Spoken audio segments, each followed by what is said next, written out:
Guys, welcome back! If you thought that in the 80s the video game industry was kind of boring, well, think again. Let's travel back to 1987 and examine in detail the incredible story behind the development of Barbarian, the ultimate warrior. Let's take a look. The 80s was a huge incubator, a place to try new things and bring those to the masses. The home computer market was where people would express themselves artistically. Sometimes the thin line of controversy was crossed and many were shocked and others amazed. Paradise Cafe and Game Over were two examples of controversy back in mid-80s that started to wake a few people to the freedom of home computing and programming. In those days, video games were seen as something for kids, and when covers like these started to pop out in stores, it was kind of obvious that our young eyes would totally engrave those in the back of our innocent minds. Palace Software wasn't a particularly popular name in the business around that time. It all started as a popular video store in London, owned by the Palace Group that soon expanded into the video game business, selling games within the video store and by mail order, attracting neighboring young kids that would rush into the store to show their own games that they've written on their bedrooms. This was the turning point for the Video Palace store. The managers Peter Stone and Richard Leinfeldner approached Nick Powell, chief of the Palace Group, and Palace Software was born. Its first in-house developed and published game was The Evil Dead for the ZX Spectrum and Commodore 64, based on the movie from 1981 with the same name, that concerned many parents about the probable gory visuals within the game. Hey, it's the 8-bit era! How gory can this be? After the release of The Evil Dead, they realized that they would gonna need help mainly on the artistic side of things, and was when Steve Brown entered the scene. Their break came in 1985 with the game Cauldron, designed by Brown himself, and Palace's second published title, and a year later with its sequel Cauldron 2 The Pumpkin Strikes Back for the most popular 8-bit home computers. In that same year, another bomb from Palace hit the shelves, created this time around by Dan Malone, a newly acquired designer that didn't know a thing about computer games, but was a huge fan of 2000 AD comics. The Secret Armor of Antiriad was the very first title that combined backtracking and RPG elements together, and is considered by myself the very first Metroidvania game, even before that subgenre was even thought of. Feel free to check my review. Back to Cauldron and Cauldron 2, Steve Brown was the designer that ended up bringing fame to Palace Software with those two titles, so around 86 he had loose rein to do whatever he wished for his next game. Highly inspired by the amazing art style of Frank Frazetta and the 1984 movie Conan the Destroyer, Brown wrote the story of Drax, an evil sorcerer whose greatest wish is to grab once and for all and for himself the beautiful Princess Mariana. Yeah, I totally comprehend that. And the only thing that could release her from his claws is by controlling this mighty barbarian through a series of duels against the sorcerer's vassals. If we win, we get the girl. During that time, one-on-one fighting games were really starting to attract players. Karate Champ on the arcades was a huge deal back in '84, and in 1985 we saw the overwhelming receptions of Yeah R Kung Fu, Way of the Exploding Fist, and International Karate on home computers. The genre was on fire by the end of '85 and also during the following year. Needless to say that the formula would repeat itself to exhaustion, and its template would evolve into things like Street Fighter. So the video game envisioned by Steve Brown involved a lot of one-on-one fighting, single or two-player action, but with swords, Conan style. And the fighting sequences from his favorite Conan movie were what he was aiming for, like the finishing move known as Flying Neck Chop. Brown even filmed these sessions where he practiced 16 moves with a wooden sword. so that those would be used as reference for the game's animation. As for sounds, these were taken from the 1985 movie Red Sonja. Even the music is highly inspired by the amazing Basil Pelodori's original soundtrack from Conan the Barbarian. And if you thought that Mortal Kombat was violent, wait until you see heads rolling and being kicked off screen years before Midway even imagined on making a game around that subject. It wasn't the violent gameplay depicted in-game that would grab the media's attention. They were more focused on the game's cover, or should I say, a particular part of Barbarian's cover. The advertising campaign for Barbarian was what really made people gossip and spread the word. By then, video game covers and adverts were hand-drawn, usually by extremely talented and renowned artists like Alfonso Azpiri, Luis Arroyo, Bob Wakelin, and Roger Dean, just to name a few. But Brown wanted something more real, so he, as creative director of the whole thing, convinced his superiors to hire two models to pose for Barbarian's advertising campaign, Michael van Veek and Maria Whittaker. By that time, Michael was a bodybuilder and owned a gym in southeast London and was later known as Wolf from the TV show Gladiators that aired throughout the 90s. Nowadays, he's also owner of a gym, but in New Zealand, and named after his character from the TV show. But the biggest, let's say, complaint was the presence of Maria Whittaker that started to appear by 1985 in the highly popular page 3 from the British tabloid The Sun at the age of 16.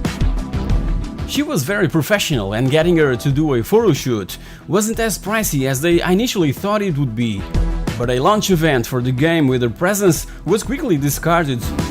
So the inclusion of a page 3 model on the cover of a video game, supposedly intended for kids, combined with extreme violence depicted in-game, were two of the most explosive controversial factors to soon be arriving to video game stores in 1987.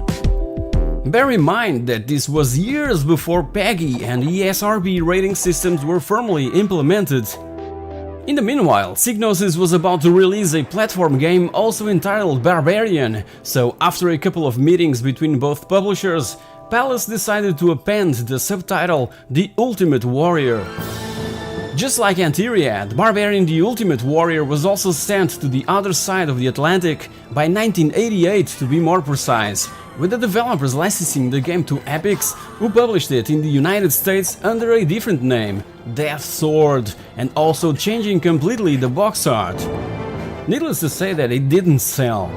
In that territory, a DOS port was also available. Back in Europe, it was immediately banned in West Germany. Even so, Palace Software agreed on changing the blood to green and remove Maria Whittaker from the cover so that it would have a chance on that market. Even Crash Magazine was threatened to be pulled off the shelves by the giant W.H. Smith, compliments of Oliver Frey, and the brutal cover he'd drawn for issue 41, published in June of '87. Instead, and gladly, this particular issue was relegated to the top shelf, but even so it sold out. Newsfield Publications even had to promise to W.H. Smith not to do a similar stunt ever again. A sequel followed a year later, adopting an adventure style of gameplay in where we fight monsters and creatures while we explore the Dungeon of Drax. And taking advantage of all the fuss around the original, both Michael and Maria were brought back once again to brighten the cover for Barbarian 2. By around 1991, Barbarian 3 was already in the making, and with its marketing campaign all planned out, that would feature this time around Debbie Ashby on its cover. But in the meanwhile, the software division of the Palace Group was sold to the French publisher Titus, responsible for the Crazy Cars and Prehistoric successful series by the end of the 80s, and Barbarian 3 never saw the light of day. As you can see, the 80s was a huge jungle, in where all sorts of unearthed things would constantly emerge and surface for despair of some and pleasure of many. And it's perfectly obvious that despite all the controversy, Barbarian: The Ultimate Warrior was a major sales success due to its provocative cover and also for the brutal content that caught us completely off guard. In the 25th anniversary of Barbarian: The Ultimate Warrior, a Mega Drive, PC Engine and Windows clones of the 1987 game were made available by a huge fan of the original. Check the description for the link to grab this awesome piece of programming. While you're at it, check my other retro gaming related stories available on my channel and click on that bell icon so that you're notified as soon as the next video becomes available. And if you've enjoyed this episode, please like, share, comment, Patreon and subscribe to It's a Pixel Thing. It will hugely help the growth of the channel and reach a wider audience.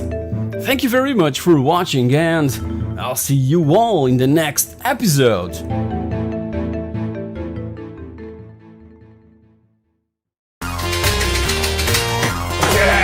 Hey guys, welcome back.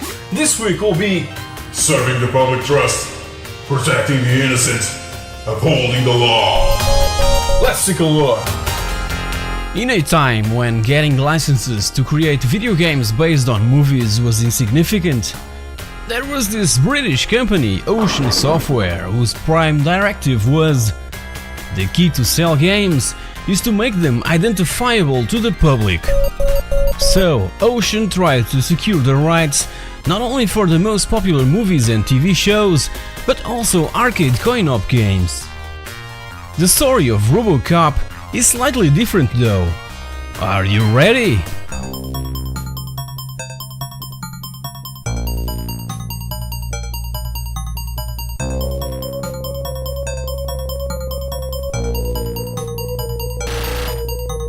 Serve the public trust, protect the innocent, uphold the law.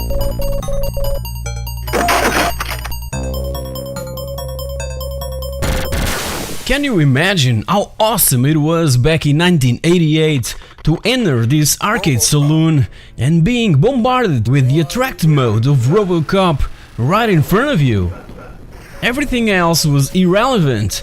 It really had the power to attract anyone who ventured into a room filled with arcade cabinets. But what was the fuss all about? What is, after all, this RoboCop thing that older kids at school would be talking about all the time since it was released in VHS? Just like what happened with other bloody action movies from the 80s, like for instance Platoon, Predator, First Blood Part 2 or The Terminator, RoboCop was copied from a VCR to another and passed around at school, and that's how I managed to see it at home when no one else was around. I was 13 years old by then and absolutely loved the movie, despite all the blood and gore.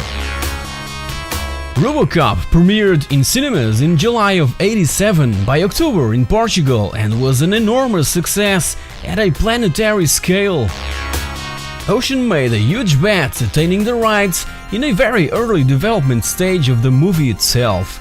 After reading the script for RoboCop, Gary Bracey, software development manager at Ocean, left a note to commercial director John Woods saying, "Get this, I think it could be big." And it was. Data East came late to discover that the rights for RoboCop were already in the hands of Ocean Software, company with whom they had already done business with in a recent past. Realizing that RoboCop would make an amazing coin swallower arcade game and even a pinball machine, Data East had to sublicense the movie rights from Ocean, which they kindly accepted and would base their own versions on. Smart move. When the time came for the release of RoboCop in VHS, an advert for the video game was included, and in the loading screen of the 8-bit home computer versions of the game, the VHS was advertised. It was the best-selling VHS tape of its time and helped placing Ocean Software in the map as one of the most respected video game developers and publishers in late 80s. After playing the extremely difficult arcade original, I couldn't wait to play RoboCop at home on my ZX Spectrum. The ads for the home versions were popping out all over the press, coming from the United Kingdom and Spain, and Ocean's logo was, for me, a symbol of quality. It was also quite awesome to see Ocean's logo stamped on the arcade cabinet and the licensing being mentioned in-game, though the conversion to home systems adds their own exclusive content. As for the arcade game, masterfully designed by Yoshiyuki Urushibara, was a side-scrolling shoot-'em-up, a really popular genre back in those days, with a couple of sub-games in where we have to practice our aim, just like in this scene taken from the movie. It would help to break the game's frenetic action. The 8-bit versions were tweaked a bit. While maintaining the arcade coin-op original side-scrolling concept, many things were improved and a lot new stuff was thrown in with such a clever way and to a pretty damn good effect.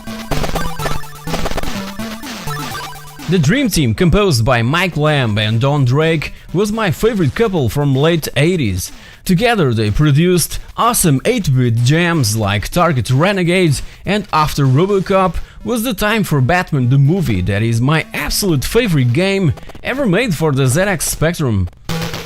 As for RoboCop, the first time I tried it on my brand new ZX Spectrum 128K plus 2A, I was immediately blown away. The very first thing I remember saying was, RoboCop. "The computer just spoke! It's just like the arcade coin-op game!" Serve the public trust. What an incredible moment! Protect the innocent. Uphold the law. So, for the home versions of RoboCop, puzzle elements were introduced like this photo fit scene and this hostage situation that would be replicated in The Untouchables from 1989 and already reviewed in episode 28. Also, the 128K Spectrum version is well known for Jonathan Dunn's incredible music that was also available on other home systems like the C64 and the Amstrad CPC. The Game Boy title music was even used in an advertising campaign by the European home appliance company Ariston, and in a couple other situations. And on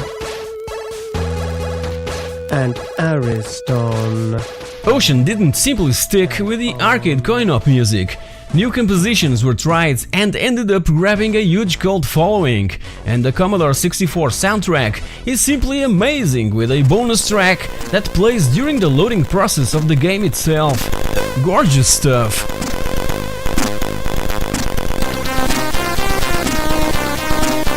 As for this particular port, put together by John Megan and Stephen Thompson, it has a few minor glitches that were removed from the disc version later released in the US.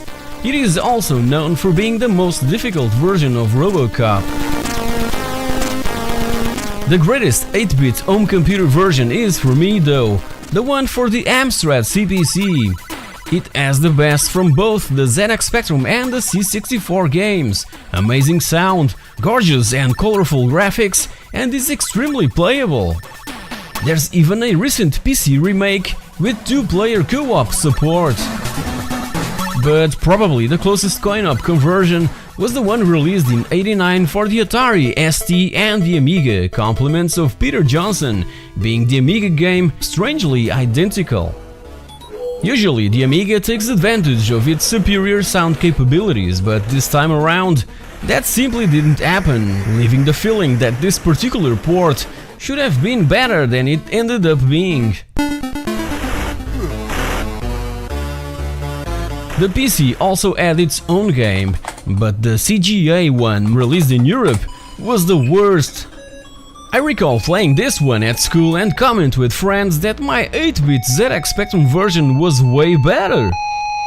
This was a pretty awful attempt that made Data East develop a brand new DOS game exclusive for the US market, and it is in fact a pretty decent one with awesome and colorful EGA graphics.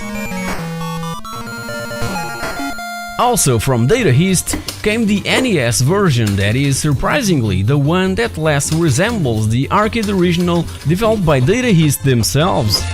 That's really weird, and on top of that, RoboCop for the NES is, in my opinion, the worst of them all.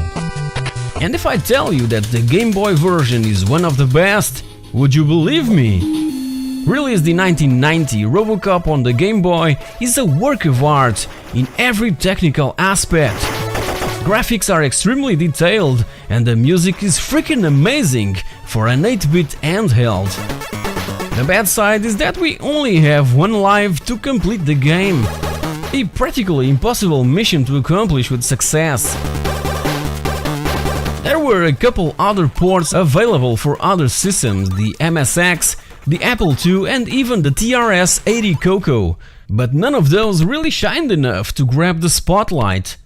Don't get me wrong, these weren't bad games, nor good games for that matter, it's something in between. RoboCop was the responsible and the perfect excuse for Ocean of America to appear on the scene, and one of the very first games published by Ocean of America was the Game Boy version of RoboCop. In Europe, the ZX Spectrum game was king and stayed in the top of British charts for a year and a half. From a simple movie script of a low-budget movie to one of the most fondly remembered video games from the 80s. A final word? Stay out of trouble.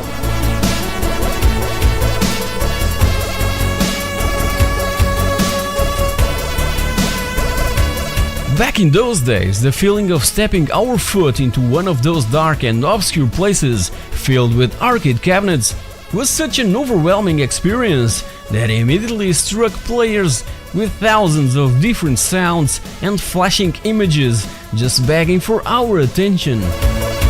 RoboCop was one of the few that really could stand out from all others. Its attract mode was something to behold, and I simply stood there looking at it over and over. It truly had the power to hypnotize us.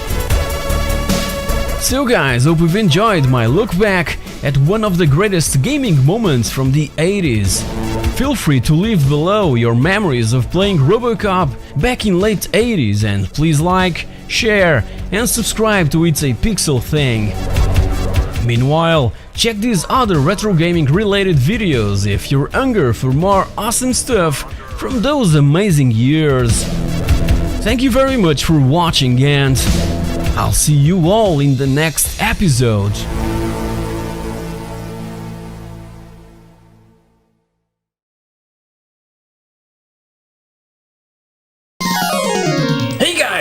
Welcome back!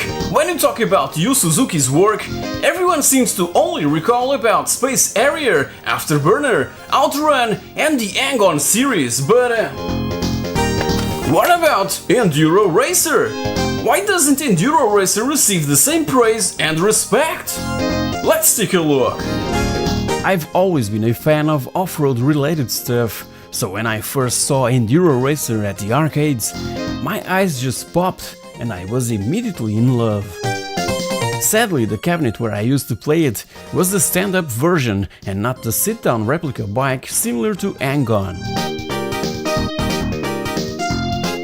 Besides the clock, we have to race against other drivers and the treacherous terrain that was the most amazing thing I'd ever seen till 1986.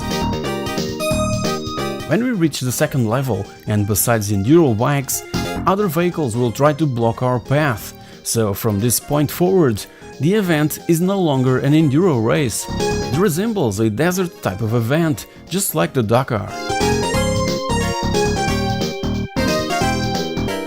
The same hardware from Hang-On and Space Harrier was used to create this far more exciting venture onto the off-road world of racing. Just like in Outrun, released in that same year, the races were no longer lifeless and flat. Instead, undulating tracks packed with dangers offered tons of excitement and adrenaline. Huge banks of dirt filled the track from side to side, and while approaching these, the best maneuver would be to pull back the handlebars before impact so that we could perform the perfect jump that would allow us to avoid all hazards hidden on the other side. This was the most important move to be victorious, and the continuous movement of pulling back the handlebars would turn every single one of us into a mighty wrestler. I even had to ask my friends to hold the cabinet steady, otherwise it would fall on me after a more violent maneuver. The arcade original was hard, it was indeed a very difficult game. The increasingly tight time limit, along with the faulty controls due to excessive pulling and harsh treatment, really prevented me to finish it. Gladly, it ended up ported a year later to a few 8-bit systems, and by then I was a proud and lucky owner of a ZX Spectrum 128K+2A. That was a system that I believe to have received the best home version of Enduro Racer. And that's probably why no one talks about this masterpiece by Yu Suzuki and his AM2 team. Sega's one and only home console effort for Enduro Racer was on the Master System also by 1987, and a truly bizarre attempt it was. This is a sort of paperboy on a motorcycle. What were they thinking?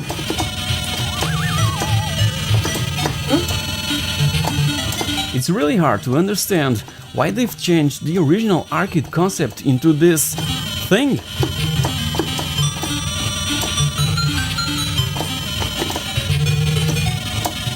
Besides the Sinclair ZX Spectrum and the Sega Master System, Enduro Racer was also released for the Amstrad CPC, that was basically a slow Spectrum port, and the Commodore 64, by far the worst conversion of them all.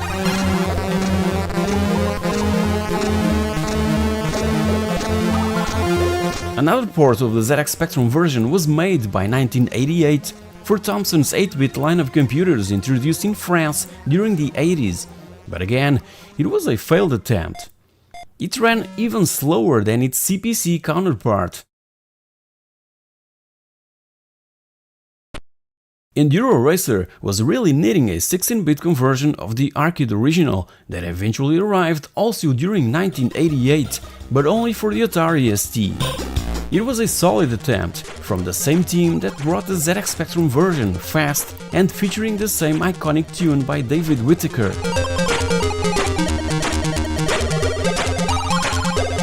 Back to Yu Suzuki's original design, it was truly unforgiving. Players wouldn't really stand a chance. Right in the first stage, there were a ton of rocks after the many jumps, and most of the ramps were positioned in bands, so it was common to overshoot the track, as we couldn't change the direction of the bike whilst in mid-air. And the second stage was even worse, with tighter bands, desert four-wheelers and random obstacles. Then the third stage introduced water jumps. This was without any doubt meticulously engineered to take our money.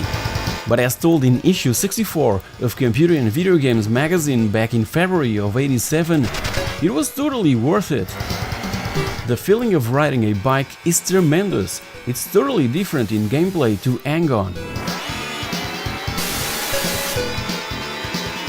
Activision immediately grabbed the rights for the home computer versions of Enduro Racer, and they already knew who to call.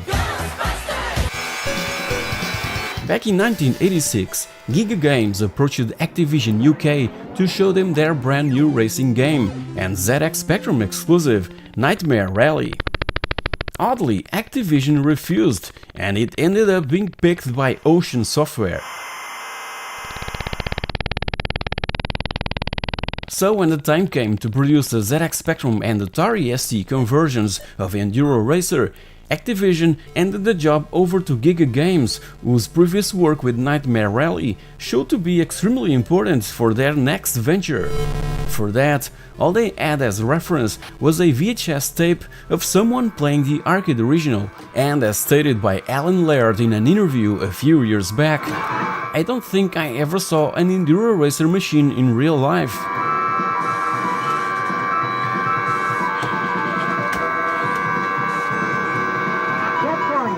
As told previously, the C64 port by Electric Dream Software was the worst of the bunch, receiving just 16% in issue 27 of Zap64 magazine. Electric Dreams wasn't pleased, so instead of just forgetting about it, there were reports about a new enhanced version of the game being developed and scheduled to be released on disc format only. That version never came out, but an unfinished game was mistakenly bundled with the Big Box 30 compilation by Bo Jolly. It seems that someone just made copies of the wrong master disc.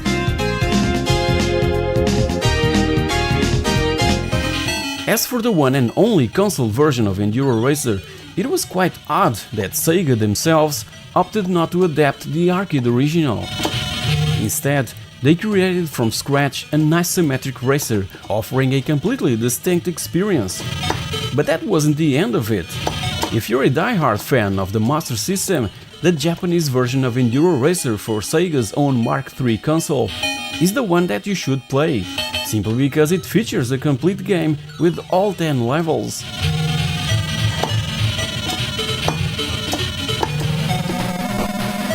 For the Master System version, they opted for a smaller cart, which meant that 5 levels and other graphical details needed to be removed due to lack of space.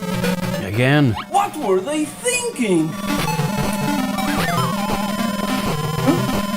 Unlike all other Yu Suzuki creations, Enduro Racer is a totally forgotten title, with only the Master System version making an appearance on Wii's Virtual Console back in 2008. Sadly, never got a sequel also, but its spirit lived on in the arcade-exclusive Stadium Cross from 1992 brought by Sega AM1.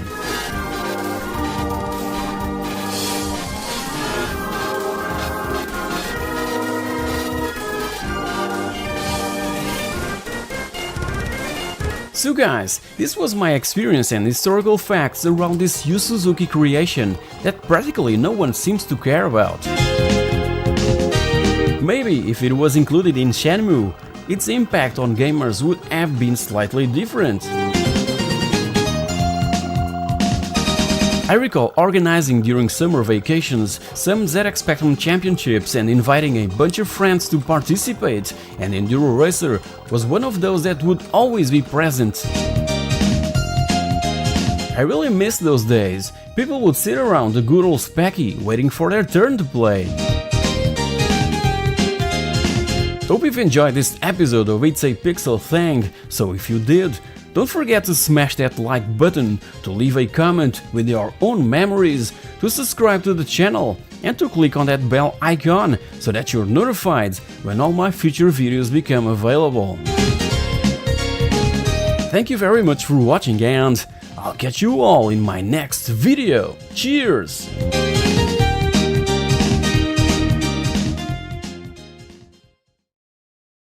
Hey guys, welcome back! Indiana Jones related video games were always priorities to me.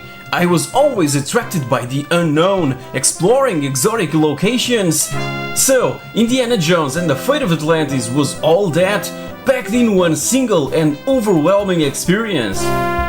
As you've witnessed on my video related to my favorite point-and-click graphic adventures, this one is right at the top.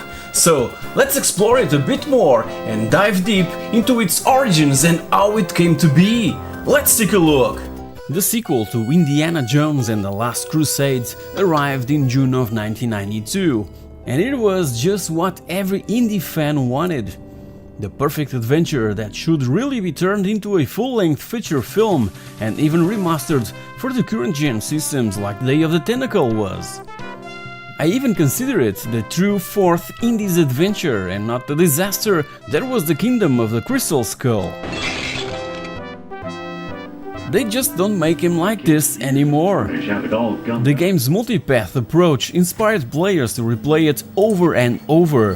The international travel to these beautiful locations, the interesting characters, the music and voice acting, the well thought out puzzles, the double-crossing Nazis, the mysterious artifacts, all these ingredients were very well mixed up, offering a compelling story that grabbed the player right from the beginning. Let's find the airport. Screenwriter Al Barwood, that would later return to also write the script for Infernal Machine, wrote an amazing plot centered around the lost continent of Atlantis. Barwood is an old friend of George Lucas. They went to film school together and George knew Al's huge interest in games back in early 80s. So Barwood started to hang around the Lucasfilm Games group for several years, where he met folks like David Fox, Ron Gilbert and Noah Falstein. As you know, these three guys were the ones behind Indy's previous adventure, Indiana Jones and the Last Crusade. When the time came to produce a sequel, Everyone was working and pursuing other projects, so the doors were completely open for Barwood, and his background in script writing and interest in video games led him to winning the jackpot. Even so, Barwood ended up receiving a little hand from Noah Falstein after all, that helped him out on writing the story for Fate of Atlantis, also conceiving the idea of the 3 different paths, perfectly capturing the spirit of the original movie trilogy. I've forever been intrigued with Plato's amazing Atlantis dialogue, so The Last Crusade was indeed begging for a sequel that eventually arrived firstly in June of 1992 with a floppy disk original release, and a year later, by May of 1993, on an announced Talkie CD-ROM edition which included amazing voice acting and digitized sound effects. It features over 8,000 lines of spoken dialogue, and Indy's voice was masterfully provided by actor Doug Lee. This Talkie version was the one that I played back then, right when I bought my first PC, my beloved IBM PS1 486DX2, running at 66 MHz, playing and replaying it over and over. Needless to say that I would, many years later, also grab the GOG and Steam versions to play again, and again, and again. Damn, I completely lost the count of how many times I've played and finished the Fate of Atlantis. It still has the power to hold my attention hostage like if there was no tomorrow. Socrates. That's it. It offered an overwhelming and original story that can rival the ones from all 3 first movies. As said, the 4th one is quite forgettable, so Nazis, a sort of mythological and supernatural flavor, and a beautiful and somewhat annoying female character were the perfect ingredients for an Indiana Jones adventure. To mince with you. Sophia Hapgood would return later for Indy's first 3D action adventure, Indiana Jones and the Infernal Machine, released in 1999, that I've also reviewed in the past. Sophia Hapgood. She used to tag along with Indy in many previous adventures from this fictional universe, but in the meanwhile, she decided to leave archaeology to become a psychic. Wonderful part. In Fate of Atlantis, she possesses a valuable necklace with this powerful medallion through where, when invoked, the spirit of the Atlantean king Nur-Apsal telepathically communicates. As the name suggests, we take control of the famous archaeologists in a frenetic race against the Nazis to be the first to unveil the secrets and whereabouts of the lost civilization of Atlantis. The action takes place in 1939, when Hitler's foes are searching for an ancient Atlantean power source that will potentially supercharge their tanks and bombs. You saw that? So off we go on a globe-trotting adventure which manages to capture all the action, humor and undertone of the movie franchise, with John Williams' intemporal soundtrack playing in the background.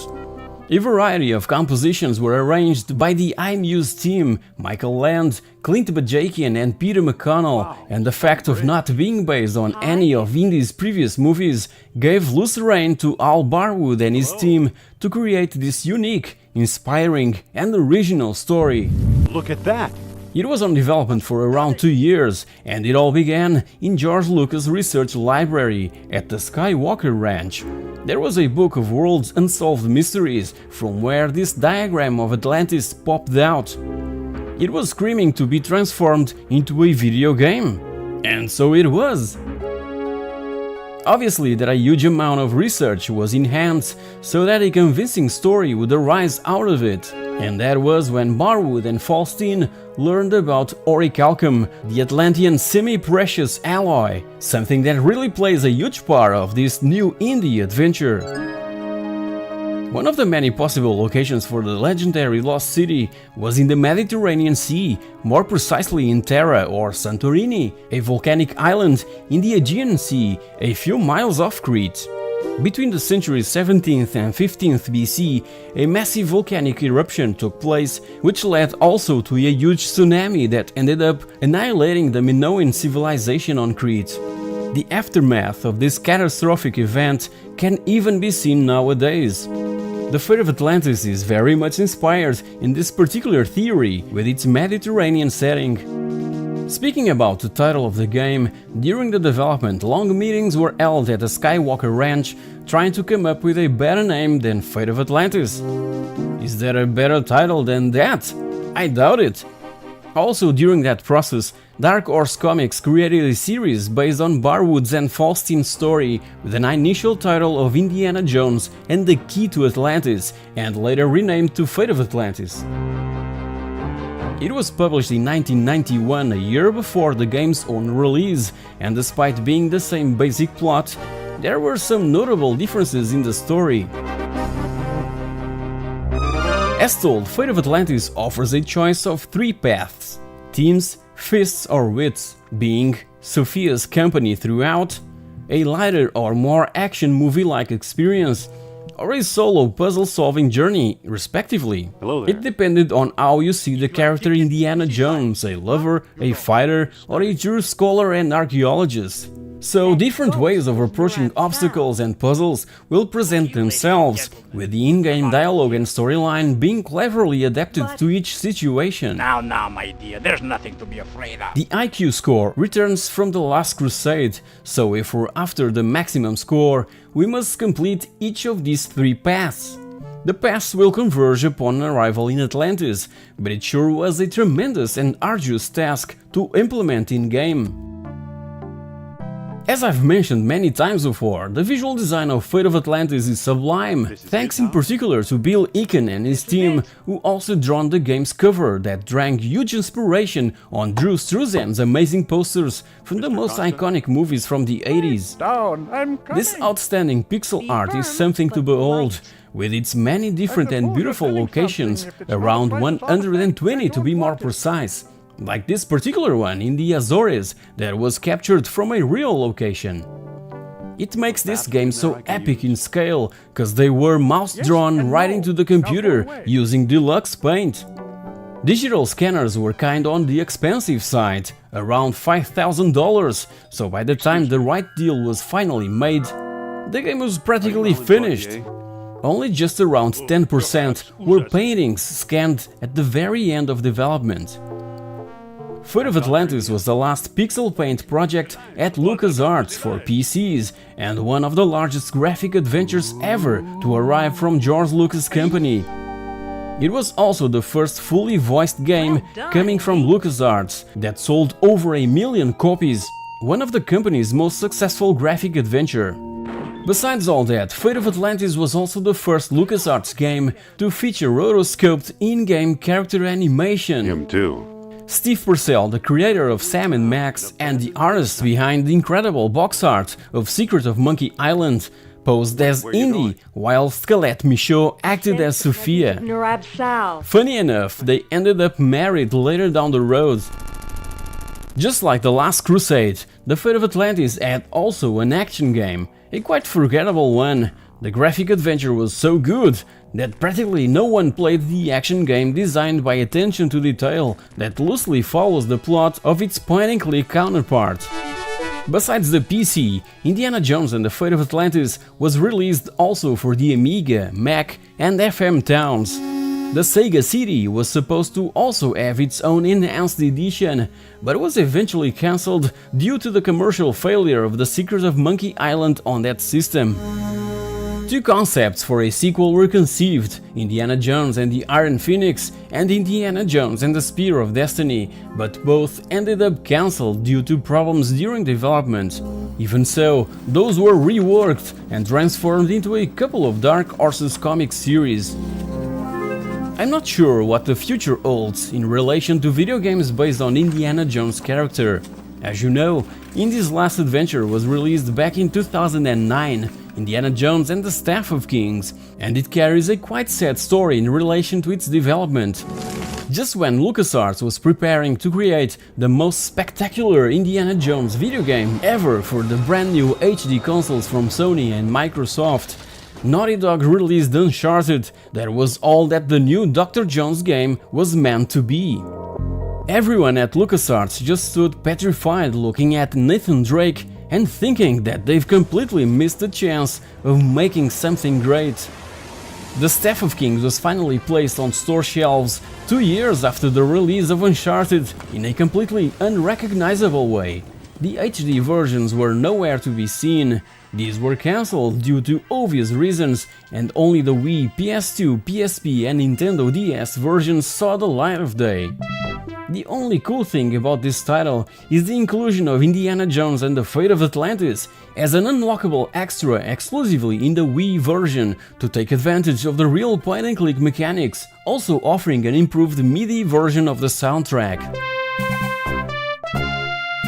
Indiana Jones and the Fate of Atlantis succeeds where movies based on the series have failed, and it still is a playable and glorious tribute to a character that is simply my favorite in filmmaking history.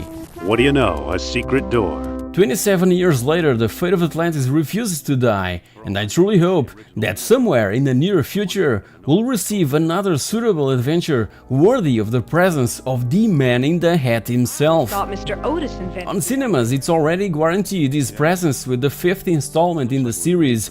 As for video games, and as said, I'm not sure what the future holds. Where do you think you're going?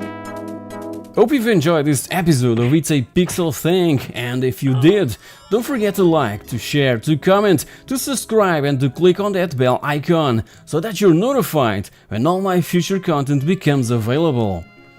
Thank you very much for watching, and I'll catch you all in my next video. Cheers!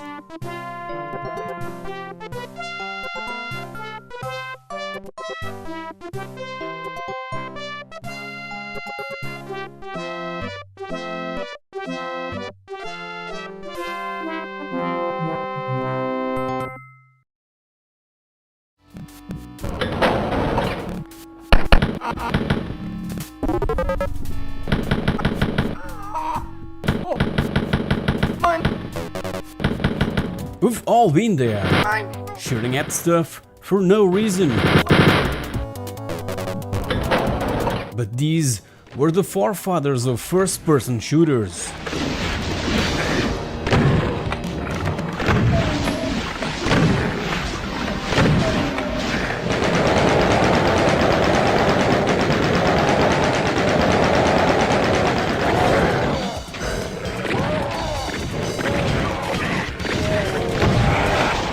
Dark Forces improved that formula to a whole new level, but only by 1998, action and storytelling within the genre was pushed forward in such a way that every single one of us that really played Half-Life back then can relate.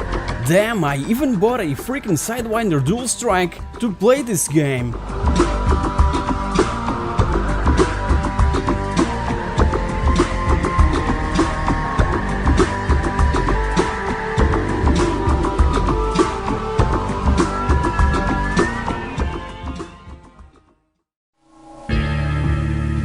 Half-Life came from a rather obscure developer by the name Valve. It was in fact their first game, and you know what happened a few years later, don't you? It was created using a heavily modified version of the Quake engine licensed from id Software, and the fact of being a different approach to the genre with puzzles, horror and a story, yes, a real story and plot, ended up neglected by practically every single publisher that saw it running. Only Sierra understood Gabe Newell's vision, cause this was a publisher that really cared about storytelling. In fact, the game starts differently to what we'd seen till then, with a monorail ride through Black Mesa research facility, in where the action mostly takes place, and with the developers' names popping up in a sort of movie style. These are just a few examples that were inspired by Half-Life's iconic introduction. Time is 8:47 a.m. Current topside temperature is...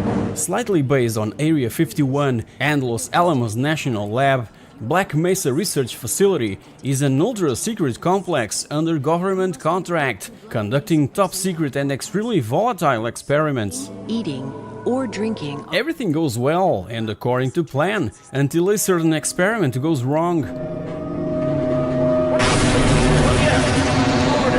Get away from the shut it down. Shut down. Portals to another dimension are opened, and strange things and behavior starts to happen.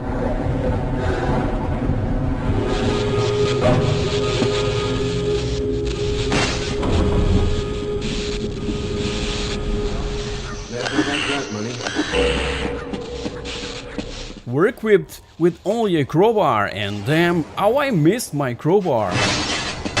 The main protagonist is no highly trained soldier or marine, like the ones we could find on most first-person shooters that came prior. In Half-Life, we control Gordon Freeman, this bearded physicist that is known today as one of the most important video game characters in history. No! Stay back! Gordon! Gordon has now a problem. He must use that crowbar against his fellow scientists that were turned into zombies, also smashing in the process those disgusting headcrabs that simply want to suck his brain. As told, Freeman is no superhero with superpowers, combat experience and super strength. The HEV suit is his last hope of survival, providing some defense against these nasties.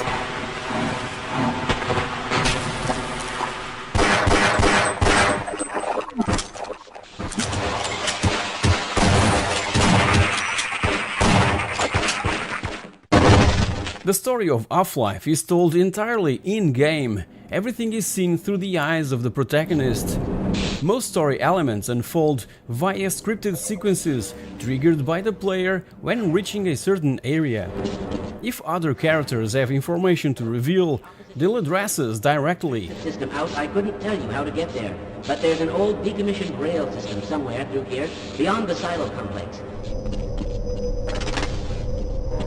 The Black Mesa complex is not made up of distinct levels, but is mostly a continuous world where backtracking is possible.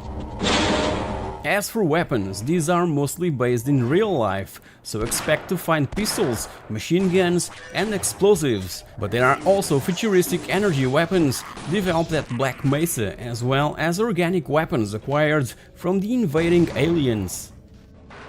Half-Life also introduced a set piece, areas that provide certain important events and confrontations, in where the practically non-existent music would also pop out to emphasize the story and momentum.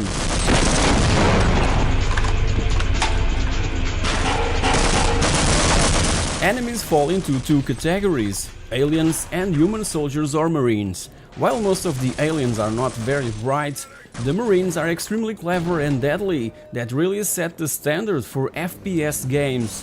These were sent by the government to eliminate the alien organisms and all other surviving Black Mesa personnel, including Dr. Freeman. I killed 12 dumbass scientists and not one of them fought back. This sucks. When in direct combat, these would take cover and try to flank us using grenades to flush us out. This was the first time that an enemy was able to truly intimidate me, and if that wasn't enough, this figure known as G-Man would appear from time to time, creating an even more mysterious and tense feeling while playing, just like if our every single step was being monitored.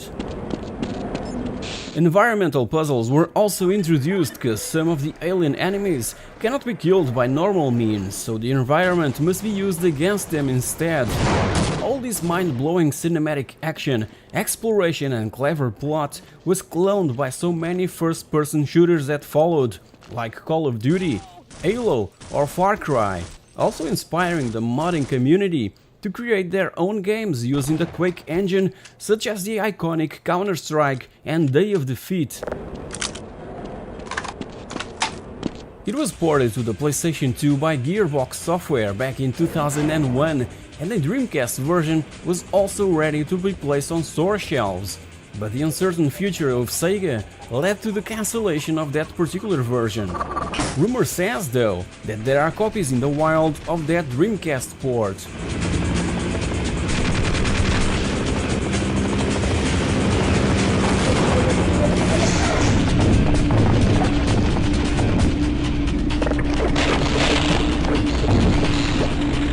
Expansions followed also by Gearbox.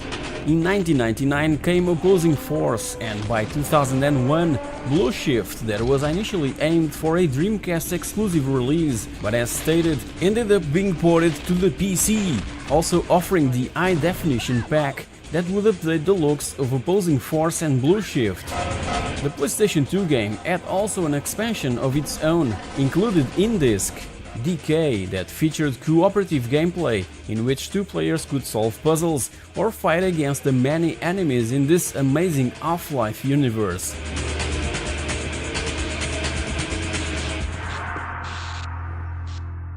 Corporal, what the hell is going on here? Nobody told us about black operations in the mission briefing. Half-Life hasn't aged too well, we can all agree with that. And the platforming sections are incredibly painful, but it changed games forever, and its legacy persists to this day.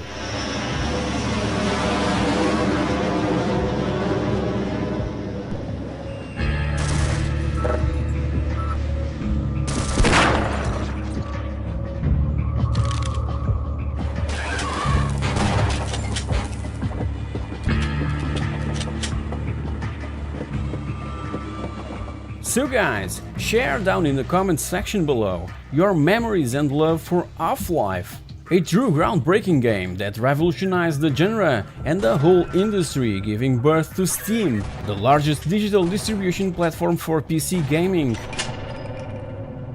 Hope you've enjoyed this episode, so if you did, don't forget to share, to smash that like button, to subscribe to the channel and click on that bell icon so that you're notified when all my upcoming content becomes available. Thank you very much for watching, and I'll see you all in my next episode.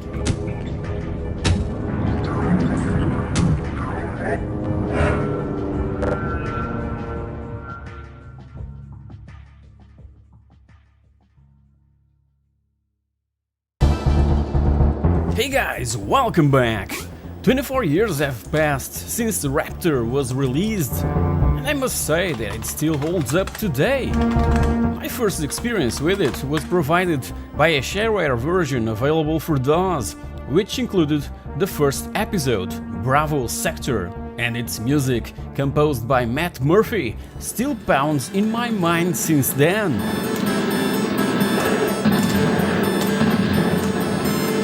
Raptor Call of the Shadows was originally developed for MS-DOS by Cygnus Studios and published by the mighty Apogee Software back in April of 1994. It was in fact placed in store shelves on April 1st of 1994. When Apogee announced to the public that Raptor would be available on that day, everyone thought that it was an April Fool's joke, but it wasn't. And the game was supposed to be called Mercenary 2029 and not Raptor Call of the Shadows. Scott Host, lead programmer, told in an interview that the name Raptor came after the Cygnus team went to watch Jurassic Park along with id Software's team, and ended up concluding that Raptor would make a better title than Mercenary. By that time, Cygnus and id Software were based in the same building during the time period when Doom and Doom 2 were developed.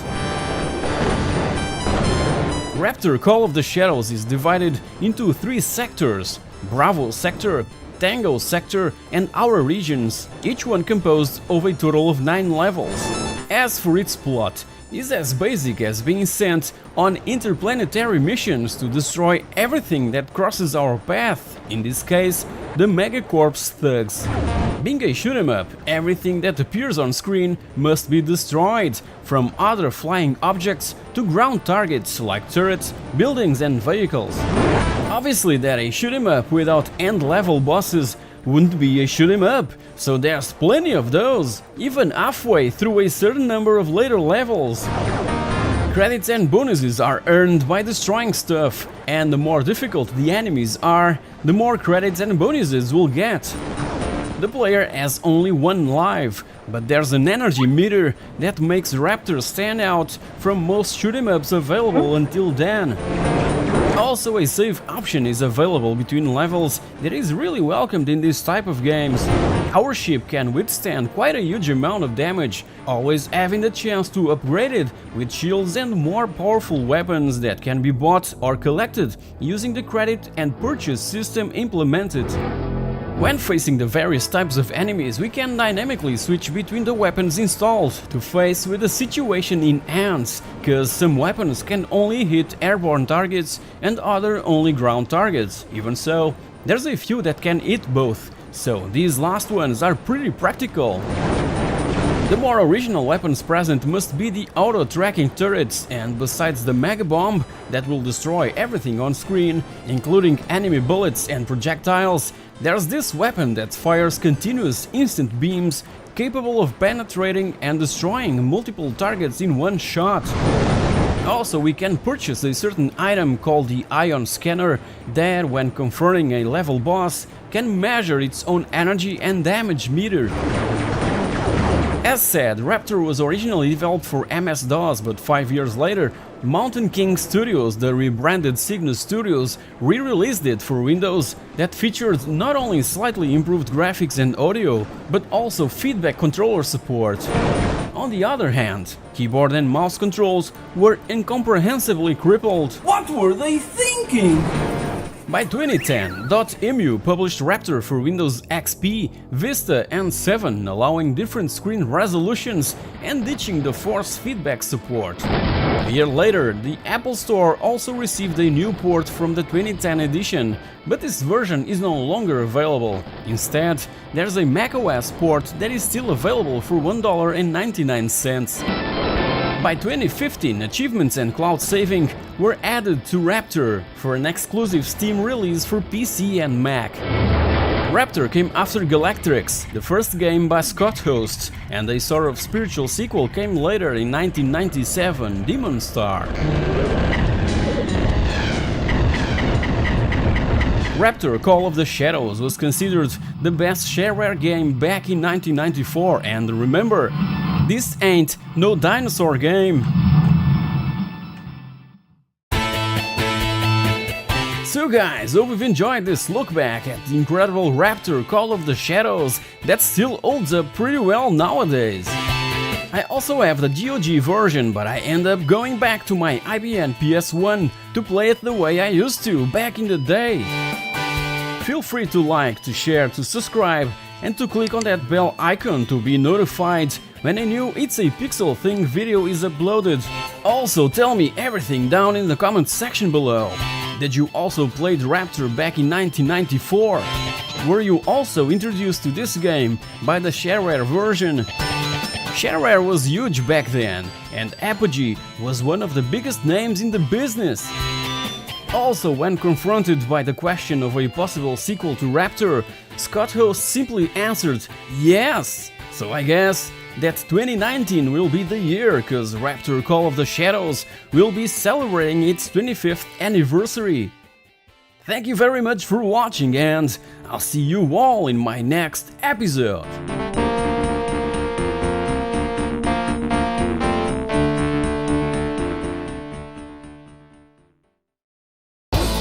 Hey guys, welcome back! The Italian developer that we know today as Milestone has been around since 1994, since the release of Super Loops for the Super Nintendo. It was founded by Antonio Farina and then known as Graffiti, releasing their second game a year later. Iron Assault was an MS-DOS exclusive, and in that same year came also for DOS the groundbreaking Screamer.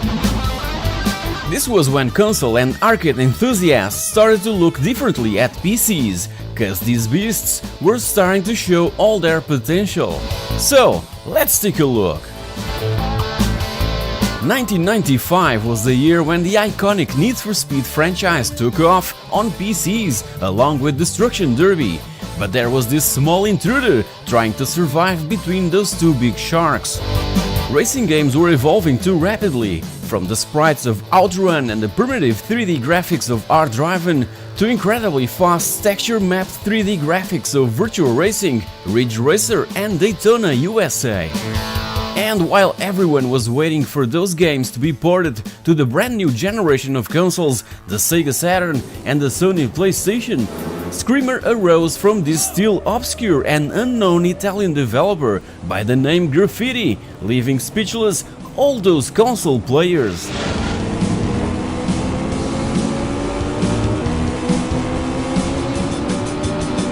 Graffiti built in-house their own full 3D engine, and after showing a sci-fi themed demo to Virgin Interactive, they were blown away and immediately wanted for Graffiti to use that impressive engine not on a sci-fi game, but on a racing game. This was in a time when affordable 3D accelerated graphics cards were practically non-existent, so Graffiti's game engine needed to be rendered entirely by software. This was a problem for all those that didn't possess a beefy machine equipped with the latest high-end processors like the recently released Pentium by the almighty Intel. But if you happen to be one of those lucky gamers, you would experience a racing game like no other, something never seen on any console or PC till that time.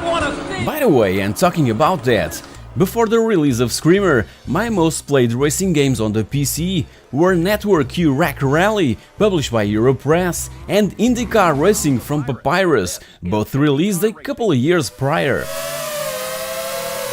But Screamer took me to a whole new level of immersion and engagement, with living and breathing 3D graphics and fully textured map tracks, with tunnels, bridges, canyons, and airplanes crossing the skies above our heads. It was just like if the arcade in town had moved inside my own house. Bear in mind that this came from a really small developer and in a time without internet or any type of connection to other developers to share experiences and know-how, and as said, rendering through hardware wasn't a thing yet. Screamer's 3D software renderer would allow some impressive next-gen effects, clouds, buildings and other objects being reflected on the cars, and night versions of each track with neon lighting are just a small example of that. 6 tracks and 7 non-licensed vehicles are available. 6 of these vehicles are obviously inspired on real-life supercars like the Ferrari F40, the Lamborghini Diablo, the Mitsubishi GTO, the Porsche 911 Turbo, the Corvette C4 and the Bugatti EB110, and the over-the-top crashes and drifting would automatically tell us that we were facing a high-octane, ultra-fast arcade racer in the likes of Daytona USA and Ridge Racer, breaking that more serious feel and look of the personal computer that was seen as something exclusively crafted for boring stuff and not to play games with fast 3D graphics. After choosing one car and the type of transmission, automatic or manual, we could tackle the Championship League, the Slalom mode, the Attack mode, or a sort of minigame called Cone Carnage, in where we would knock down as many traffic cones as possible. These modes were only available in this very first Screamer, and they were a request from the publisher Virgin Interactive. Obviously that a game of this nature would also feature an incredible sound engine and an over-the-top commentator. What's wrong? Too much pressure? Yeehaw! What a great corner! Lap down. Hey, it's a new lap record! Also, and as a fun fact, the game's soundtrack was composed by the amazing Alistair Brimble, known by then for providing amazing music and sound effects for a ton of games for the Commodore Amiga like Super Frog, Alien Breed and Project X. Number 1! Just what I want to see! You might think that Screamer was in direct confrontation with the Need for Speed in what PC gaming is concerned, but Graffiti wasn't even aware that Electronic Arts was releasing a PC version of their latest racing game. These were the days without internet, folks. Released a few months after the Need for Speed, it was immediately praised by the press for offering what EA's game couldn't obviously match due to its more sim-oriented nature, a fast-paced and colorful arcade racing experience. In the meanwhile, this piece of advertising was being published in magazines around Christmas, but ended up generating a bit of controversy and hate. Graffiti started working on a sequel right after the release of the original Screamer. It would offer a lot more vehicles and went for a more rally-oriented style of gameplay. 2-player split-screen mode and multiplayer over network for 4 players simultaneously was also added, along with support for 3D hardware in the form of a patch that was later made available by the developer. By this time, Graffiti also changed its name to Milestone.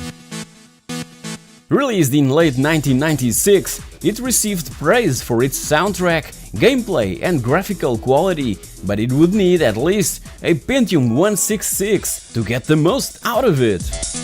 The AI was also improved, with other cars occasionally making mistakes, offering an advanced physics simulation model that could be fun to drive. Every car had its own specific handling, something quite hard to implement due to hardware limitations. But the 12 people behind its development, yes 12, were resilient and extremely focused on their work that everything was possible to achieve.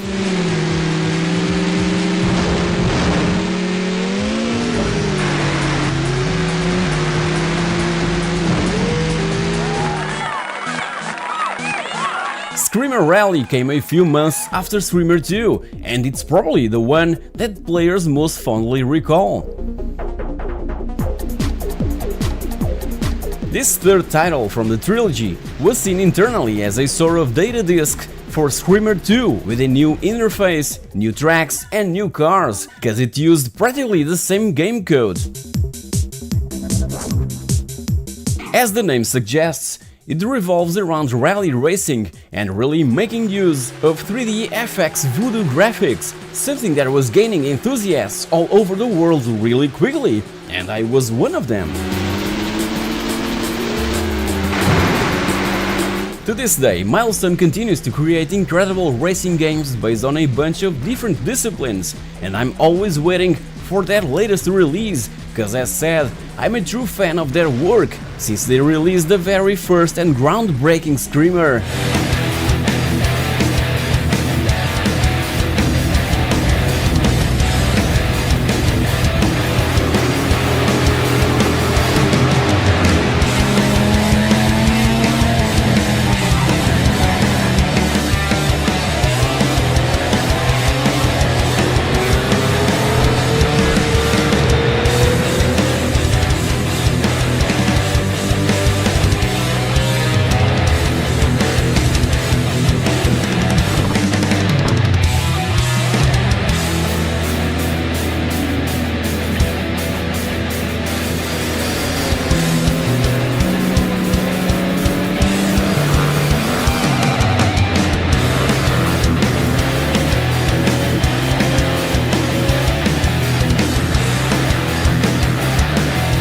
So guys, have you played Screamer back in the day or any other from the trilogy? Many still think that Screamer 4x4 is part of the series, but that one was developed by another team that used the name Screamer just to grab extra attention from the public. I've already reviewed it some time ago, so feel free to check it out. Also, and if you've enjoyed this video, please like, share, subscribe and click on that bell icon so that you're notified when my next video becomes available. And if you're feeling generous, you can become a member right here on YouTube or through Patreon. Your support will be extremely appreciated. Thank you very much for watching and I'll see you all in my next video. Cheers!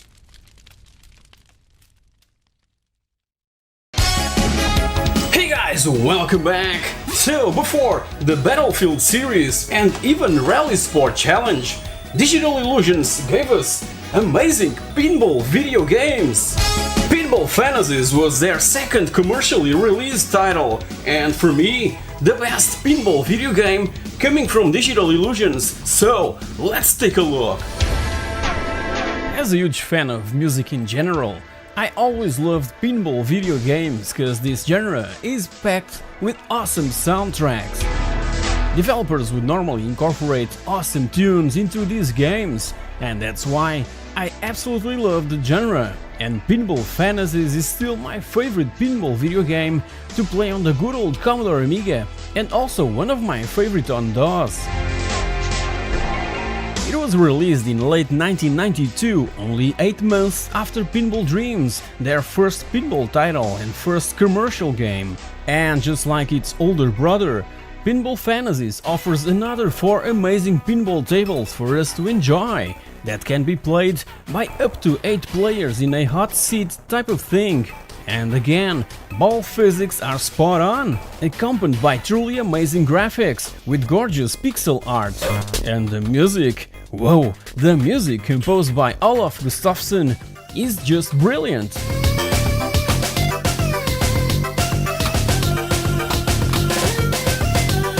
By the way, Olaf is one of the original co-founders of Digital Illusions that by 2005 also co-founded Epos Game Studios, responsible, along with XDev and Clever Beans, for the amazing Wipeout Omega collection.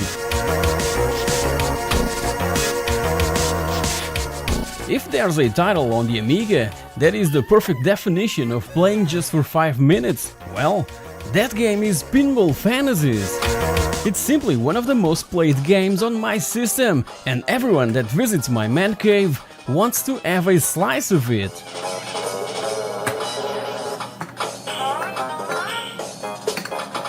Pinball Fantasies started as an Amiga original title that soon got converted to DOS, Atari Jaguar, the Super NES, and even the Game Boy. As said, it contains 4 themed tables with various difficulty levels. The first one is Partyland, probably the one that most people will recognize, cause it was the one featured in the shareware version. Then there's Speed Devils, Billion Dollar Game Show, and Stones and Bones. The tables are larger than the ones present on Digital Illusion's previous Pinball Madness, approximately 3 screens high as opposed to 2. As told, Partyland has a theme park backdrop that includes roller coasters, sky rides, and a duck shot. Halfway up the table, there's an extra flipper that will help us reach other bonuses. Speed Devils is a fast-driven table that really pushes us to play fast and keep the ball rolling around in super high speeds, and the music really keeps us pumped up to unlock all bonuses as fast as possible. Even that speed isn't really an issue here. That's just what Speed Devils is able to transmit to the player. As for the Billion Dollar Game Show, it's nothing more than a sort of TV show featuring frenetic super jackpots with lots of money bonuses and expensive prizes.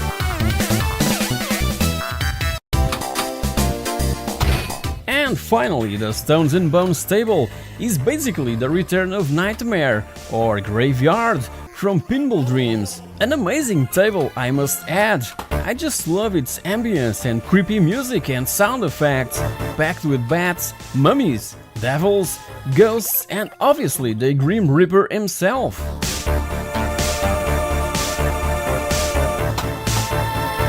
The tilt function is obviously present by pressing the spacebar, but you know that you can't go wild with it, don't you? It's just like in the real thing, so go gentle with it. Many would say that a pinball video game is something quite easy for a developer to accomplish, but if we think hard enough, we'll realize that all the physical components programmed in to make it realistic, like gravity and momentum, are what really makes a difference and shows how complex it can really be to create such a game based on such an apparent and simple thing like pinball. Pinball Fantasies nails it in every aspect. And have I mentioned the smooth scrolling of the tables? Well, I guess that I simply don't have to. You've been looking at it since the beginning of this video, so take your own conclusions.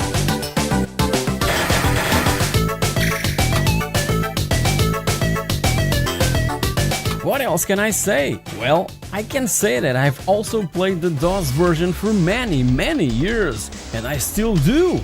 And because of that, I simply had to purchase the Pinball Gold Pack at GOG.com that offers all pinball related titles from Digital Illusions, Pinball Fantasies, Pinball Mania, Pinball Dreams 1 and 2, and Pinball Illusions. So if you're a fan of the genre, do yourselves a favor and grab it also for some awesome classic pinball action. The direct link will be in the description box below.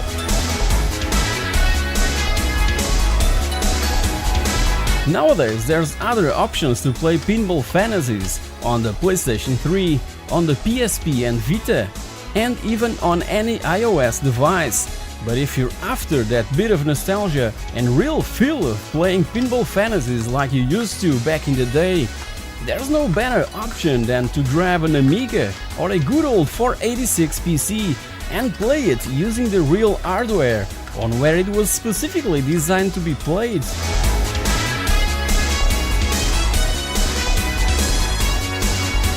So guys, are you also fans of this genre? I surely am!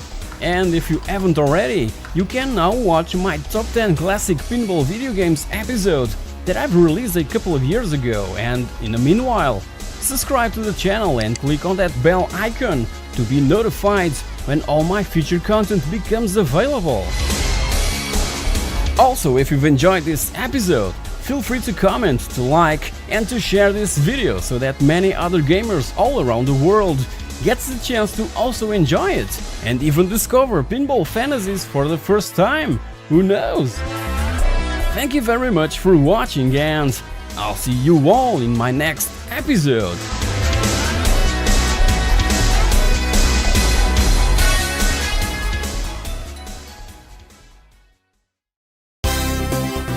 Hey guys, welcome back! Let's recall Fury of the Furries, this amazing and underrated jam from the early 90s that few seem to care about, but that I simply couldn't get enough of back in the day. Let's take a look. Oh man, how I love this game! This 1993 platform and puzzle title, first released for the Amiga computer, was so damn enjoyable and addictive that when I moved to IBM PCs later that year, I just had to get also the DOS version. And I still remember that annoying disk swapping process that Amiga users like myself had to stand. Owning a hard drive on your Amiga wasn't for everyone, so I became a fan of the DOS version on my brand new IBM PS1 486 DX2 66 MHz, simply because of that, because I now had the opportunity to install this game on the bundled hard disk drive that offered a mind-blowing 170 megabytes of space. Even so, playing the Amiga version with a Maverick 1 arcade stick is phenomenal. A year later, an Amiga CD32 option was also available that would offer a couple more audio tracks and obviously faster loading times in relation to its older brother. Fury of the Furries was developed by the French studio Atreid Concept, soon renamed to Callisto, and first published by Mindscape in 1993. By 1994, a collaboration with the Japanese group Namco led to the release of Fury of the Furries in other regions besides Europe, like Canada and the United States, but now under the name Pac in Time. Whoever thought that Fury of the Furries could be somewhat converted into a Pac-Man spin-off? Well, this guy! So for that partnership, the changes were superficial and they only bothered transforming the main furry character into Pac-Man, the coins into pills, and remake the intro, giving it a new story and objective. This Pac-Man spin-off ended up released not only for the PC and Macintosh, but also for the Game Boy. A Super Nintendo redesigned version arrived later, by 1995, exclusive to Japan, United States and Canada, featuring a new game engine, level layouts and aesthetics. A Sega Game Gear version was also planned and finished, but ended up scrapped. Even so, the ROM for this specific version surfaced on the web a while ago with the permission of its original programmer, and after playing it, it's probably one of the best games on Sega's handheld. Try it for yourself, the link to grab the ROM is in the description box below. But we're here to look into the original Fury of the Furries and not its spin-off, so in the original and better title, We control a furry creature that has the ability to transform itself into 4 different colored forms: red, blue, green and yellow, colors that indicates different skills that are needed at certain points during our journey across the 8 main locations present in the game: desert, lagoon, forest, pyramids, mountains, factory, village and a castle, each with 10 levels plus bonus levels. But not all forms are available in all the different levels. In those more puzzle-oriented, we may come across fields which deactivate certain powers. Besides the amazing gameplay, it also offers awesome music, graphics and even references to other video games and movies. Strange is that in the box, these creatures are known as furries, and in-game as tinies. I guess that Fury of the Tinies has sounded weird for some reason. As mentioned, its mechanics are centered around switching between the 4 different colors that indicates a specific special ability. The yellow form controls the element of fire, allowing us to throw fireballs. The blue form controls the element of water, allowing the ability to swim and dive underwater, along with the power of shooting bubbles that can damage the enemies. The green form controls the element of air, allowing not only the use of a sort of grappling hook to swing across the environment, but also to pull objects. Finally, the red form controls the element of earth, offering the ability to chew across walls and ground. As said, various obstacles and enemies must be overcome along the way, and the key to success was the correct use of the right ability at the exact moment as required. But going back to the beginning, the game starts with a quite weird intro, with a spaceship that crash lands in a desert, followed by space furries coming out of it. The tune playing then changes to something that sounds like the Raiders March from Indiana Jones, and a furry goes off to explore the planet. The final scene features a crystal ball that seems to follow each step of the tiny explorer, with a kidnapped king in the background. Then a language selection screen pops out, in where we can witness the inclusion of Fremen.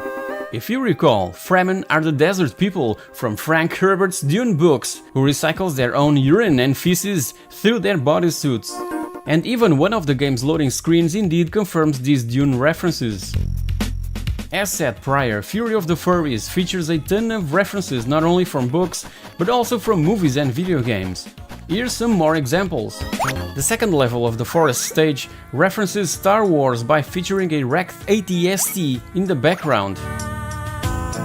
In the second level of the pyramid stage, there is a reference to the giant ball trap from the Indiana Jones film Raiders of the Lost Ark. In the fourth level of the pyramid stage, the player encounters 3 traps based on those in Indiana Jones and the Last Crusade. In the third level of the village stage, there is the appearance of the 3 Stooges. In the 8th level of the village stage, the player meets Smurfs. In the first level of the castle, the player encounters Dracula transforming into a vampire bat. The second level of the castle, Maze and Enemies, mimics the Pac-Man game. The fifth level of the castle is based on Donkey Kong, among many other references. But the real plot included in the manual tells a different story. When I first played this game back in '93, it was by using a pirated copy, and I had no manual for reference, so according to the game's manual, a group of tinies return to their home planet after a voyage in space. They find out that their beautiful home has been turned into a horrid place by the Wicked One, a dark and cunning tiny with a giant tooth jutting from its mouth. The player controls a tiny who must defeat the Wicked One, who has captured the king and turned all the tinies into mindless monsters by using a device simply referred to as the machine.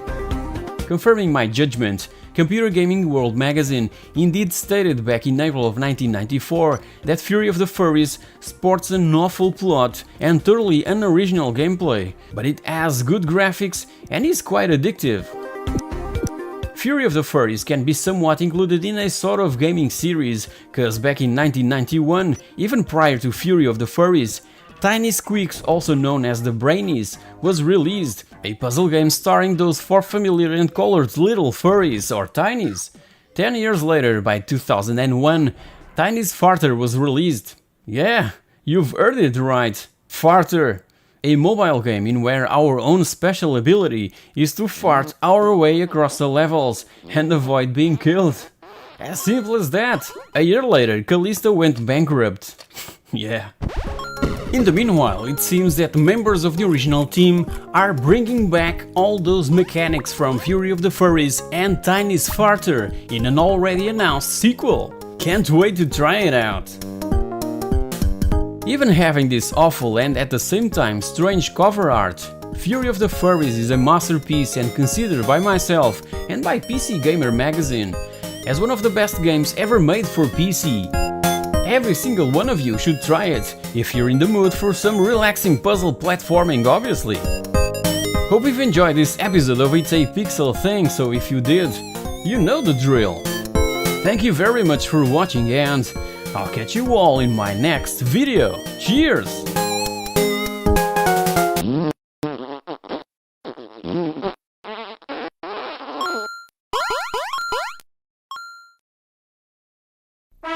Hey guys, welcome back! Indiana Jones and the Emperor's Tomb was released back in 2003 and offers that spirit of adventure and exploration that fans of the Man in the Hat really love. But is it any good? Let's find out! The first thing that pops out is the amazing cover art, again by Drew Struzan, also responsible for the amazing posters from many Spielberg and George Lucas movies, and as well Indy's previous venture onto the video games business, Indiana Jones and the Infernal Machine. The Emperor's Tomb was originally designed to be played with a gamepad, but the keyboard controls are quite good. By then, around 2003, I was playing exclusively with keyboard and mouse, so this was a piece of cake for me back in the day. The version you're seeing here is my original copy that I bought on the day of release and that I've recently revisited on a video related to my Windows XP gaming build. If you missed that one, just click on the annotation on the top right of the screen. Developed by The Collective Inc. and obviously published by LucasArts, Indiana Jones and the Emperor's Tomb tells this all-new indie adventure that takes place in 1935 between the events of Indiana Jones and the Shrine of the Sea Devil and Indiana Jones and the Temple of Doom, and we start off in the jungles of British Ceylon, where Indy is searching for the idol of Kuruwatu.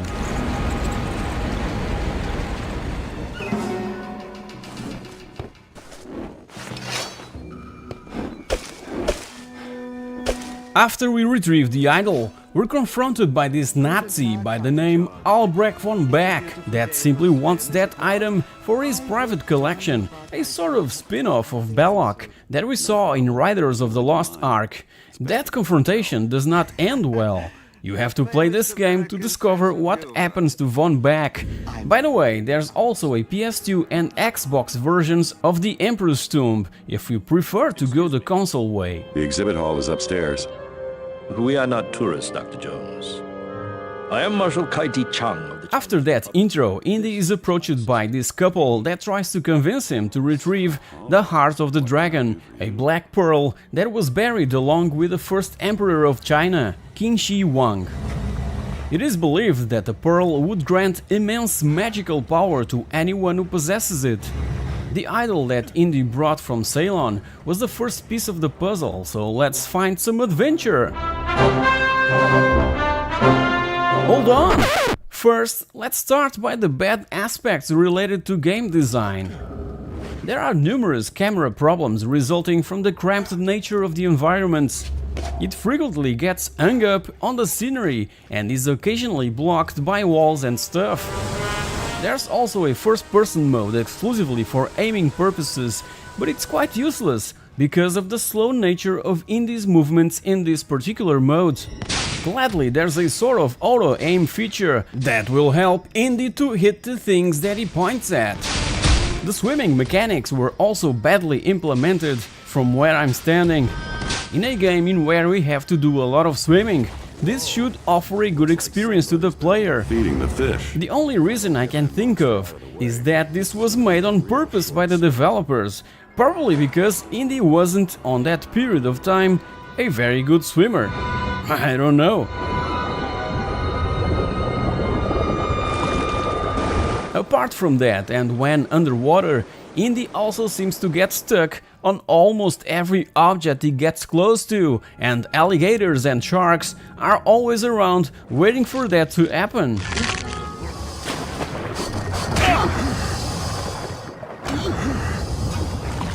Solving puzzles and jumping from platform to platform is also what this game is about. And there's plenty of perfectly timed jumps to master, and holding on to a nearly missed ledge with the tips of our fingers can really be exciting.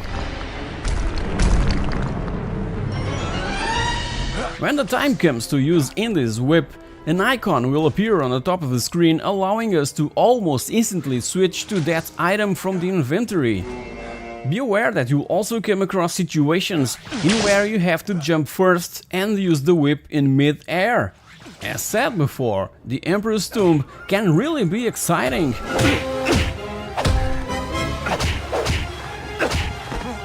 Other icons will also be displayed on that precise spot, like the one that symbolizes the pull action, telling us immediately that there's something to do on a specific place.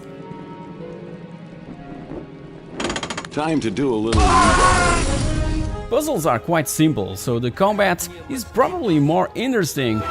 Combos are really easy to pull off, being also able to grab an enemy and throw him off of a roof or into another bad guy. Truly enjoyable and funny situations may be accomplished with the combat sections present on the Emperor's Tomb, and the second half of the game is packed with these encounters. The AI is also truly challenging, with incredibly smart enemies to face. They team up against us and pick objects dropped by other characters. Indy's hat can even come off during a fight.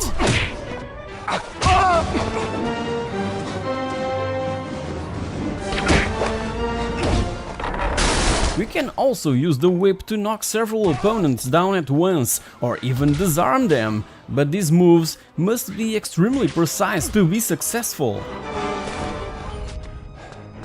Obviously that there are guns and ammunition scattered around the levels, but in very limited amounts. I guess that the developers wanted to focus the action towards one-on-one fighting after all.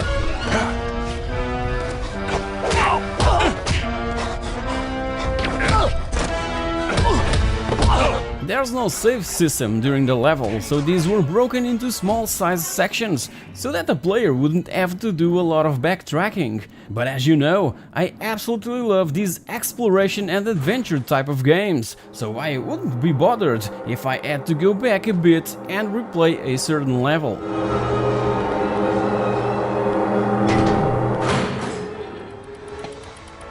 Indy's voice is brilliantly performed by David Ash, that sadly already left us back in April of 2015.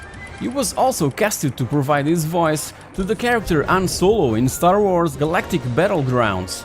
And besides the voice work, the musical score, again by Clint Bajakian, is quite impressive, just like it was on Infernal Machine. A fake bookshelf. This place is full of surprises. It looks like there's something missing here. John Williams should be proud to see his work being used and rearranged by such incredible and talented musicians. Indiana Jones, world-famous archaeologist. Got a nice ring to it.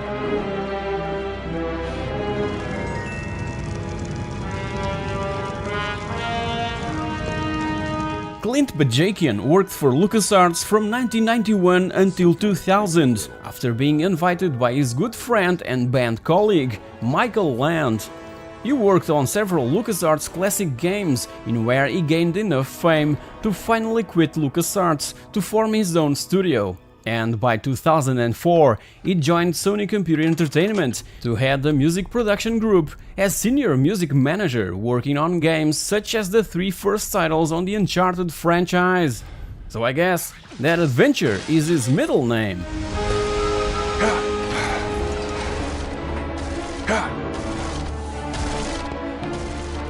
You're a dead man, Jones.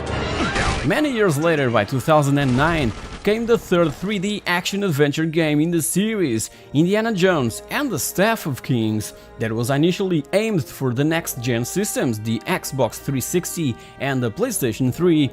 But as told on my LucasArts history video, it was running behind schedule big time. That Naughty Dog, along with its Uncharted Drake's Fortune, completely backstabbed LucasArts and the team that was developing this brand new indie adventure.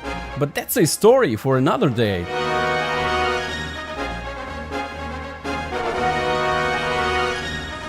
So guys, hope you've enjoyed this video, and if you did, don't forget to smash that like button, to subscribe to the channel and to click on that bell icon to be notified when all my next videos become available.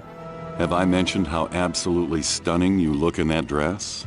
I'm thoroughly aware that Indiana Jones and the Emperor's Tomb won't probably be of interest to players that were never fond of Indy's adventures, but for fans of the character and the franchise, just like me, this is one must-play and one must-have title. Feel free to share down in the comments section below your favorite indie games. I miss the good old Indiana Jones point-and-click adventure games, and what about you? Tell me everything! Thank you very much for watching, and I'll see you all in my next episode!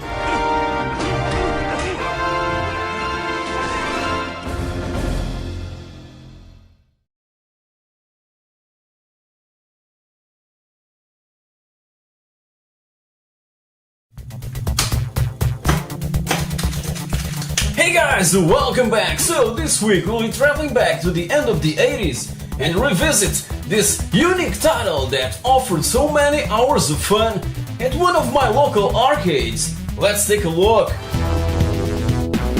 The year is 1989, an amazing time for arcade coin-op games with so many groundbreaking titles.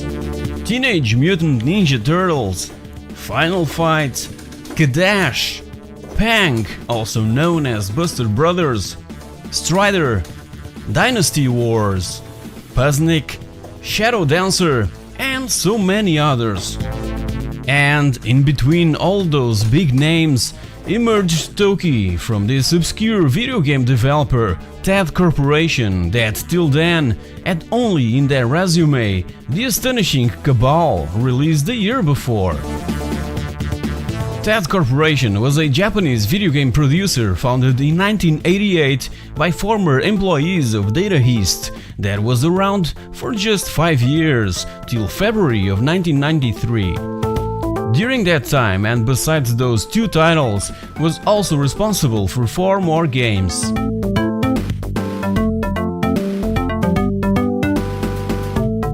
As you might know, Toki was being remastered for the current new-gen systems and had a release date scheduled for 2012. Meanwhile, something went wrong during the development process and just found that their website is offline, their YouTube channel is completely empty, their Facebook page has one last post that dates back from a year ago, and the game disappeared from Steam. That was really sad to know. I was really looking forward for this gorgeous looking remake. So the only option we have is to look back at the original game and its ports to home consoles and computers. As said, the arcade original was released in 1989, but only and silently appeared in my alley around 1991. That was when I laid my eyes on it for the first time. I recall that the tune from Toki's first level and its peculiar sound effects was what grabbed my attention. By then I was already a proud owner of an Amiga 500, and that was when I started paying extra attention to the ads for the home versions of Toki that already started to appear in British magazines. And what do you know? It was being converted by Ocean Software, but not by those well-known British and Scottish Ocean programmers and artists. This time around, the task was assigned to Ocean France and to programmers Michel Janicki and Jean-Charles Mérignac. musician Pierre-Éric Loriot, and artists Philippe Desolé and his brother Lionel, that gave life to Toki on the Amiga and Atari ST versions. Philippe was even involved in the 2D animations for the recently cancelled remake and is credited for being the creator of the 1994 video game character Mr. Nuts. Despite being also advertised, the CPC and ZX Spectrum versions were never released. This last one would have a 128K exclusive release and was even previewed in issue 90 of Crash magazine. So, after I tried Toki at the arcades, I was really looking forward to get that one for my Amiga. When that finally happened, Shadow Dancer was history.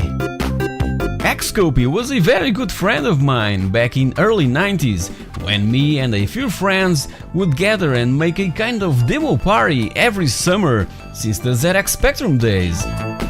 Lots of games were copied and traded, and that's how I got my hands on Toki in that summer of 1991.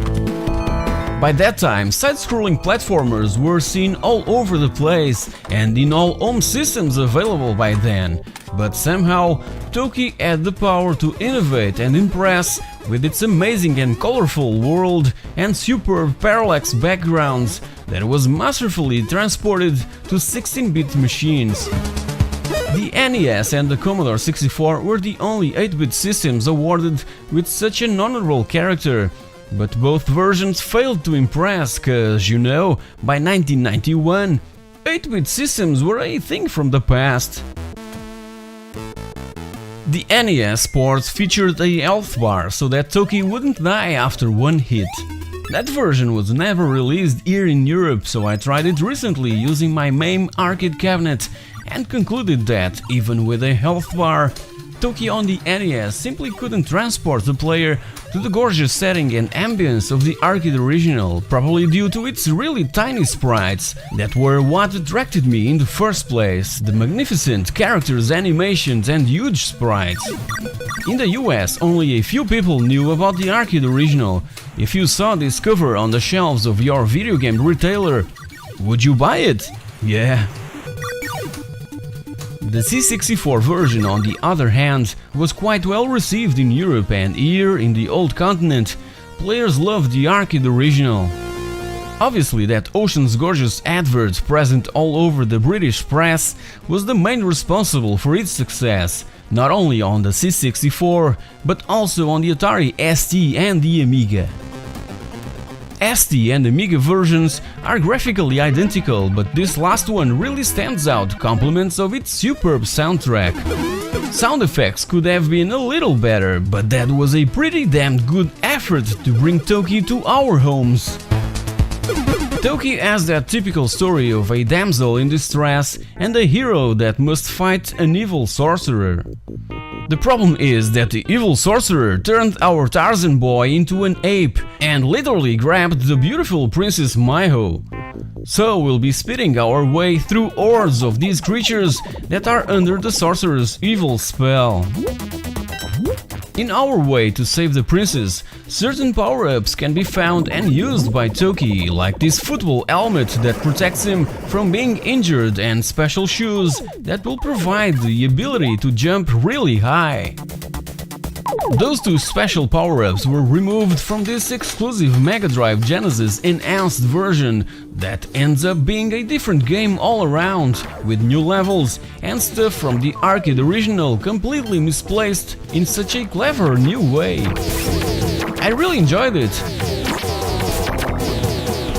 The Atari Lynx was the only handheld to receive a version of Toki, and it looks like a pretty solid attempt and a perfect example of a well-made conversion from arcades without sacrificing too many of the qualities that made the original so damned enjoyable.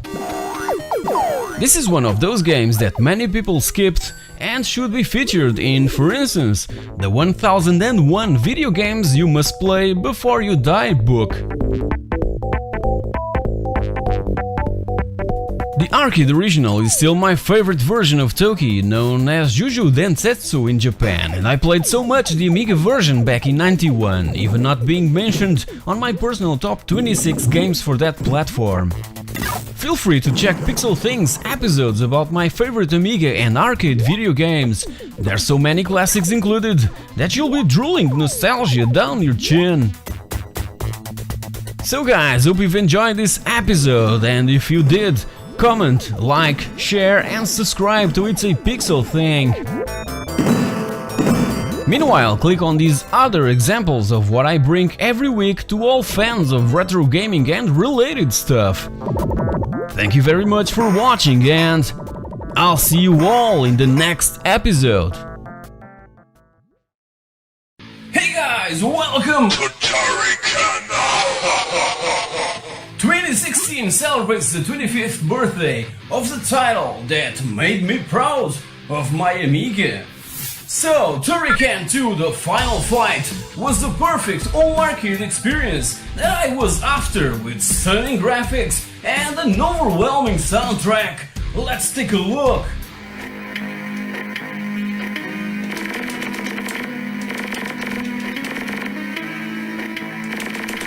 I recall the first time I got a glimpse at Turrican 2. It was on this daily TV show, Point by Point, hosted by the awesome Raul Durão, who had this vision of having in his show a 5-minute per week interaction with Paul Dimas, where they discuss the latest video games available for the ZX Spectrum and the Amiga. E pronto, se este é o Turrican 2, é porque já tivemos Turrican 1. Boa tarde, Paulo Dimas. I embraced the Amiga platform around 1990, by a time when many of my favorite video games ever were released, like for instance, the very first Turrican. As for Turrican 2, I guess that it was the music that convinced me.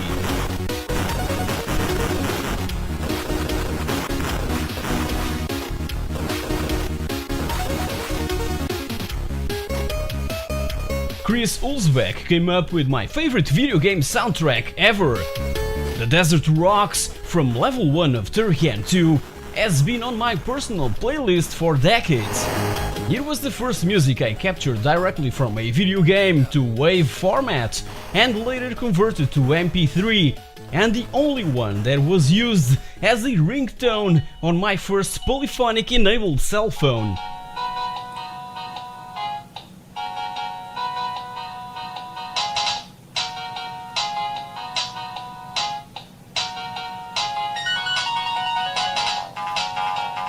Game design of Turrican 2 was pulled off once again by Manfred Trans with precious help from Andreas Escher, though the original concept was on the Commodore 64. But where this game really shines is on the Amiga, probably because of the already mentioned astonishing soundtrack. Inspired by Metroid, Aliens, Psychonix Oscar and R-Type, the story is set in the year 3025, and we play the role of Bran Maguire, the only survivor of the Avalon 1 ship that was attacked by the forces of this evil emperor known as the Machine. So it's completely obvious what our goal is: slaughter the main villain. Just like in the first title of the franchise, Turrican 2 is a mix of arcade run-and-gun platforming action combined with exploration of 5 huge worlds in which, if we search carefully, we'll find precious hidden items, power-ups and even extra lives. Exploring thoroughly, though, will certainly take us directly to other bosses that could have been completely avoided. But with this overwhelming and inspiring music playing in the background, I could be just wandering around for eternity.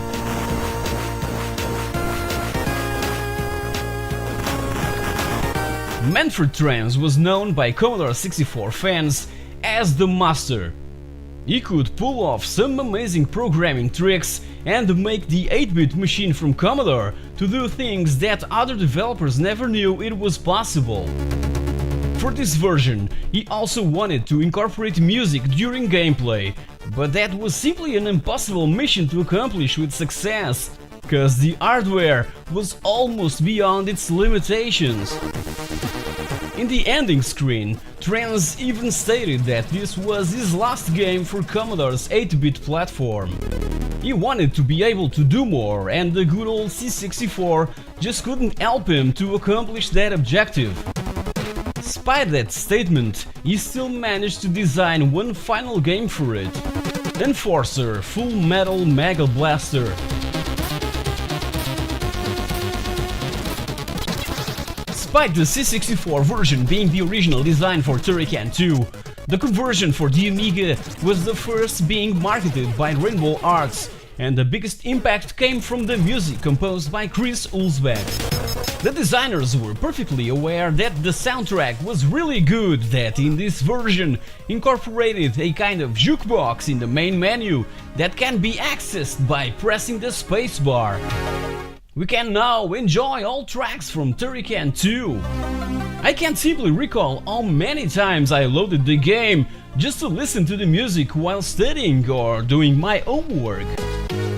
Needless to say that all over the press, Turrican 2 The Final Fight was considered a work of art, not only on the Amiga and C64 but also on the Atari ST, Amstrad CPC and the ZX Spectrum. Later, a CD-TV port was also available that is exactly the same as the Amiga version and, because of that, failed to grab commercial success. In consequence, today's prices for that CD-TV version are completely astronomical. A year later, in 1992, the Game Boy and the Mega Drive Genesis also got a sort of Turrican 2 conversion. The license to publish Turrican 2 on consoles was acquired by Accolade, who had also grabbed the rights to develop a video game based in the movie Universal Soldier, starring Jean-Claude Van Damme and Dolph Lundgren. So, what they did was to transform Turrican 2 into something related to that movie. What a sacrilege! Accolade completely ruined Turrican 2! As James Rolfe would say, what were they thinking? To somewhat be related to the movie, some levels were replaced by a few new others, and the bosses were also redesigned, and even a huge Dolph Lundgren was included. So sad. A planned Super Nintendo port was cancelled due to the high production costs of larger capacity SNES cartridges, but it would eventually end up on the web for players to try using an emulator. In 1995 there was also a DOS enhanced port that I really enjoyed to revive, cause by then I was only giving attention to my good old IBM 486. An amazing conversion that stayed in the hard drive for many years.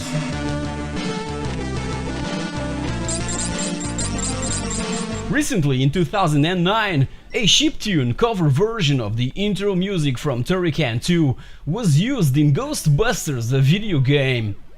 Don't know if it was credited or not, but it was really awesome to discover it.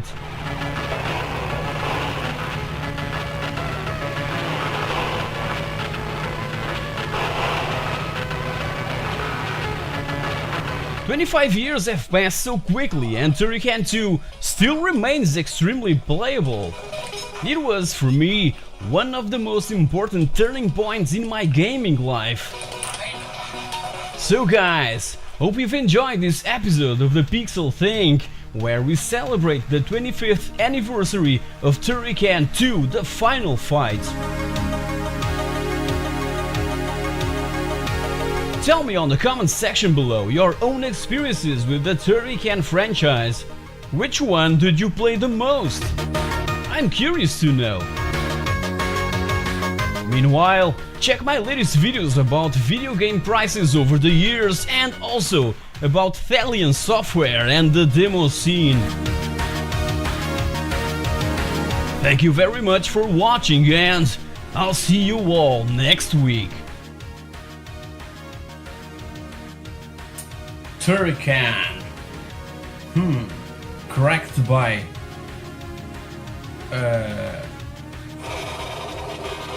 Rainbow Arts. Awesome publisher. to Turrican!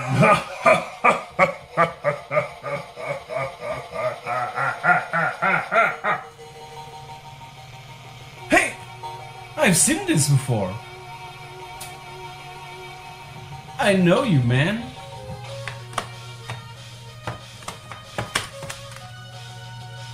Here he is, on a cover of Manowar, from the album Kings of Metal.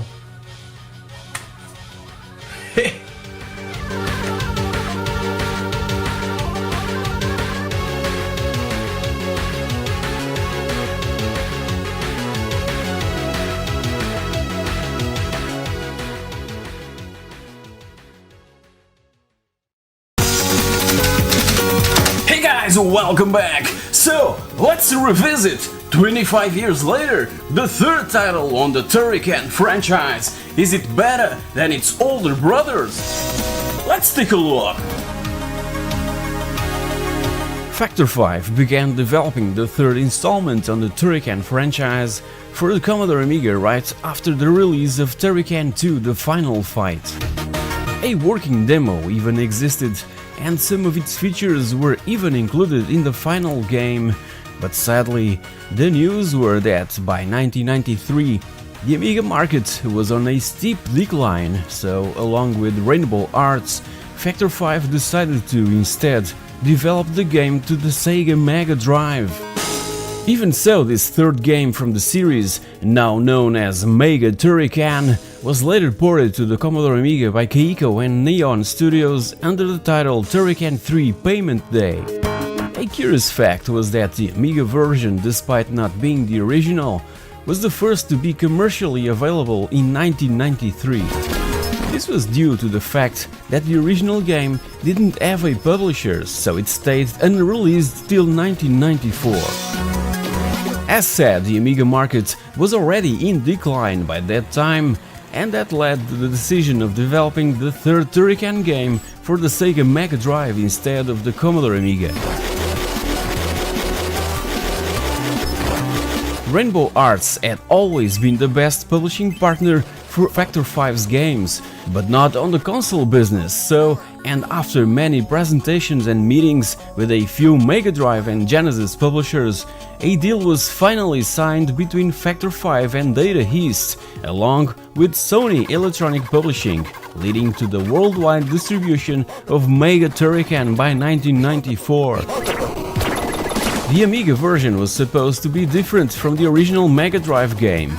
Keiko approached Rainbow Arts stating that they could create something great for the Amiga computer, the system that really brought fame to the series, but Keiko was not doing very well at all levels, what led to a few problems during development.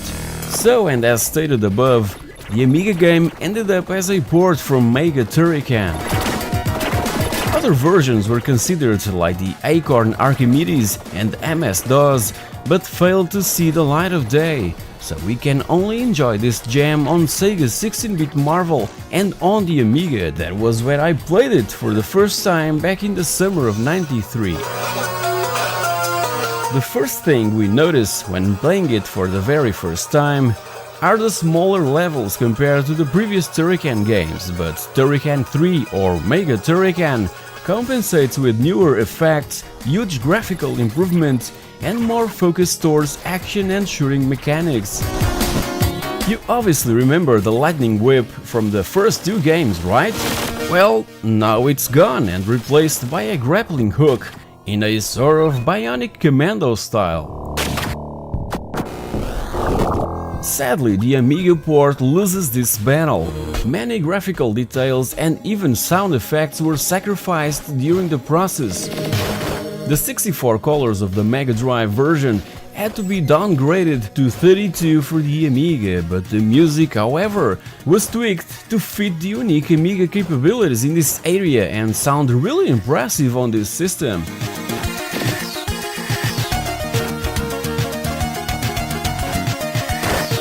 As for level design and gameplay, these remained practically intact, with only turning a secret level from Mega Turrican into a regular level on Turrican 3. It's basically more of the same, but for fans like me, it's like being in heaven. I absolutely love all things Turrican related, so I could only wish that the series would return in style for the current gen systems, but retaining this old-fashioned 2D style, just like many others that surface nowadays. There's 15 levels in total, multi-layered parallax scrolling, and over 20 different musical tracks. Chris Hulsbeck and Jochen Ippel for the Amiga loading screens returns with one more amazing soundtrack, but even so, the one from the previous game on the franchise is still my favorite and truly memorable. Even so, it's awesome to hear Chris Hulsbeck's first original soundtrack on a Sega console.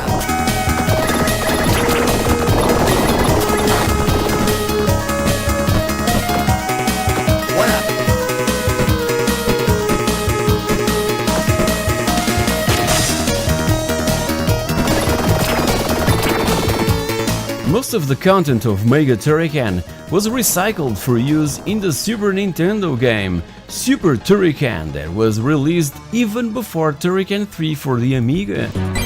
By this time you're already completely lost in the middle of ports and conversions and recycles, aren't you?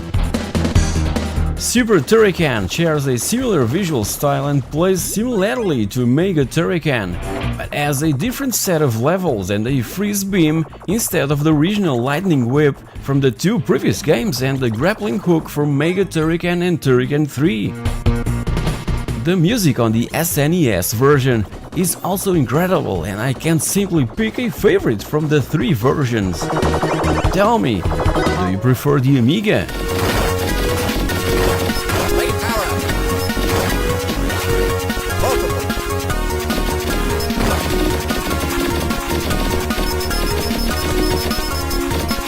Mega Drive Genesis,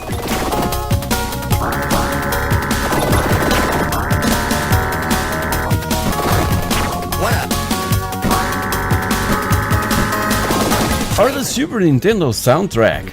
Power up.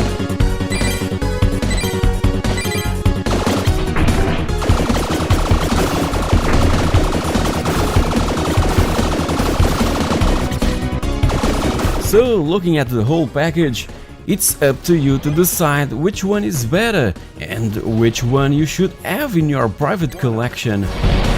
The three have their own strong and weak points, but I love them all and, as said, would grab a new game immediately without blinking. So guys, hope you've enjoyed this episode. If you did, don't forget to subscribe, to click on that bell icon so that you're notified when my next video becomes available. Comment, like, share, pattern, all that good stuff that helps the channel grow and reach the outskirts of the universe. Thank you very much for watching, and I'll see you all in the next episode.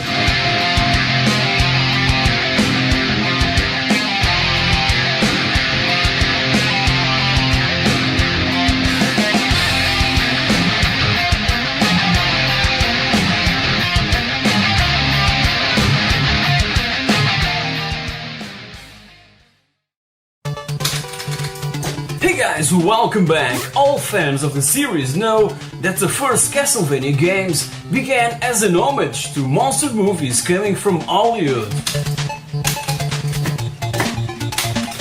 So let's celebrate the 30 years of Akumaju Dracula, the very first title released in '86 for the Famicom Disk System. Let's take a look! Right after the European launch of the Nintendo Entertainment System back in September of 1986, Akumaju Dracula was released in Japan for the Famicom Disk System. The game would eventually cross the border over to the United States and Europe a lot later, by May of '87 and by December of '88 respectively, and in cartridge format. It tells the story of Simon Belmont on his quest to defeat Dracula that emerges every 100 years and must fight against many known movie monsters like Frankenstein, the Mummy, two of them, Igor, Medusa, the Phantom Bat, Grim Reaper, also known as Death, and obviously Dracula. I was 15 years old when I first played Castlevania and was over at a friend's house and on a Commodore 64. Needless to say that I wasn't impressed with the C64 version. Back then, by 1990, what really grabbed me on a video game was the music, and sadly, the music from this C64 port was really awful and the SID chip was capable of doing a lot more.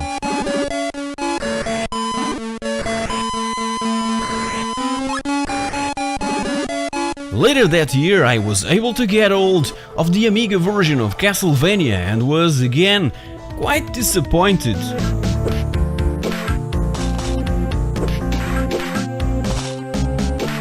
Later that year, around Christmas time, a neighbor of mine that had a 386 PC showed me the DOS port of Castlevania and I was finally impressed by it, even being a 16-color graphics port with this choppy scrolling and animation and sounds and music coming from the PC speaker. But the best was yet to come, my experience with the NES original. What an overwhelming achievement! What an astonishing piece of programming goodness!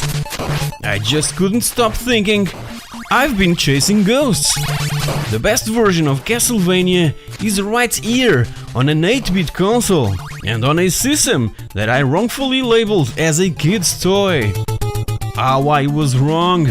This kid's toy has got the best vampire killer game ever made!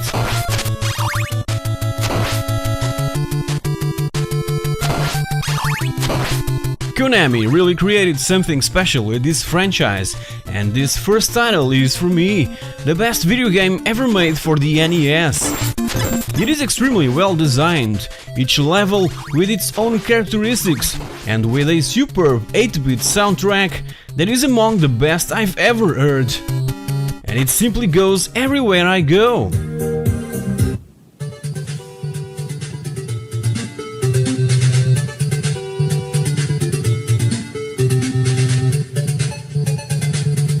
It's a difficult game, indeed, but it's so addictive that we'll quickly surpass that obstacle.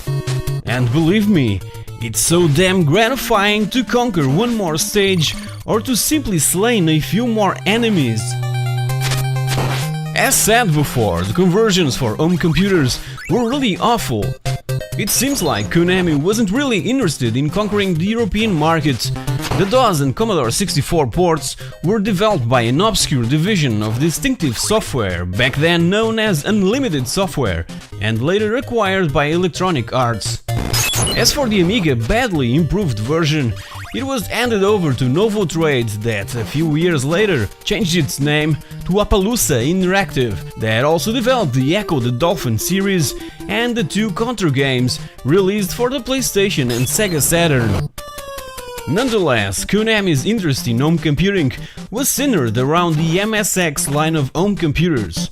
So for the MSX2, Konami released by Halloween of '86, a month after the original, a slightly different version of Akumaju Dracula that, besides the mirrored cover, offered a similar platform game with the same backgrounds and music, but with different areas and a non-linear Metroid-like style of gameplay that ended up influencing its sequel, Castlevania II Simon's Quest, focused a bit more in exploration with RPG elements thrown in. This MSX2 version was the first Castlevania game available in Europe under the title Vampire Killer. A few years later, by 1993, the Japanese exclusive Sharp X68000 home computer received a remake of the original Akumaju Dracula that by 2001 was again remade for the PlayStation, entitled Castlevania Chronicles. This last version features an arrange mode that is simply an easier way for newer players to fully enjoy the original concept without ending up dead constantly. Taking full advantage of the 10 MHz 68000 processor of the Sharp X68000, the entire game was completely updated with a brand new engine. Stages were redesigned and also new stages were added. It is also known for being extremely difficult, so personally I prefer the more relaxed PlayStation version with its arrange mode that I've mentioned earlier. And the music is outstanding in both versions, with new arrangements of those familiar tunes from the original NES game and from the series altogether.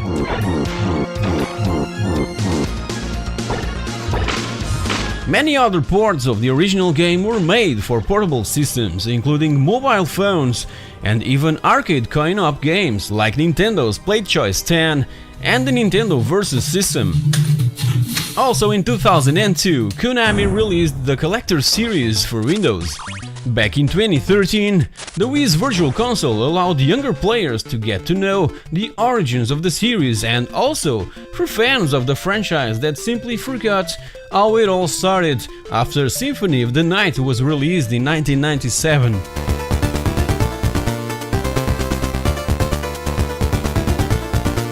The name Castlevania for the American and European releases resulted from a misunderstood translation of the original title, Akumaju Dracula, that was wrongfully mistaken for Dracula's Satanic Castle. It would most likely sound controversial, so the official translation of Akumaju Dracula remained as Devil's Castle Dracula, since it was released outside Japan in May 1st of 1987.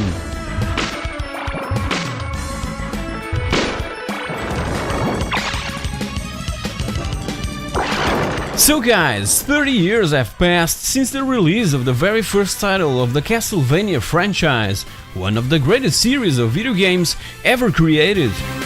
Feel free to point out down in the comments section your favorite titles from the whole franchise. Meanwhile, check my latest videos, the 2016 room tour of my man cave and my personal top 10 original Xbox games. And if you've enjoyed this episode, please like, share and subscribe to It's a Pixel Thing. Thank you very much for watching, and I'll see you all next week.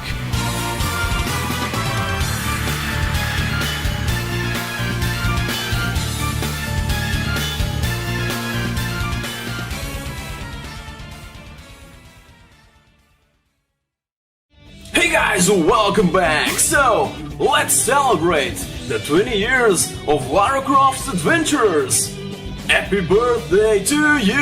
Happy birthday to you! Happy birthday, dear Lara! Happy birthday to you! Let's take a look! Lara isn't 20 years old, definitely. It's been 20 years since she first started exploring the wilderness in search of fortune and glory. Well, for the 2013 reboot, her birthday was changed from Valentine's Day of 1968 to Valentine's Day of 1992, so she's precisely 24 years old. 1996 saw the debut of the adventures of this young girl that came about from the creative British studio Core Design that in the past gave us the also incredibly amazing stories of Rick Dangerous that can just be her father, right? I truly believe in that possibility. Obviously that the adventures of Indiana Jones were a huge inspiration for the designers behind the creation of such a memorable character that was recently rebooted in a game that for me is one of the best I've ever played in my whole life. And I'm simply loving Rise of the Tomb Raider. Tomb Raider was released firstly for the Sega Saturn in October of '96, followed closely by the PlayStation and DOS versions. And the fully 3D environments, allied with her impressive silhouette, cemented Lara's popularity right from the beginning. Toby Gard was the designer of Lara Croft herself, and one of the 6 persons who started working in the Tomb Raider project back in 1993. They focused the game towards puzzle solving and stealth rather than action. The Uncharted series was just what Tomb Raider didn't want to be in the first place. So the idea for Tomb Raider came after a visit to the Tokyo Game Show that Brother Smith took. They've witnessed firsthand the bright 3D future that was around the corner provided by the new consoles that were about to arrive. So that vision, combined with Toby Gard's designs of this female protagonist and the adventurous setting of Indiana Jones and Tintin stories, originated the massive popular Tomb Raider franchise. The first sketches showed an Indiana Jones ripoff with a mustache that was obviously and quickly rejected. So Toby went for a completely different approach, a female character. Laura Cruz was her initial name, a South American explorer specialized in ancient artifacts. As you know, third-person video games involve a lot of staring at the main character's butt, so I believe that a lady's butt is way more appealing to young players that would, with no doubt, picture it in many of their own fantasies. Then in 1996, Eidos purchased Core Design and made the final touches. They wanted a more British-like gal, so the name Laura Cruz was the first thing to be dropped, and to find a more suitable name, they grabbed the phone book and looked for something that sounded similar to Laura Cruz. That's how the name Lara Croft came to be. She was named after an English citizen from Derby, to be more precise, and got a great education and her own mansion, the Croft Manor, that was based in Core Design's own headquarters. Another final touch that, rumor says, was accidentally attained was Lara's breasts. Toby Gard was just messing around with one or two of her 250 polygons and increased her bosom by 150%. When he was getting her back to her normal state, the guys at the office saw the augmented version of Lara and stopped them right there, saying that she looked better that way. Like if I would believe that it was an accident. Yeah, right. Tomb Raider came right after Super Mario 64, selling more than 7 million copies, and was responsible for this huge shift in the video game industry. Core Design never imagined just how successful Tomb Raider would become. Lara Croft herself was seen as a pop artist and sex symbol. She appeared in a bunch of commercials and even in U2's Pop Mart tour, posed for magazines, had her own comic book series, and later Angelina Jolie was a perfect actress to play Lara's role in the big screen. Toby Gard didn't like the way Eidos was exploring Lara, so he left Core Design and completely abandoned the project right after the first game. A year after, Tomb Raider 2 was released for PC, PlayStation and Macintosh, being another huge commercial success, selling more than 8 million copies that led to Eidos' goal of releasing one Tomb Raider title per year. So in 1998 came the third chapter of Lara Croft's adventures that was not as successful as the previous title, but was considered as the pinnacle of the franchise, both artistically and creatively speaking. The team continued to release a brand new Tomb Raider game and expansions to the older ones every single year, culminating with the Angel of Darkness that was rushed to stores unfinished and filled with bugs. As part of their marketing plan, Eidos and Paramount Pictures wanted the game to be released before the premiere of the Cradle of Life movie, but because of the game's bad reviews, the fans completely ignored Lara Croft's Hollywood second venture. Core Design was exhausted, and after that Angel of Darkness incident, Eidos passed the Tomb Raider franchise to the hands of Crystal Dynamics that in 2006 achieved the impossible, reviving this apparently long-lost franchise. That was lovely. Toby Gard was brought in as a consultant for this new Tomb Raider legend that went on becoming a huge success, selling more than 4.5 million copies, and soon after came the confirmation of a remake of the original Tomb Raider from 1996. It was highly praised all over the press, but ended up being the least commercially successful title from the whole franchise, selling only 1.3 million copies. I truly love this remake and can't quite comprehend why it performed so poorly. Underworld followed, being the first Tomb Raider title to rely on motion capture for Lara, making her moves more fluid and natural and ending Crystal Dynamics' trilogy with style.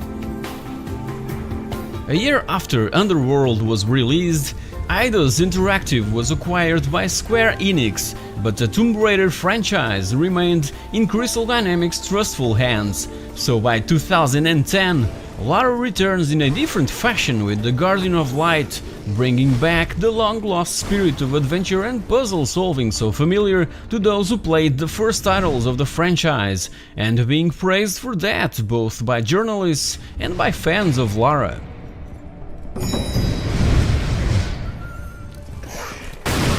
And we've reached 2013, when Crystal Dynamics showed to the world their reinvented Lara and her fight for survival.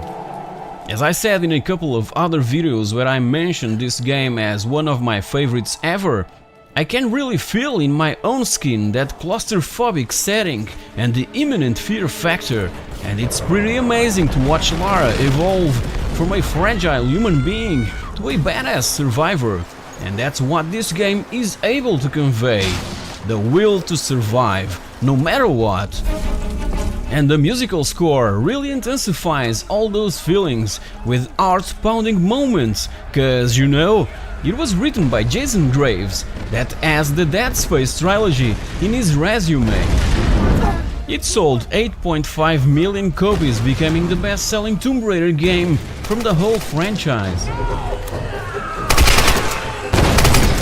This was some of the most emotionally and physically draining work that I'd ever done. In 2014, another spin-off and a sequel to The Guardian of Light arrived to stores by the name Lara Croft and the Temple of Osiris. But fans were really looking forward to the true sequel of the 2013 reboot. And that takes us to The Rise of the Tomb Raider, released firstly for the Xbox One and 360 back in 2015, and this year was also made available for the PC and PS4. Grab the PS4 20-year celebration pack that also contains the art book and the new DLC mission, and I'm truly enjoying the experience. It was considered by Time magazine as the 18th best video game of all time, and I totally agree. This title performed poorly when it was available for Microsoft's consoles back in November of 2015, probably because it was released in the same day as Fallout 4, but I'm not really sure if Rise of the Tomb Raider will surpass its predecessor, cause many PlayStation players got really angry with Crystal Dynamics' decision of releasing their brand new game exclusively for Xbox players. I simply don't care about that stuff. I love to play the 2013 reboot on my Xbox 360 and the PC, and I'm truly enjoying playing this last Tomb Raider installment on my PS4, even if it only arrived to Sony's console a year later.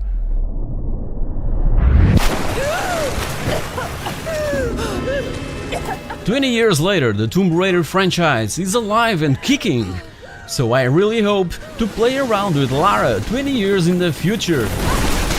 Happy birthday, Lara! Many more adventures will surely come, and I truly hope that you take us all along with you. So guys, tell me in the comments section below, what's your favorite Lara Croft adventure? Are you a fan of the genre? You know that I'm a huge fan of adventure and exploration. I keep telling this to all you guys in practically every video I make. So this genre is a big deal for me. So if you've enjoyed this episode, please like, share and subscribe to It's a Pixel Thing. Feel free to check these other videos that I try to bring every week for all fans of retro and not so retro video games. Thank you very much for watching, and I'll see you all in the next episode. Hey guys, welcome back! Next year, Maldita Castilla or the Abbey of Crime will be 30 years old. However, this amazing gem from the golden age of Spanish video game development must be remembered every single year. So, let's take a look at one of the greatest arcade adventures ever made for the most popular home computers of the second half of the 80s. Come on! The title, The Name of the Rose, won't say much to a younger audience, but I can say that it was a 1980s novel from Italian author Umberto Eco that was 6 years later adapted to cinema by the hands of Jean-Jacques Hano and starred by the amazing Sean Connery. Also, the movie poster was drawn by the gifted Drew Struzan, responsible for others like, for example, from the Star Wars and Indiana Jones franchises.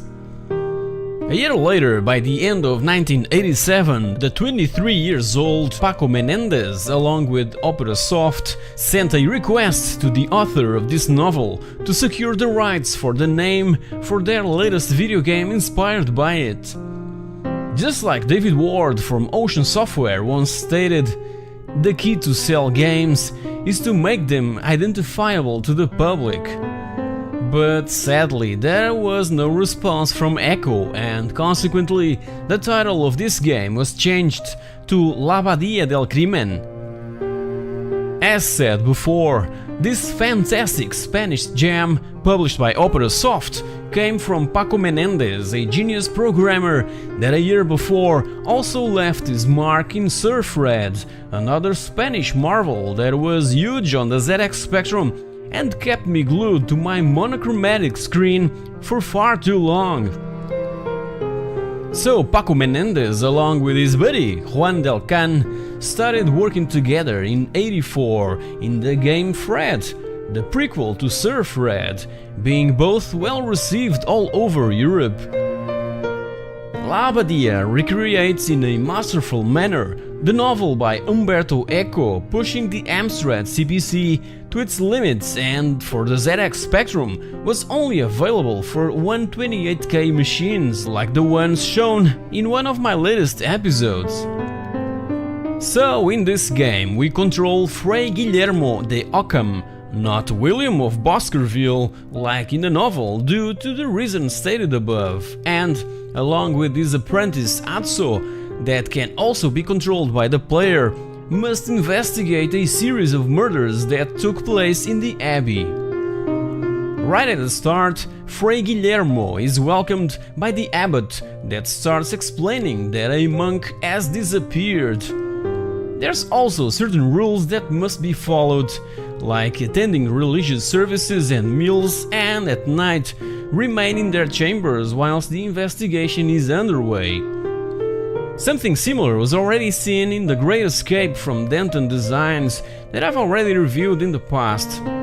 So we, the player, must try to solve this mystery during 7 days in this beautiful and masterfully designed isometric abbey, compliments of Juan Del Can, that by that time was a student of architecture and also drawn the cover for the game.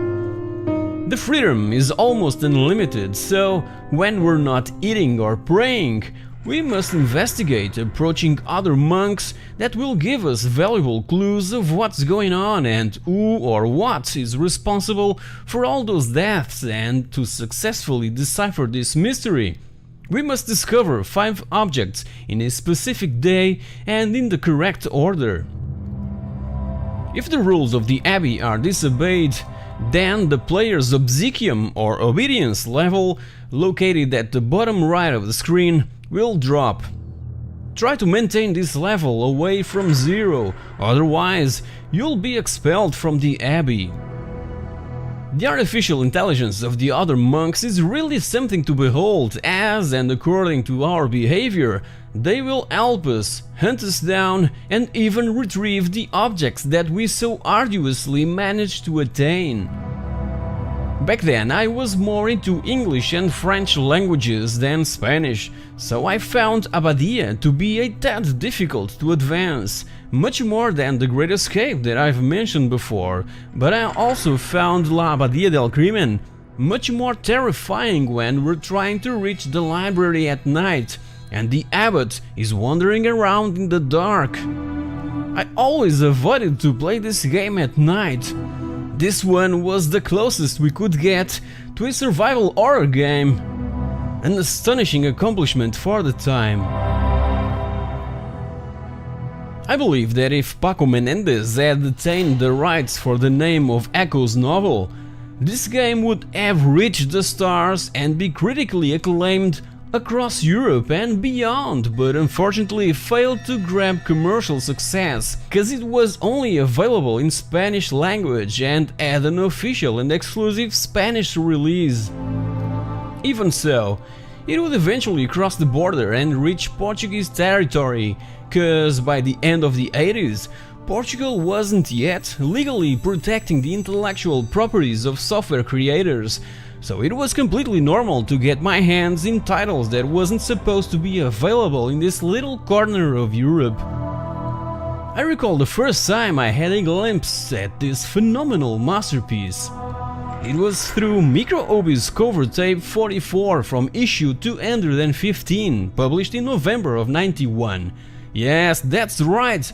By then, I had already embraced the 16-bit technology, exploring the amazing capabilities of the Amiga 500, but even so, from time to time, I would try out Specky's novelties, and I simply had to try this 128K title that was only available for 8-bit machines and was praised all over the Spanish press. So the first time I loaded it, I was immediately blown away by the beauty of its graphics, the amount of detail, and its amazing plot. I needed to grab the complete version ASAP. I also recall trying to play the DOS version back then, but by the time I tried to reach the church, a digitized voice calling me pirate would sound through the PC speaker, ending the game right after. Unfortunately, never had the chance to grab an original copy of the game. Have you seen its prices on eBay? Holy crap! Through the years, there has been some improvements to the original game, like the addition of English translations, so that players not familiar with the Spanish language could also experience the Abbey of Crime. The game achieved a huge cult following in Spain, and I must highlight the 2001 adaptation for DOS by Antonio Gonzalez, with improved 256 VGA color graphics that 3 years later ended up receiving a much anticipated 32-bit release for Windows that, besides those gorgeous graphics, incorporated also remastered sound and music, and was even subject of a news report on national TV. El vertiginoso mundo de la informática convierte en obsoleto lo de ayer mismo, pero no necesariamente lo relega al olvido. Hay quien venera creaciones antiguas hasta el punto de respetarlas como legendarias y restaurarlas como si fueran obras de arte. A more recent homage to this magnificent piece of programming is a recently released PC, Mac and Linux remake, La Abadia del Crimen Extensum. This beautiful tribute by Manuel Pazos and Daniel Selemin took 2 years from their free time to conclude, offering fluid animations, enhanced music. You've been listening to the soundtrack and it is included in the download, and is graphically gorgeous. Everyone who played the original must also play this reinvention of the classic. It's also in English language and completely free to play. Now, there's no excuse. Every fan of the genre must experience this plot filled with tension and mystery.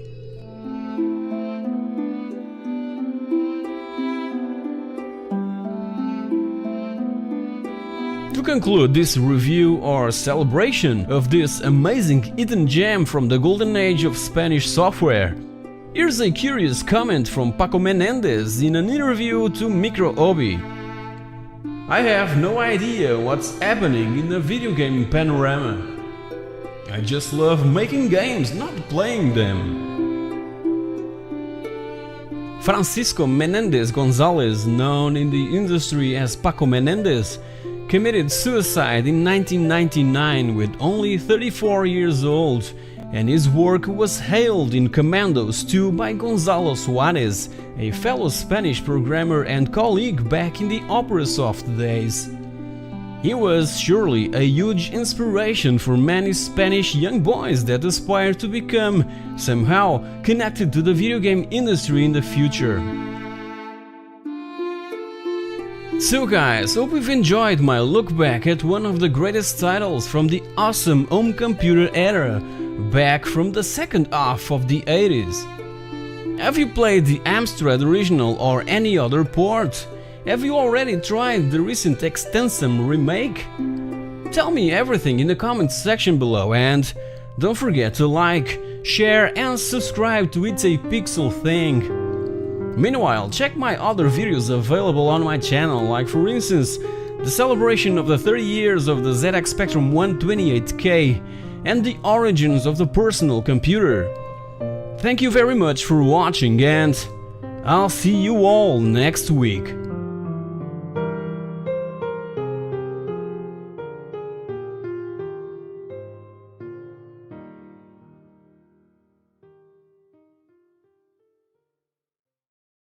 Hey guys, welcome back!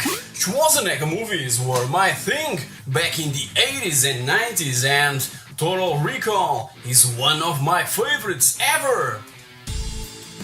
The home computer video game based on it suffered quite a harsh development process, and recently the rolling demo of the original scrapped ZX Spectrum version was retrieved and made playable for us to try. Let's take a look! After RoboCop, Paul Verhoeven returned 3 years later with another bone-crushing and sci-fi thriller based on a short story by Philip K. Dick, first published in April of 1966 in the Magazine of Fantasy and Science Fiction. In Total Recall, a constellation of Hollywood's finest stars were hired to propel Verhoeven's masterpiece beyond the infinite. Arnold Schwarzenegger, Sharon Stone, Michael Ironside, Rachel Ticotin and Ronnie Cox were just a few that helped to bring Dick's story to the big screen. Obviously, that Ocean Software would grab the license to develop the home computer versions of Total Recall for the Amiga, Atari ST, Commodore 64, Amstrad CPC and the ZX Spectrum that would place it right into second place in UK video game charts. A completely distinct NES port was also developed by Interplay, that were hired by Acclaim and more focused in the original story than on the movie in which it was based. It was released in August of 1990, right after the movie's premiere, and Nintendo Power even held a contest in where the first prize would be a Martian police uniform and a trip to Hollywood, with the chance to meet Schwarzenegger himself. Later, the magazine admitted that it was their worst promotion ever, cause the winner of the contest only had the chance of a quick handshake more than a year after the promotion ended. All over the internet, gamers are unanimous, stating that this is one of the worst games on the system and one of the worst ever made. And I can only agree with those judgments. It's a complete disrespect towards the amazing movie in which it was supposed to be based.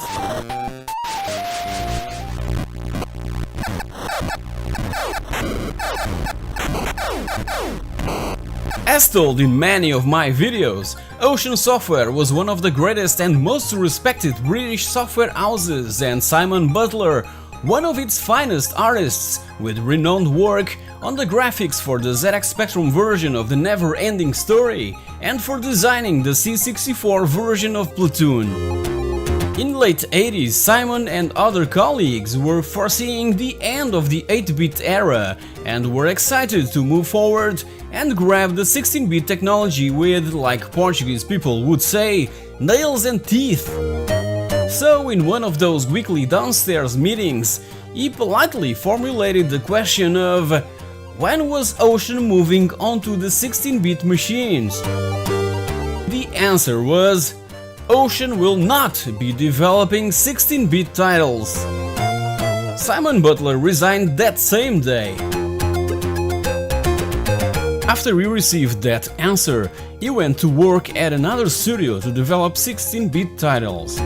At the moment of his resignation, he was working on the sprites for the C64 version of RoboCop. Then Stephen Thompson stepped into the vacancy and ended up finishing and further develop all the graphics for the amazing C64 RoboCop game that we all know. So as said, after Ocean, Simon Butler went on working for a team that shortly after ran into financial problems and he found himself looking for work once again. It was during this period that he applied for a position at an unknown company in Manchester by the name Active Minds. They were new to the industry with only 2 titles in the works, Gaza 2 and Total Recall. Simon realized on day 1 that the product was doomed.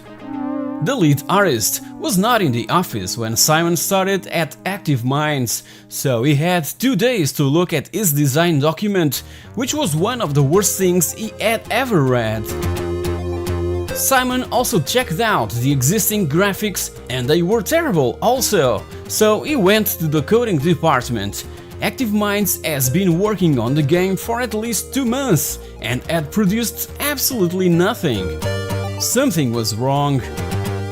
The boss of the company thought things were proceeding fantastically and was very proud of his team.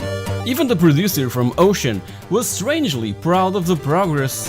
It was when Simon Butler realized that the team did not know what they were doing, and the producer was reporting complete lies back to Gary Bracey at Ocean by saying that the game was amazing and everything was going smoothly. The lead artist finally came into the office the next week, and after a quick chat with him, Simon realized he was a complete idiot and that he was taking advantage of a boss who knew nothing about game development. He was getting paid and giving nothing in return.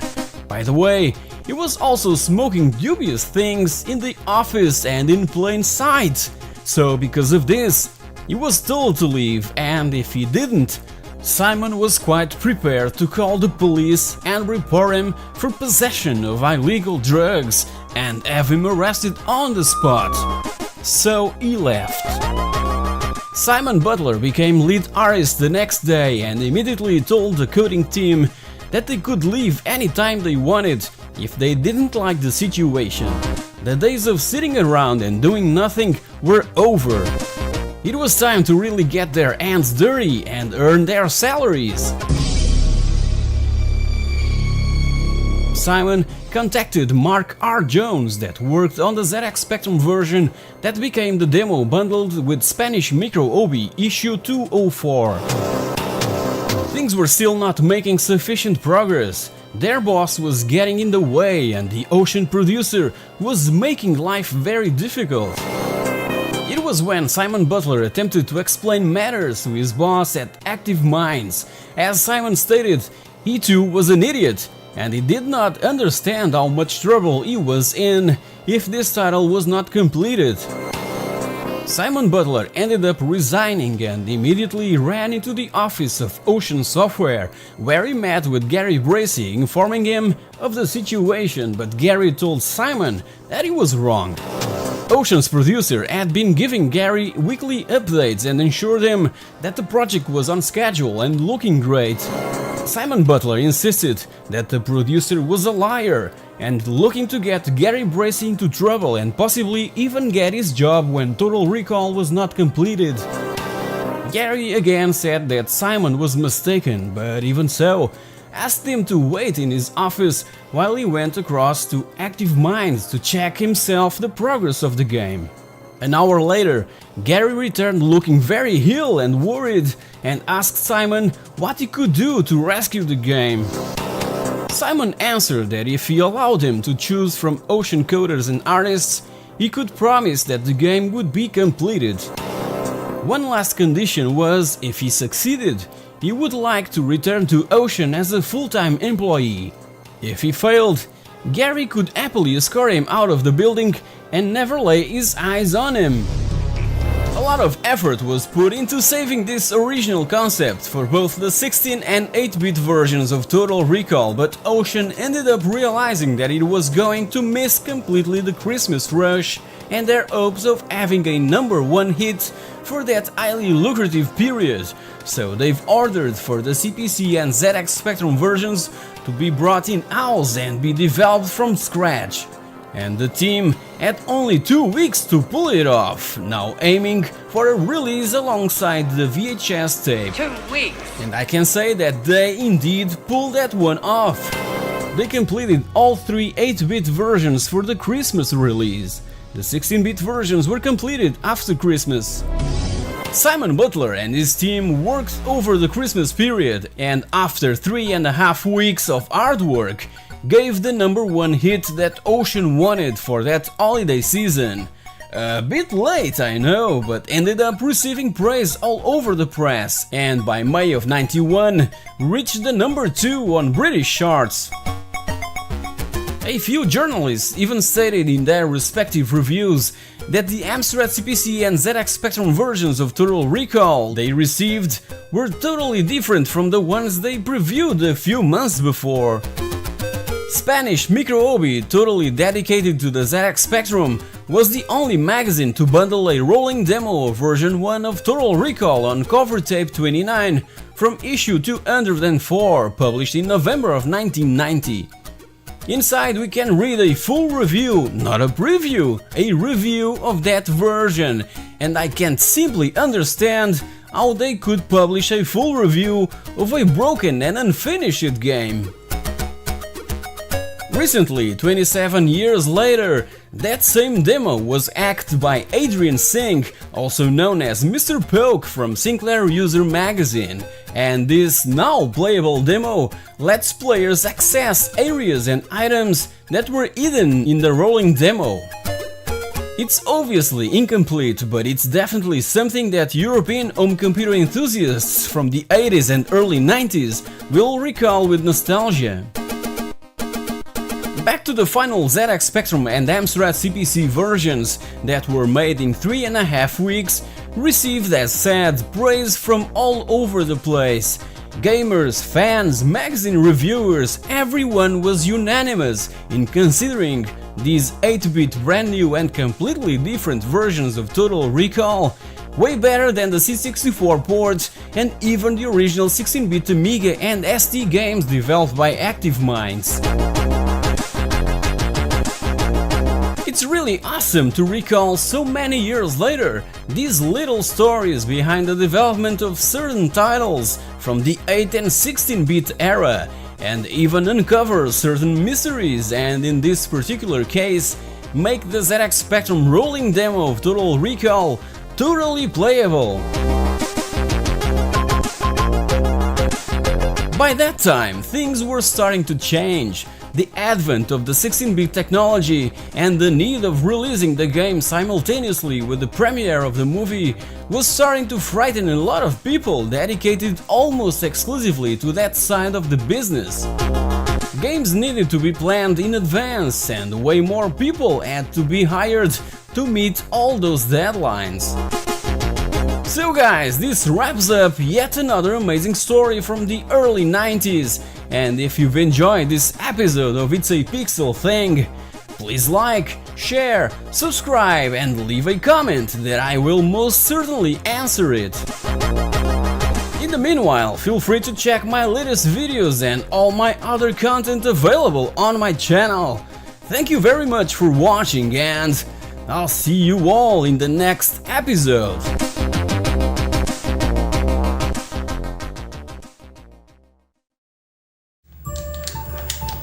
Hey guys, welcome back! This is the perfect time to review Maldita Castilla, also known as Cursed Castilla, this extended and limited PS4 physical release.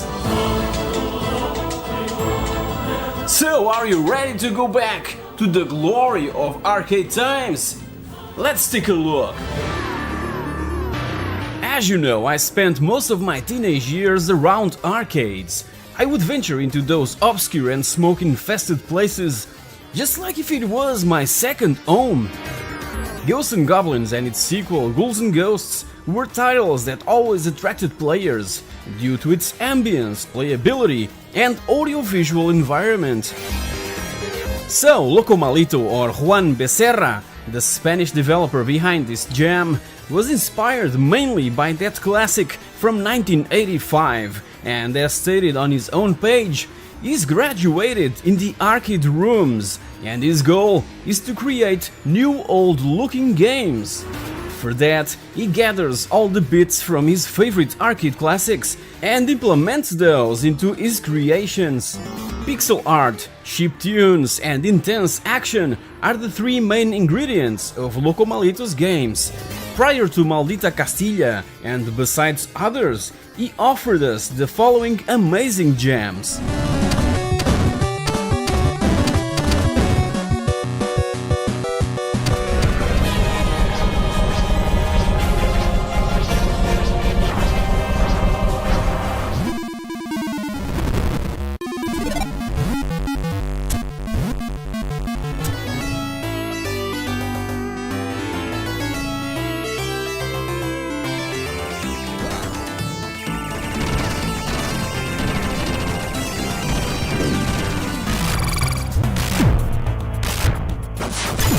And these are all free-to-play games.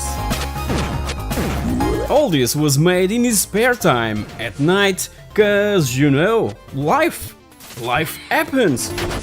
But he doesn't work alone. Those amazing tunes were composed by a talented dude known as Grisor87, and the fabulous promo illustrations and cover art were created by Marek Barej.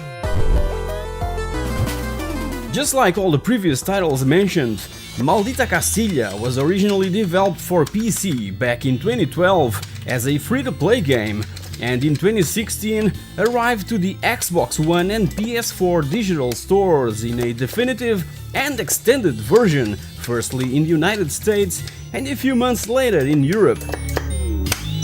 I was already playing around with the PC free-to-play version since I came across it on a forum a couple years ago, and Idora was another game from Loco Malito that really grabbed my attention and kind of woke up my passion for the old days of video gaming. This gem even helped on kickstarting my YouTube channel, so thank you so much, Loco Malito. That's why the Spanish industry has a place of honor on It's a Pixel thing. Maldita Castilla is obviously and mainly inspired by the aesthetics of the Ghost series, but its plot is highly focused in Spanish history and mythology, in where the Kingdom of Castile is haunted by hordes of demonic creatures set free by an ancient demon. The action takes place around the year 1081, and King Alfonso VI orders his knights Don Ramiro, Quesada, Mendoza and Don Diego to travel to Tolomera with the goal of rescuing the kingdom from the claws of those evil entities mentioned earlier. Besides that, it's also based on a 16th century Spanish novel by the name Amadis de Gaula and packed with references to other old arcade games like Black Tiger, Shinobi, Rygar, Karnov, Tiger Road and Trojan, just to name a few. Gladly, the extreme difficulty of its older and spiritual brothers was completely left aside. The first level even functions as a sort of tutorial to set the mood of things to come and to get players familiarized with the controls. It also features 4 different endings, but many factors must be taken into consideration if we even want to have a glimpse to the final level. There's a ton of different enemies and attacks, but there's also something about Maldita Castilla that simply doesn't fall into the abyss of frustration like many others in the genre. The controls are pretty damn solid, and the action is fast and furious, and in some bosses, trial and error is a perfect thing, and by the time we understand the enemy's pattern, we're in business and ready to tackle another wave of terror and destruction. And the more enemies we slain, the more powers we are able to harvest to finally get the much appreciated double jump. Back in April of 2017, a physical PS4 release and limited to 3,000 copies was announced and made available through Play Asia, and I was lucky enough to grab copy number 641 for my game room. But as you know, my luck ran out when the item was held in customs here in Portugal, even so, and after being held for over 4 months, it was finally delivered at my doorstep. Check my video where I explained in detail what happened and do a sort of unboxing of this amazing edition. A special word goes to the soundtrack that, by the way, comes bundled in a real CD and that I've already ripped to MP3 format and simply goes everywhere I go. It was created using the iconic 3-channel YM2203 sound chip developed by Yamaha that left a huge mark in those glory days not only on the arcades but also on a bunch of NEC computers throughout the 80s and early 90s. Please visit locomalito.com to grab all these goodies for PC and a bunch other platforms. If you love these new old looking games, you've came to the right place.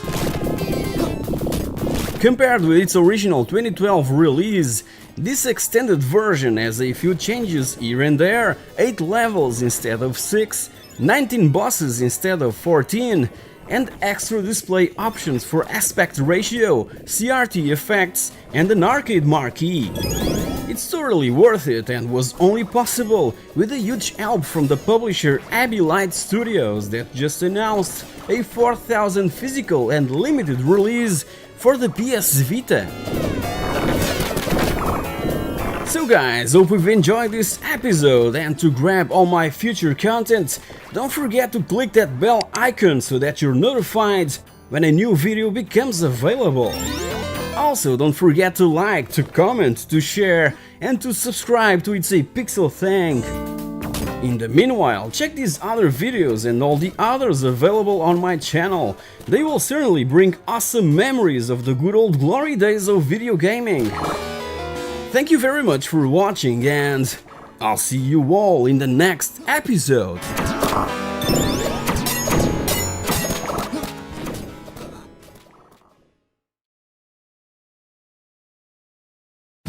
Hey guys, welcome back! 25 years ago, a tiny and basic character animation led to one of the greatest video games ever made. So, let's take a look at Lemmings and blow the candles from its birthday cake. Let's go! What started being just a simple character animation made in deluxe paint by DMA design employee Mike Daly turned into one of the best video games ever made. DMA Design, that stands for Direct Memory Access, was working on this new title for the Amiga, Walker. They were in the need of little human soldiers for the Walker mech to kill, so freelance artist Scott Johnston designed little characters inside a 16x16 pixel box. However, Mike Daly quickly stated that he could make those even tinier.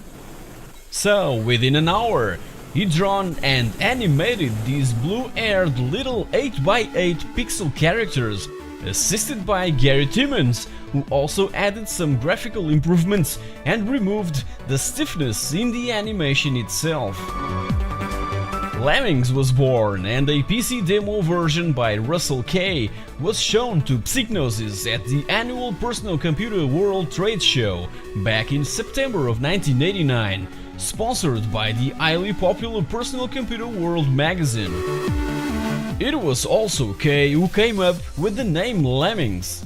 By then, it was hard for Psygnosis to see potential in that little PC demo and showed little or any interest at all on publishing it. By the way, it was due to PC's EGA limited 16-color palette that the Lemmings characters got the colors that they are recognized today as one of the cutest little creatures ever created for a video game. So, during the following months, DMA continued designing Lemmings without a publisher. As you know, the game is based in the suicidal tendencies of the lemming race, but that's a myth. For many years, people believed that when lemmings migrate, they would jump off cliffs and drown trying to cross huge and wide stretches of water. That myth was fabricated by Disney Studios back in the 50s in their documentary White Wilderness. Lemmings are natural from Alaska, and that documentary was filmed in Canada, and the images seen in the film of lemmings tumbling down a cliff into the ocean was one more gruesome act of the human race. Disney's filmmakers brought lemmings from their natural habitat, and they were the ones that pushed those poor lemmings into the ocean, as Canadian producer Brian Valley discovered back in 1983 in his investigation. So the designers of lemmings based themselves in that image of the supposed suicidal behavior of the race. And in the game, we see a bunch of lemmings entering the stage through a trapdoor and begin carelessly marching around without any sense for danger. So it's up to us to show them the safest route to the end of the level, even if for that we have to sacrifice a few. There's various roles that we can assign to the lemmings to help them continue their migration in one piece, from diggers to floaters, and from blockers to miners and climbers. And the levels were designed by practically everyone who was working for the game, cause the level editor was so simple to use that everyone could contribute. Its friendly user interface, similar to Deluxe Paint, allowed quick level design and even competition between the programmers and designers working at DMA. Now, with an almost finished playable version of Lemmings, Psygnosis promptly declared interest in publishing this highly original and addictive game. Released firstly on Valentine's Day of 1991 for the Amiga, this was the perfect gift to offer to every boyfriend that was into video gaming. But it also helped turning many girlfriends into gamers. So this puzzle, strategy and action game sold on its first day and for the Amiga only 55,000 copies. An astonishing accomplishment for that time. Lemmings cross practically all generations of computer systems and consoles, and is known as the most widely ported video game ever. The expansion Oh No More Lemmings and the two following sequels, Lemmings 2 The Tribes and All New World of Lemmings, are also extremely well made, but the first one, for its originality only, is simply my favorite Amiga game ever made. My copy came bundled with my Amiga 500 and sadly, I just have the disc and this small manual. For many years that fans demanded a level editor for Lemmings.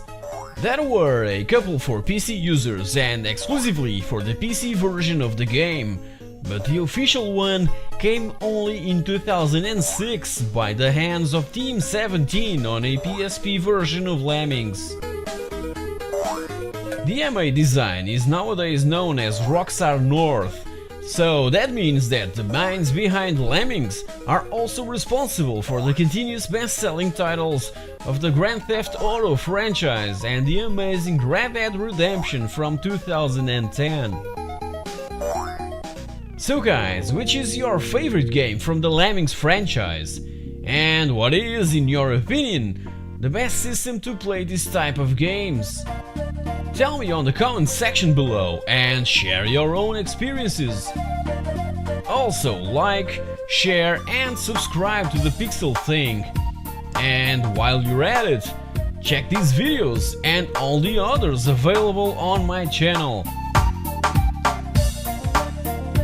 Thank you very much for watching and I'll see you all next week.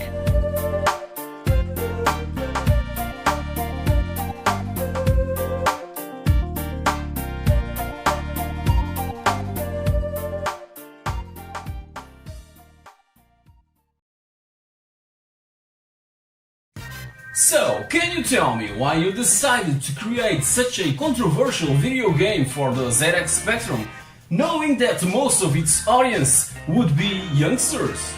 I never knew the dimension that this thing would take. I was just making something based on an urban myth, a subject that was really hot back in 1985. Hot, I'll say. Did you make any money out of it? Not really. I believe that it was the most pirated video game in Portugal, like, ever. Hey guys, welcome back! So for Halloween and for episode 69, let's take a look at Paradise Cafe. 30 years ago I was only 10 and I recall seeing this cover at one of my local ZX Spectrum resellers, but never had the courage to buy it, cause it had this kind of rating system that I believe was the very first time I saw this sort of thing on a video game. And it worked! It stopped me right there. Quickly it spread like a virus, copies were found all over the place. Every single one of my friends that back then had a Spectrum had also a copy of Paradise Cafe. So, what's this game all about? Well, by its cover we can expect something like playing some poker on a nightclub while watching some girls dancing, just like in Duke Nukem 3D. You can't be more wrong. It is where DMA Design, nowadays Rockstar North, got the inspiration for its hot coffee mod for Grand Theft Auto San Andreas. It's the Portuguese version of Leisure Suit Larry, but with a giant red circle on the top right of the screen. So we watch this dude walking from left to right in this endless street, going from door to door. People eventually interact with us and a nice conversation can take place. To interact back at them, we simply have to press a keyboard key like S for yes and N for no. We start the game with plenty of money on our pocket and a huge slice of confidence, but that confidence can abruptly fall to the ground if this ninja-like burglar rips you off. It will be wise to discover first the real Paradise Cafe, in where we can purchase a gun and other illicit substances. Now we're in business. If that burglar appears asking for light, just erase him from the face of the earth. That way we can also jump to the other side and rob old ladies, take their money or something else. Another important character in Paradise Cafe is this girl that has the oldest job in the world and the tendency to invite us for some naughty stuff inside her apartment, in exchange, obviously, for some money in 1985's currency. The game ends if we're arrested right after we've been robbed and our money and ID stolen. And if we're out of money and ran into that nice lady that invites us inside to play some Scrabble without paying, well, Reinaldo comes in and, well, comes in.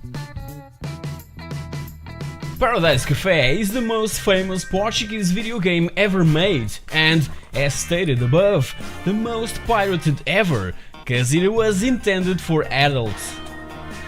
It was perfectly obvious that every young boy who in 1985 had a ZX Spectrum 48K would find a way to get their hands on one of the most gossiped pieces of software. If you've watched the amazing documentary From Bedrooms to Billions, you know that in the first half of the 80s, ZX Spectrum video games were being developed by young kids on their own bedrooms, and I believe that Paradise Cafe was also one example of that, but in Portugal, made by a Portuguese and exclusively in Portuguese language, under the name or brand Da Mata. Even nowadays, no one really knows who Da Mata is or was. The creator of that controversial and hilarious game never came forward. I believe that whoever made it is nowadays a public figure and simply wants to keep Paradise Cafe buried in the past, but even so, it is still part of that huge ZX Spectrum library of more than 24,000 titles. Besides the magnetic attraction effect that the little stamp on its cover has on young kids, only comparable to the also controversial Gina magazine that was always strategically placed alongside with audio cassettes and video games, the commercial failure of the most pirated game of all time in Portugal was also due to an urban myth that was extremely popular back in 1985. As you probably know, Benfica is the most widely supported football or soccer club in the world, and according to that myth, one of its top players was back then Reinaldo, one of the non-playable characters in Paradise Café. So Reinaldo meets this girl, a singer from a very popular Portuguese girls band, and after experimenting some weird Kama Sutra stuff, she ended up at the hospital. So in the game be very careful, cause if you're confronted with Reinaldo, well, it's gonna hurt. Back in 1985, no one really cared about the contents of Paradise Café. There was no jury or official intervention that could somehow prevent a title like this to be sold next to Dynamite, then Commando, or even Back to School. Even a 14 years old could pick the game up and no one would even ask if he was old enough to play it. Those were the 80s. Hope you've enjoyed episode 69 of the Pixel Thing. The ZX Spectrum days have so many awesome and also awkward moments, so stay tuned, more will come. Comment, like, subscribe and watch my latest videos and all the others available on my channel. Thank you very much for watching and I'll see you all next week.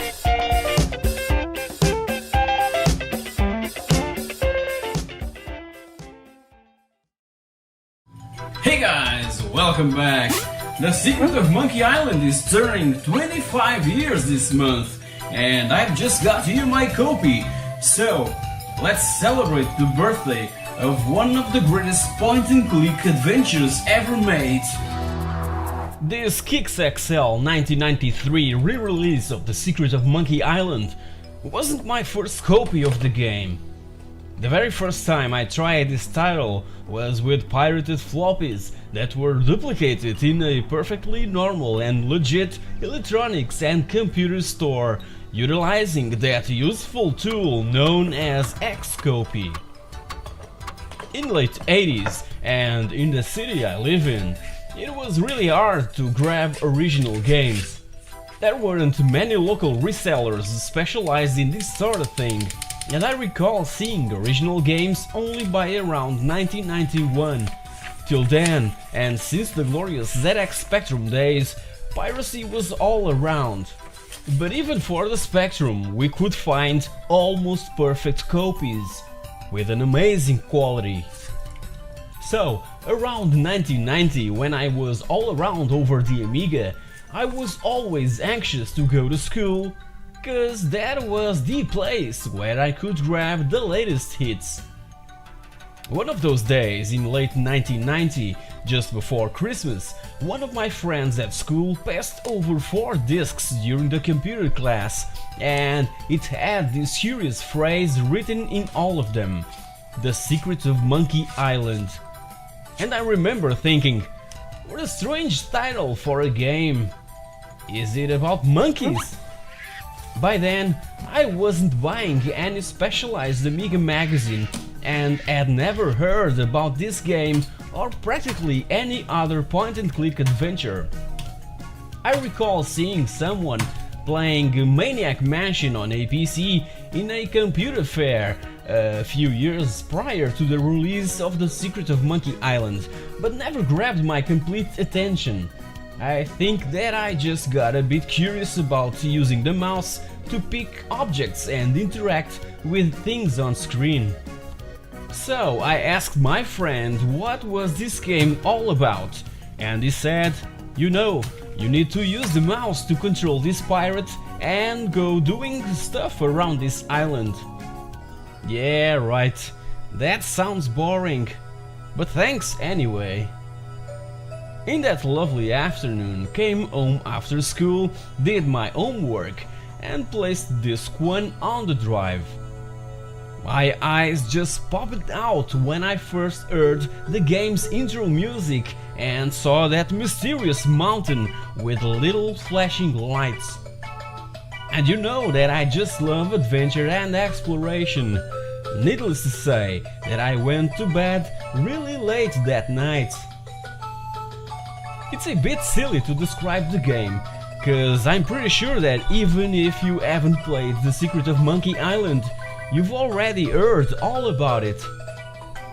We play as Guybrush Threepwood, that was named after a deluxe paint brush file placeholder, Guy.brush.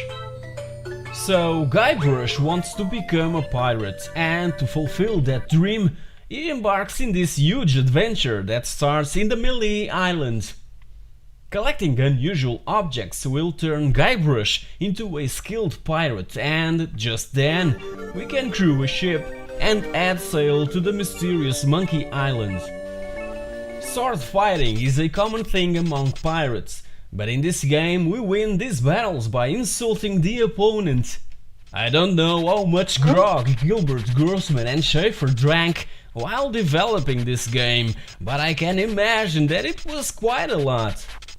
The Secret of Monkey Island is one of the most hilarious titles ever made, and we can't simply die in this game. Well, only if we stay underwater for more than 10 minutes. The designers just wanted to do a completely different experience than the ones that players had while playing, for instance, Sierra's adventure games of the time, where if we did anything wrong, we just end up dead. The Scum engine was a complete revolution, putting aside that command line system that would completely scare non-English speaking players who didn't master the language. So this point-and-click intuitive system simply allows us to enjoy the whole story and forget about guessing the game's vocabulary.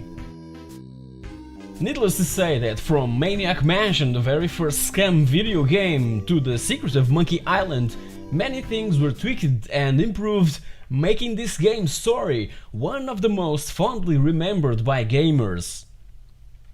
To create such an immersive game world and related story, Ron Gilbert drank, again, some grog. Nah, just kidding. He drank inspiration from Errol Flynn pirate movies, Disney's Pirates of the Caribbean theme park ride, and Tim Power's 1988 book on Stranger Tides. With these three things as an example, Ron Gilbert, Tim Schafer and Dave Grossman worked hard to come up with such a satisfying plot that could entertain even the most unhappy and grumpy players around. I need to also mention the amazing cover art of The Secret of Monkey Island made by Steve Purcell. It's something quite unique, mysterious and absorbing that, just by looking at it, has the power to make us fly and imagine right away a huge and perilous adventure surrounded by death and romance. Yeah, I believe that I was right about the romance, but not so much about death and peril. And speaking of Steve Purcell, let's not forget the abandoned Monkey Island animated movie that in 2000 was already in development by Lucasfilm and Industrial Light and Magic, but was unfortunately cancelled. These Purcell's concept art sketches are all that was left from that attempt. And you're probably guessing, this cancellation opened the doors for the Pirates of the Caribbean movies that, besides the inspiration on that same ride from Disney's own theme park, the ambience and even the film's characters have huge similarities to the Monkey Island franchise. Just take a good look at LeChuck and Captain Teague. There's an obvious resemblance here.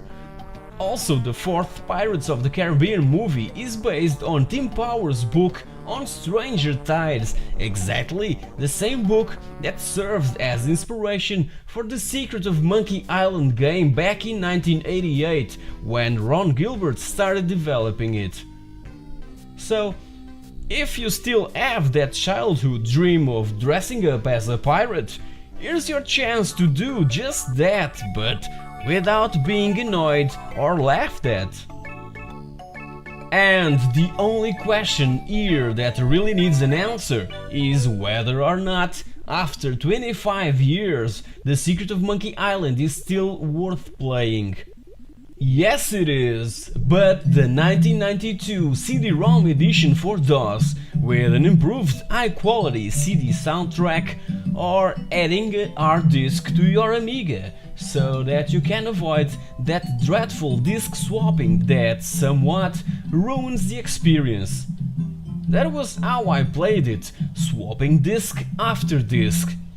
After finishing it, I promised myself to only play this type of games on the PC, and by 1993, when I got my IBM 486 DX2, played the game once again, and that was when I fell in love with the genre, being completely absorbed by it, and later by Indiana Jones and the Fate of Atlantis and Day of the Tentacle.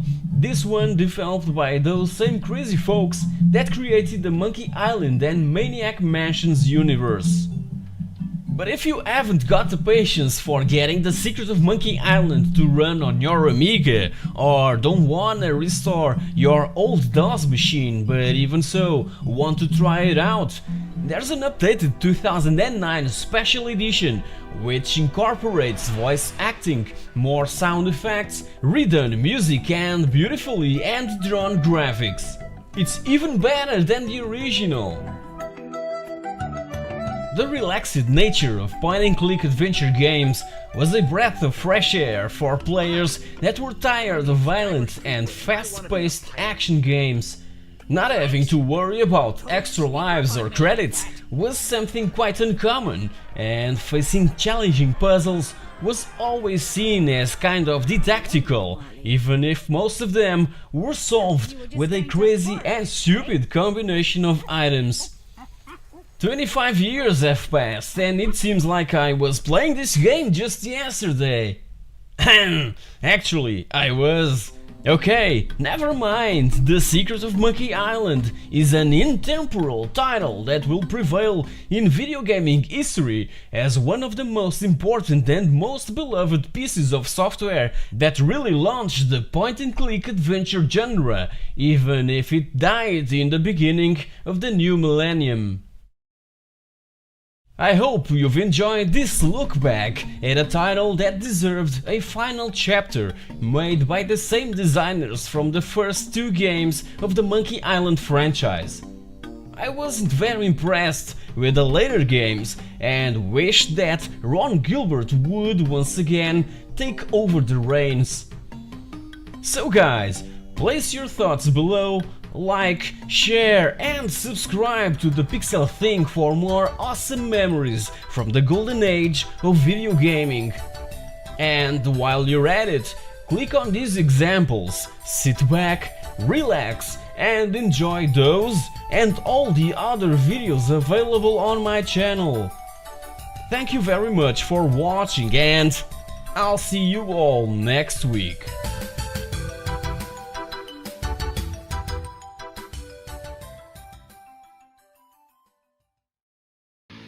Hey guys, welcome back! 11 years before the Metroidvania label was even thought of, there was this title that unknowingly gave birth to that subgenre. Let's explore the universe and development around the sacred armor of Anti-Riad. Earth 2086.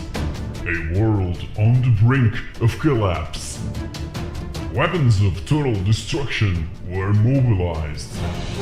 Incoming alert! Incoming alert! The retaliation was swift and deadly. The ravaged planet was plunged into a nuclear winter. Centuries passed, and From the chaos emerged a new race, strong and resilient. The people came to know a simple and peaceful life. But one day, out of the skies, an invasion force from another world. The attack was swift and savage.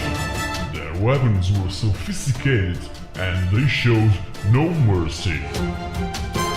Filled with grief at so much death, the people fought back bravely, but bravery was not enough. All remaining able-bodied men were set to work mining the planet's valuable ore, while the tyrants ruled from their stronghold deep inside the volcano. The elders plotted to overthrow the oppressors, and they hid newborn male children and raised them in secret camps, teaching them ancient battle arts. One stood out as a champion. His name, Tal. Tal, you have been chosen as the one who will save our race. You have heard the legends of the sacred armor. Now is the time to bring it back from the dead. You must brave the horrors of the evil forest, find the sacred armor, and use it to destroy the power center of the tyrants. You are our only hope. And this is the premise of the sacred armor of Anti-Riad. As you can see, comics were a source for creativeness from the team behind this title, and Dan Malone, the designer responsible for it, that had never touched a home computer before, made this 16-page comic book himself to come bundled with the game. But the very first thing that we think of when looking at its box art is the obvious inspiration on Iron Maiden's logo. Dan Malone had just finished college and computer games were a completely new thing to him. However, an advert from Palace Software asking for an artist with no previous experience with computers caught his eye. He then started working with sprites for Cauldron 2 on the Amstrad and realized that things had advanced quite a bit from the early days of video gaming. Rapidly, the ideas for Anti-Riad started to emerge. Then Malone's colleagues pointed out some titles for him to play, so that he had an idea of what people were playing and what could be possible to accomplish. So in the end, and being a huge fan of 2000 AD style comics, he designed a game with high-tech references on a post-Holocaust world with a mythical theme. In this platform arcade adventure maze type of game set in the year 2086, we control Tal, this Tarzan boy that runs around like the wind, trying to find the Anti-Riad suit that will protect him from the volcano's radiation, destroy the alien citadel, and save his people from slavery. But the suit only is useless without the anti-gravity boots that allows him to levitate. Once airborne, the size of this immense maze will unveil itself. The atmosphere created by the bundled comic book is enhanced by the graphics, which were among the most eye-catching and detailed to be seen on all 8-bit home computers for which the game was created. Huge sprites were used with superb smooth animation, and even Tal's hair waves as he runs, jump and hurl the many rocks, knocking out the aliens. After we've located the suit, we can activate it by simply standing in front of it. This will bring to life the control panel on the bottom of the screen, showing important data like, for instance, armor energy levels, the main character's stamina, and the suit's component indicator that tells us how many parts are still missing for us to be able to use it on its full amplitude. All components are of extreme importance. The gravity displacer, aforementioned as anti-gravity boots, the pulsar beam, laser fire to blast the alien droids, the particle negator, a force field to protect the suit from radiation, and the implosion mine that we'll be using to destroy the generator room. Once with all the components, it's time to head down to the aliens' base, plant the implosion mine and blow them back to outer space. In October of 1986, Palace Software released this game. 60 days earlier, in August, Metroid was made available in Japan for the Famicom Disk System. In September, and also for the Famicom Disk System, Akumaju Dracula, also known as Castlevania, was as well released in Japan. Despite the similarities of gameplay between these games, at that time it was impossible to the developers of these particular games know about each other. So it was a complete coincidence. The NES PAL versions of Metroid and Castlevania only arrived in UK a lot later, in January and in December of '88 respectively. So this side-scrolling game, which features staggered open-world progression dependent on item acquisition, was unknowingly the very first Metroidvania type of game. Anti-Riad was also distributed a year later in the US by Epix and over the name Red Warrior, available for the Commodore 64 and 128, Apple II and MS-DOS. In 1988, the game was also converted to the TRS-80 color computer. Graphically stunning, brilliantly programmed and nearly faultless, the Sacred Armor of Anti-Riad offers considerable scope for exploration, being a must for all mapping freaks and the very start of a subgenre that should have been labeled as Anti-Rioidvania. Sadly, on the ZX Spectrum side, there's no 128K version of this game. The presence of a tune on the background while playing would have added a bit more drama and suspense to this already staggering game. However, the title music composed by Richard Joseph is, on the Commodore 64, one of the best tunes ever made for that system. So guys, here you have it, the very first Metroidvania title that its creators developed without any knowledge that games like Metroid and Castlevania were about to be released, cause back then there was no Google to translate Japanese video game news on the fly. For them, at Palace Software, those two Famicom exclusive titles didn't exist. And when you have designers with similar influences from science fiction and comic books, the result can be, as seen, comparable. If you've enjoyed this episode of the Pixel Thing, share, subscribe, like and watch my latest videos that I bring every week to the best fans of retro gaming around the world.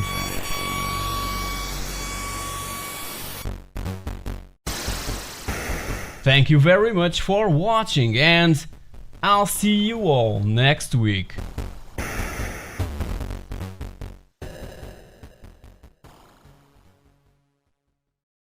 Hey guys, welcome back! Some box covers are pretty, others quite controversial, and others that are both.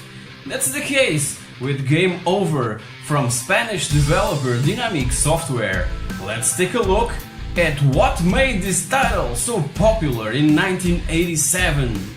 Luis Royo is a Spanish artist responsible for many astonishing fantasy illustrations published in so many media formats that range from art books and magazines all through music CD covers and video games. So in 1987, and in that last area, Dynamic Software hired Royo to create the artwork for their latest title that was about to be released, Game Over. Adverts on magazines, not only in Spain but also in France and the United Kingdom, was all around, and in this last country the drawing had a huge negative impact because of the offending portrayal of this awesomely gorgeous girl that was showing more than it would be probably allowed. The game was being published by Imagine Software, and it caused a huge controversial wave of negative feedback that also helped selling the game.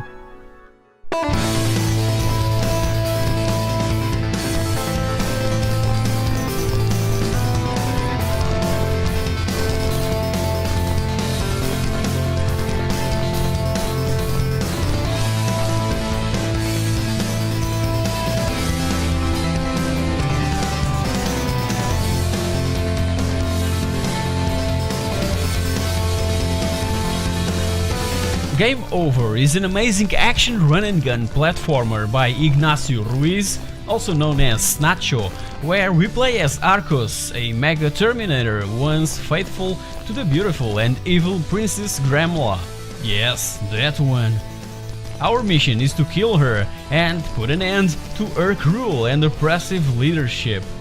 To do that, we need to fight our way through this linear prison planet called Ipsis, engaging these hordes of enemies and reach the end where a ship will transport us to the next planet. Once arrived into this new world, the planet Scan, the challenge is bigger and not as linear as the first one.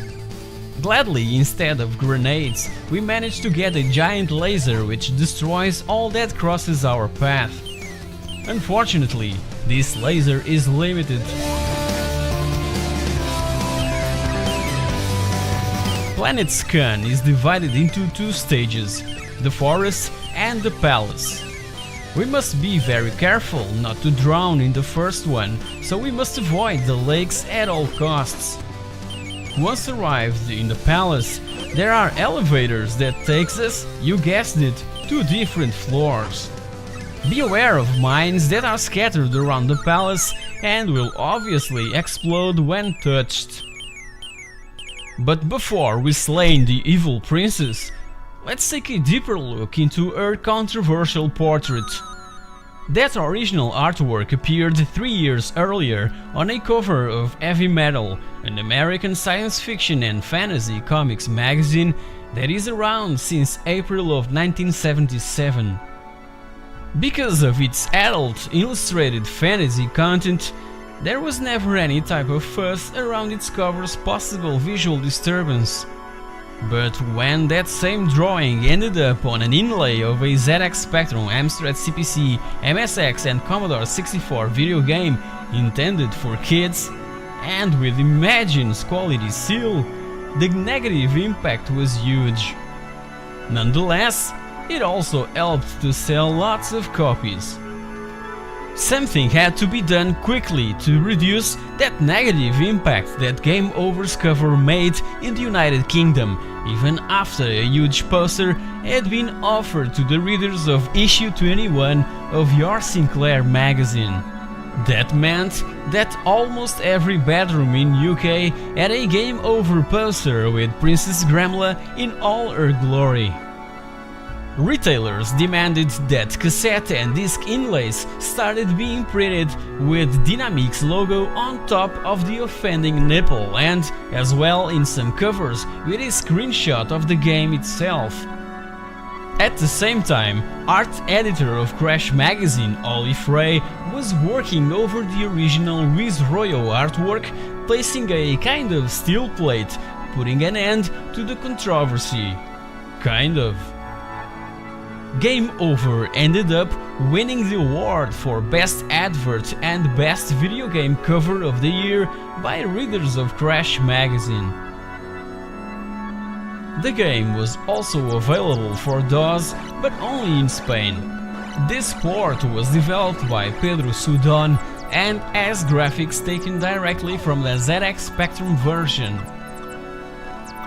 I'll soon be covering with more detail this topic about video game cover art from mid-80s to early 90s that was, for me, the most incredible and competitive era with so many great artists leaving their mark in the video game industry.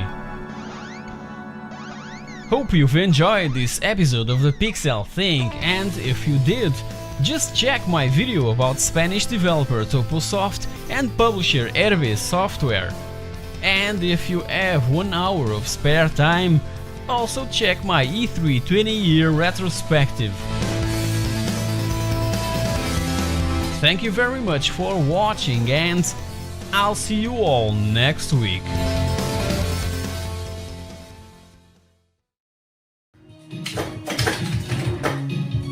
Hey guys, welcome back! Here's another great example of how in late 80s and early 90s the Amiga was simply the best machine to play video games. On the Amiga, makes it possible. Wolfchild is a frenetic action platformer with 5 huge levels that contemplates us with astonishing graphics and inspiring music. Let's take a look, shall we?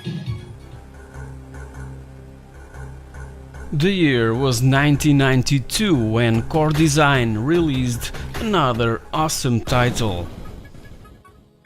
This time around, the Atari ST was the chosen platform to develop another outstanding piece of software, but it's on the Amiga that this title really shines.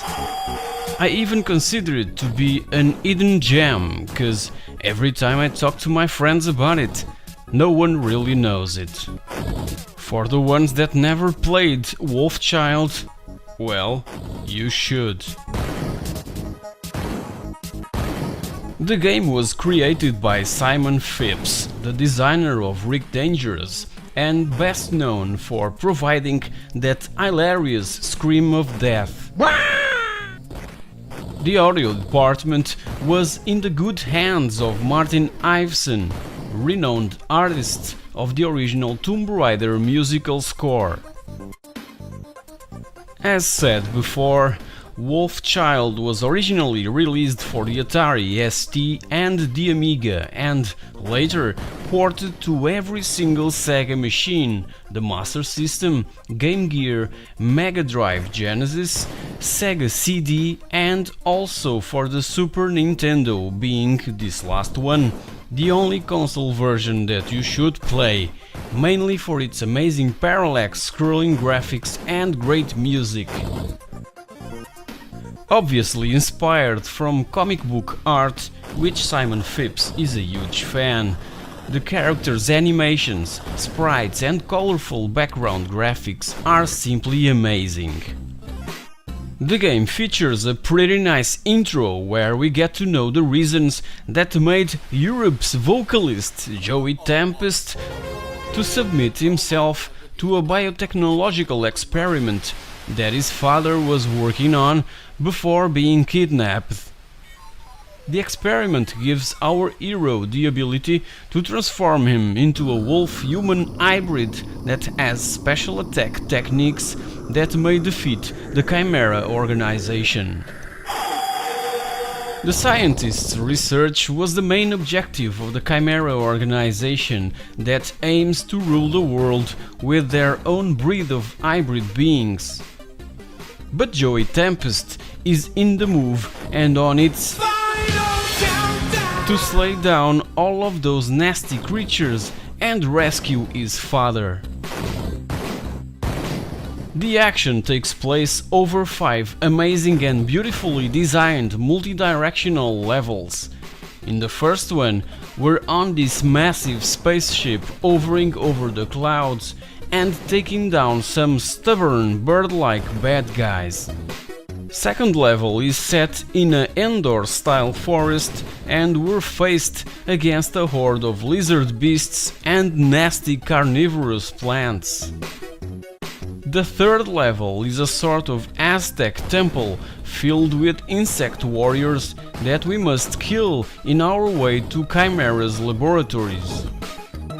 And once there, we come across a mishmash of half-finished mutants and failed experiments which burst forth from their own incubator containers. Amazing stuff, to say the least. As we progress, power-up items are laying around just waiting to be picked up. These items will give us the ability to change into a sort of werewolf with some badass weaponry.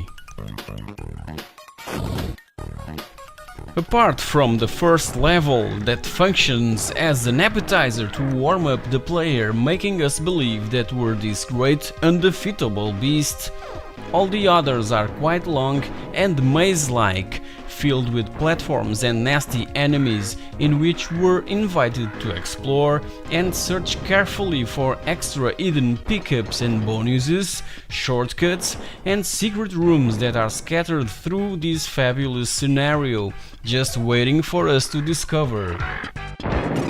Obviously, in the end of each one, there's a nicely drawn boss that, in the Super Nintendo version, has pretty nice new and fancy animations when they appear on screen. So, to progress into the next level, we just need to hit them a several number of times in order for them to explode. The sheer speed at which things happen forces us to keep moving, making Wolfchild a super fast-paced game.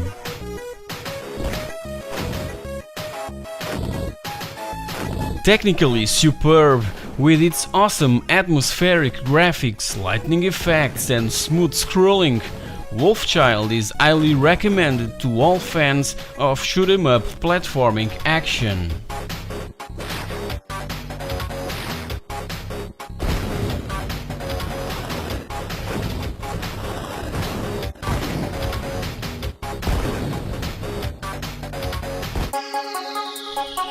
And if you enjoyed this episode of the Pixel Thing, please consider subscribing to be the first to grab all my upcoming videos.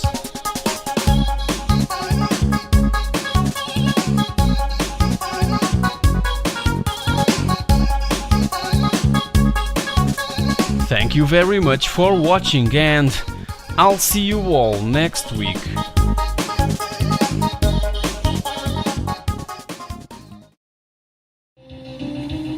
Oh hey guys, welcome back.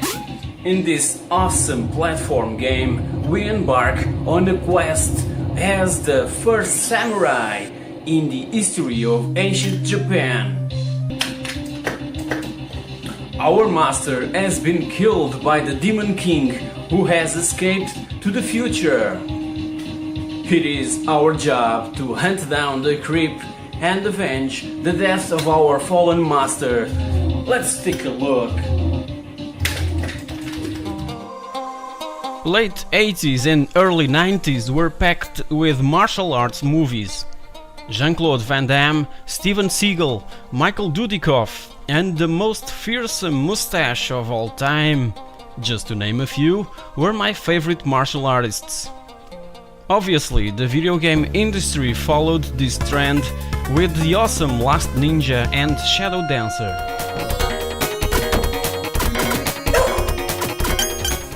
The first samurai successfully brought to home consoles and computers of the time those flesh-cutting sword fights and mystique that Oriental culture always transpired. Originally developed in 1991 by Vivid Image for the Amiga, the first Samurai was so successful that the developers soon started working on other versions. Soon after, they ported the game for the Atari ST. In 1992 was available for Commodore 64 and DOS, and in 1993 the Super Nintendo version also saw the light of day. The game was programmed by Rafael Secco, the creator of extraordinary 8-bit titles for the Commodore 64 and the ZX Spectrum such as Stormlord and Cybernoid, and his work is noticed right away as the first images and sounds start to strike the player. So, what's the fuzz all about? Revenge. As I've mentioned in the beginning of the episode, our master has been killed by the so-called Demon King who flees to the future. Our task is to hunt him down and avenge the death of our mentor.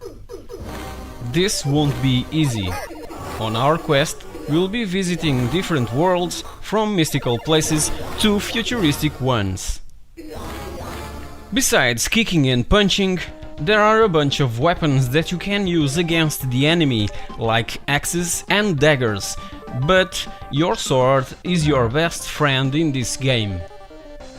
It has some magical powers and is part of a clever energy system. It is displayed by the sword icon in the bottom right of the screen, and when you slay an enemy, it releases a glowing star, which is absorbed by the main character, raising his own magical energy.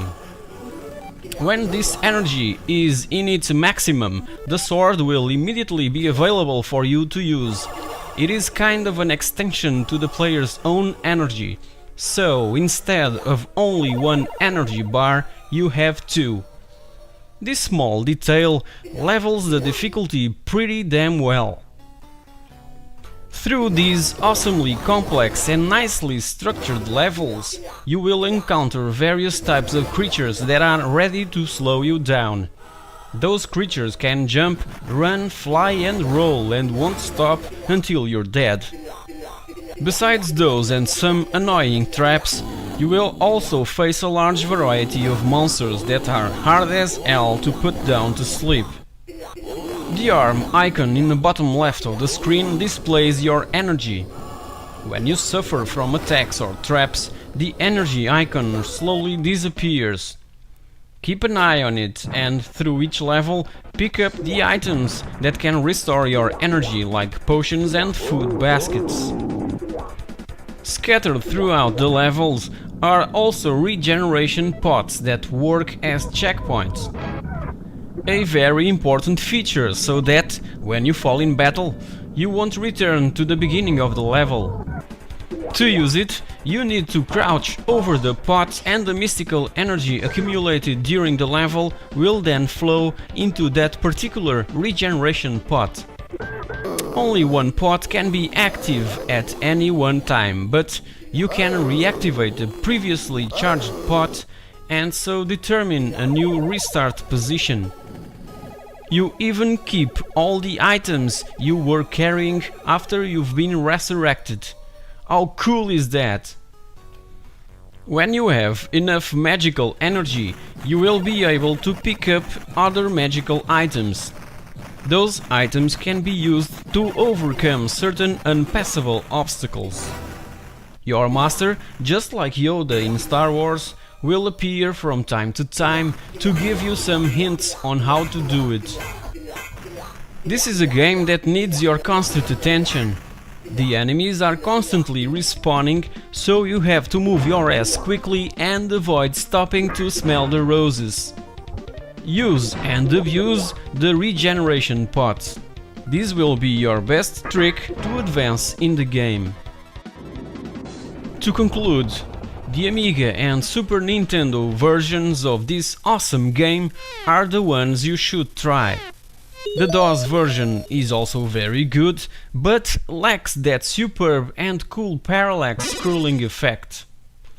The First Samurai is a fantastic side-scrolling action platformer with an amazing exotic atmosphere, graphics and sound.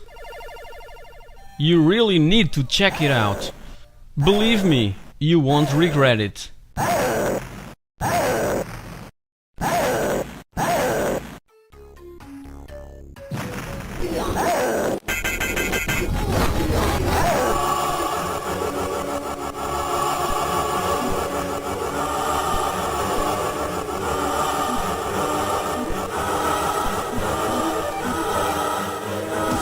Have you enjoyed this episode of the Pixel Thing? Well, there's others on my channel to watch. Subscribing is an option that you should consider. It's free, you know? And you'll be notified as soon as my videos are uploaded. Thank you very much for watching, and I'll see you all next week.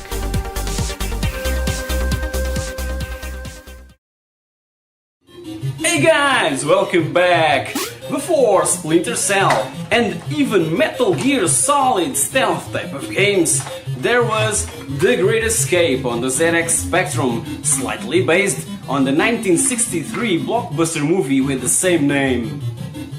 The main goal is to escape from a German POW camp, but as simple as it may sound, that task needs serious thought and patience.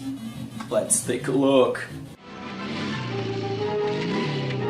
One freaking cool scene that remains in my conscience is the one of Steve McQueen riding his motorcycle and jumping over a fence. That was something that every small boy would dream on doing, and later receive visits on an hospital bedroom. The Great Escape was developed by Denton Designs and published by Ocean Software in 1986 for DOS, Commodore 64, Amstrad CPC and the ZX Spectrum. This arcade adventure game, with a slight stealth flavor, takes place in 1942 and puts us in control of a POW somewhere in northern Germany. In this quite unique single-stage game, you need to follow a certain strict routine along with all the other prisoners. You could just watch your character go off to his daily business. Let go of the controls, sit back and enjoy. But this is a computer game and it asks for human interaction, so let's jump right in. Now about the daily routine, we must attend the morning roll call in front of the German officers, report to the canteen for breakfast, lunch, do some exercise on the yard, dinner and, at the end of the day, attend the evening roll call and return to the hut for another night under the sheets. It's here where you need to start to explore your surroundings if you really want to escape from that dreadful routine. Look carefully around you and you'll find a stove in the corner, which, when pushed aside, reveals a secret tunnel. But it's too dark to explore though. You're gonna need a source of light. And this is just the beginning of our quest. The flying flag from the pole to the left of the main play area serves a number of functions. The higher the flag flies, the higher the morale of the central character. Getting Red Cross parcels or picking up or using an item of escape equipment, the morale improves. Morale is lowered with searches and arrests and gradually diminishes as time elapses. When the flag reaches the bottom, you're forced to start a new game. While the flag is green, you have limited control and you can only be searched by the camp commander. When you break the routine, the flag turns red and you're able to pick up and drop objects. Once you've learned all the moves and routines of the camp, it's time to get your hands dirty. The Great Escape is all about finding objects, keys, torches, tools, etc. Remember to have safe hiding places to drop all the objects you need for the escape. If the guards find any object, they will confiscate and return them to their original location. Avoiding the guards is rather simple. Just keep out of their line of sight and they won't notice you. During the night, powerful searchlights scout the camp and prisoners outside the huts get arrested on sight. Maybe wearing a German uniform might help in this situation, don't you think? Points are awarded for escape attempts and for collecting and using objects. There are various routes to choose, each needing its own type of equipment, and once you've got everything, you just wait for night to fall and away you go. Once outside, you'll need a compass and some papers or you won't get very far. The whole game generates a very real atmosphere of actually being there, and sometimes you do get very nervous if you're stuck somewhere when the roll call bell sounds. In 2003, a new game based on the Great Escape movie from 1963 was released for Windows, PlayStation 2 and the original Xbox. Sadly, it felt somewhat unfinished and received poor reviews from critics all around the world.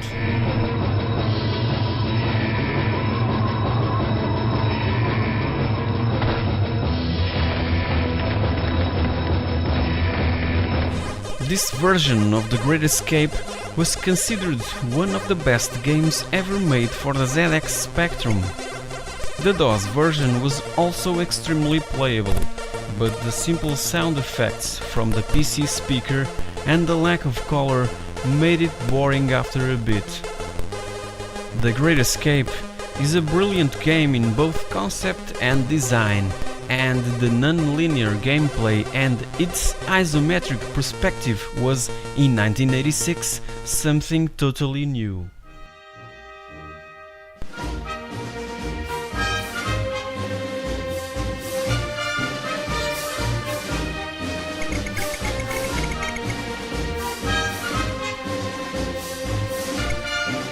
Hope you enjoyed this retro review of another great gem of the ZX Spectrum.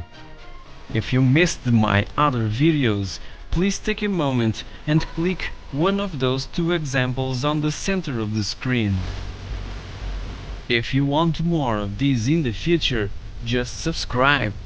You'll be notified when a new video becomes available. Thank you very much for watching, and I'll see you all next week. Hey guys, welcome back! Before Splinter Cell and even Metal Gear Solid stealth type of games, there was like Metal Jesus Rocks.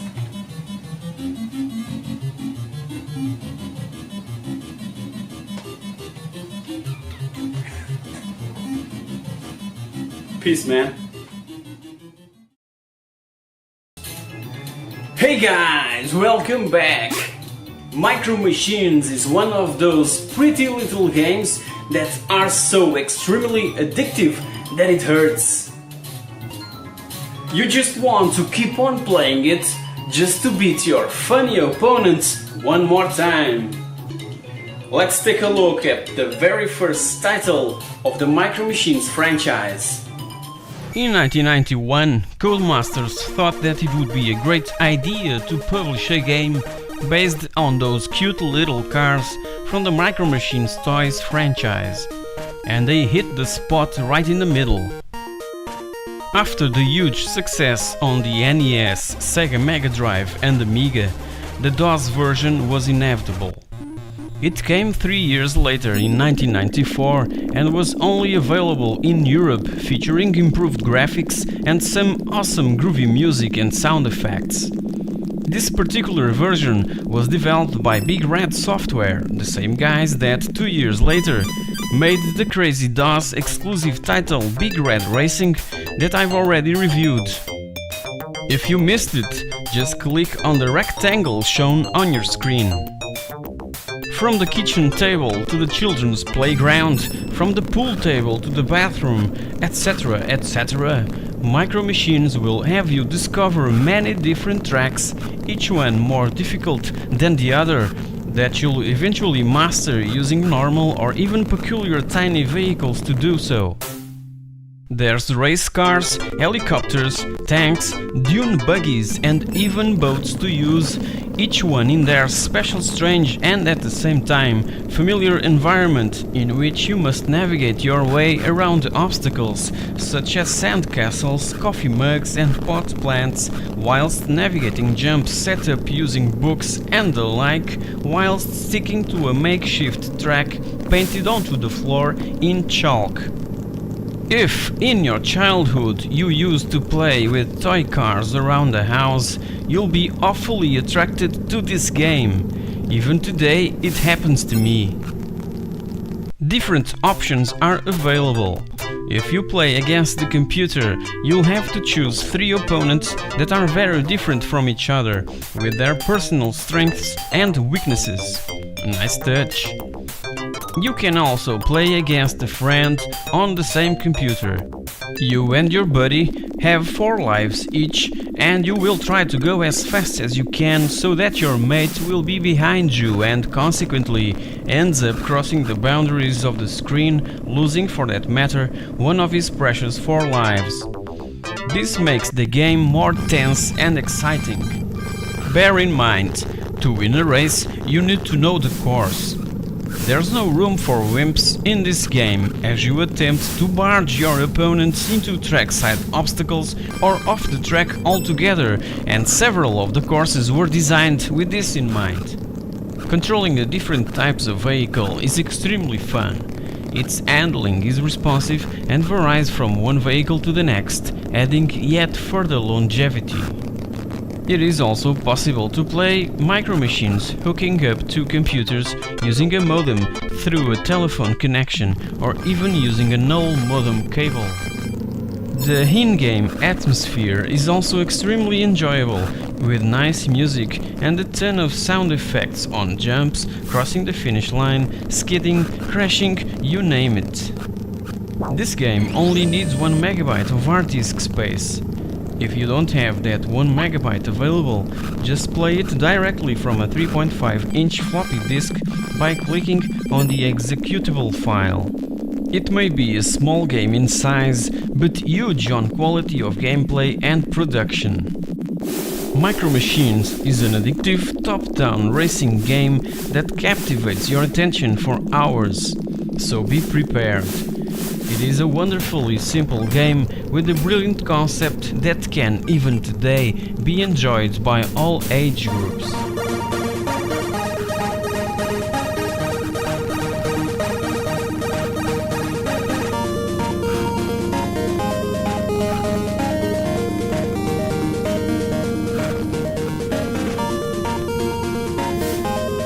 If you enjoyed this episode of the Pixel Thing, you only have one option: subscribe. It will be extremely appreciated, and doing so, you'll be notified as soon as the next video becomes available.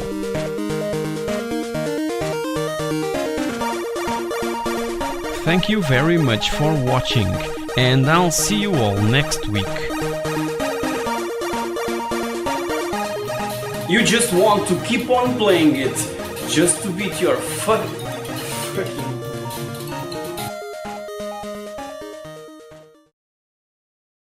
Hey guys, welcome back! I've just discovered the 1992 Mega Drive Genesis port of Indiana Jones and the Last Crusade, the action game, and I was positively impressed by this upgrade from the 1989 home computer versions that I've played so much back then. Are you ready for some platforming action? As a huge Indiana Jones fan, I was immediately addicted to the ZX Spectrum version of The Last Crusade, released after the premiere of the movie back in 1989. This new Indiana Jones adventure was available for practically every single 8 and 16-bit systems available, and on a few 16-bit computers. There was also a graphic adventure edition that I consider to be one of the best point-and-click adventure games ever made. One of my first videos was about the DOS and Amiga versions of the point-and-click graphic adventure of Indiana Jones and the Last Crusade, so if you're interested to see one of my early reviews, just click on the rectangle. I've just recently played the Mega Drive Genesis action game of The Last Crusade that was released 3 years later. It has some pretty nice tweaks and little details that differ from those home computer ports from '89. So, let's start it up and have a taste of Indy's whip. Sega! Produced in 1992 by US Gold, it's an obvious adaptation of the third Indiana Jones movie that I consider to be the best, and it was adapted from that older home computer video game that was released about the same time as the movie itself, and took advantage of that. The action game of The Last Crusade can be really frustrating and extremely difficult when we try it for the first time. But if you're an Indiana Jones fan like me, you just won't quit easily. And if you love the movie as much as I do, you'll also enjoy this game. Indy can punch or use his thrustful whip to stun and get rid of all the enemies that prowl in all the 5 levels of the game. So we'll be searching for the Cross of Coronado in Utah. Also in Utah, try to escape a chase on top of this circus train, avoiding the thugs and all the animals. Explore the catacombs in Venice.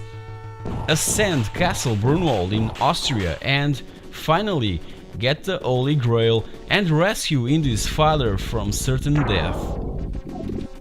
Graphically, the Mega Drive Genesis version of The Last Crusade is simply the best.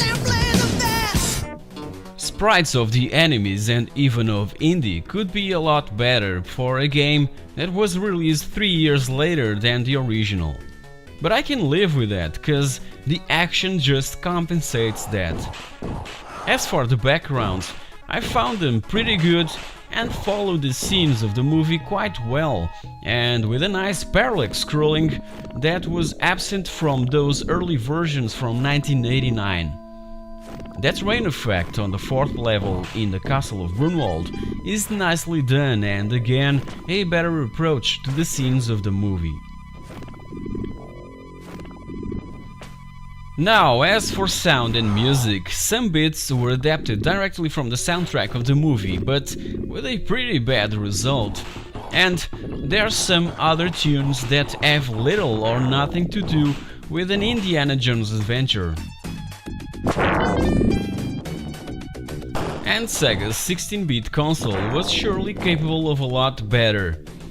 As for the sound effects, those are nicely done and just do their job. So, this multi-directional platform game is quite enjoyable, but for Indiana Jones fans only. It doesn't bring any newer or fresher stuff to the genre. On the contrary, it brings new stuff to that 1989 original Last Crusade video game released for home computers. So for this, I consider the Mega Drive Genesis version the best of them all. I forgot to mention that in the end of some levels there's a tougher enemy to kill, and if you're willing to try it out and need some help to advance to the next level, there's this combination of button strokes that will provide just that. When the Lucasfilm logo appears, press ABC, BCA, CAB and you're good to go. The game is not too bad as most gamers say, but there are a hell lot better platform games for you to enjoy. And if you want to play an excellent game with Indy, try Indiana Jones' Greatest Adventures for the Super Nintendo.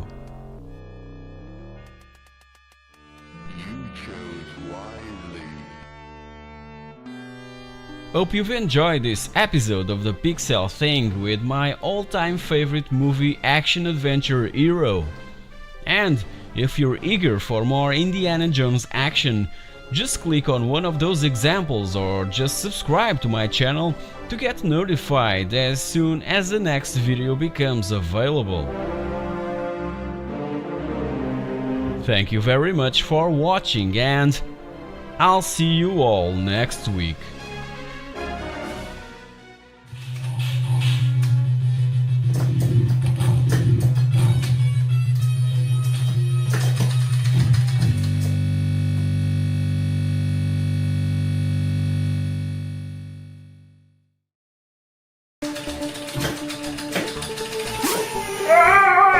I'm dead. Woohoo! Woohoo! Oh, yeah. Oh!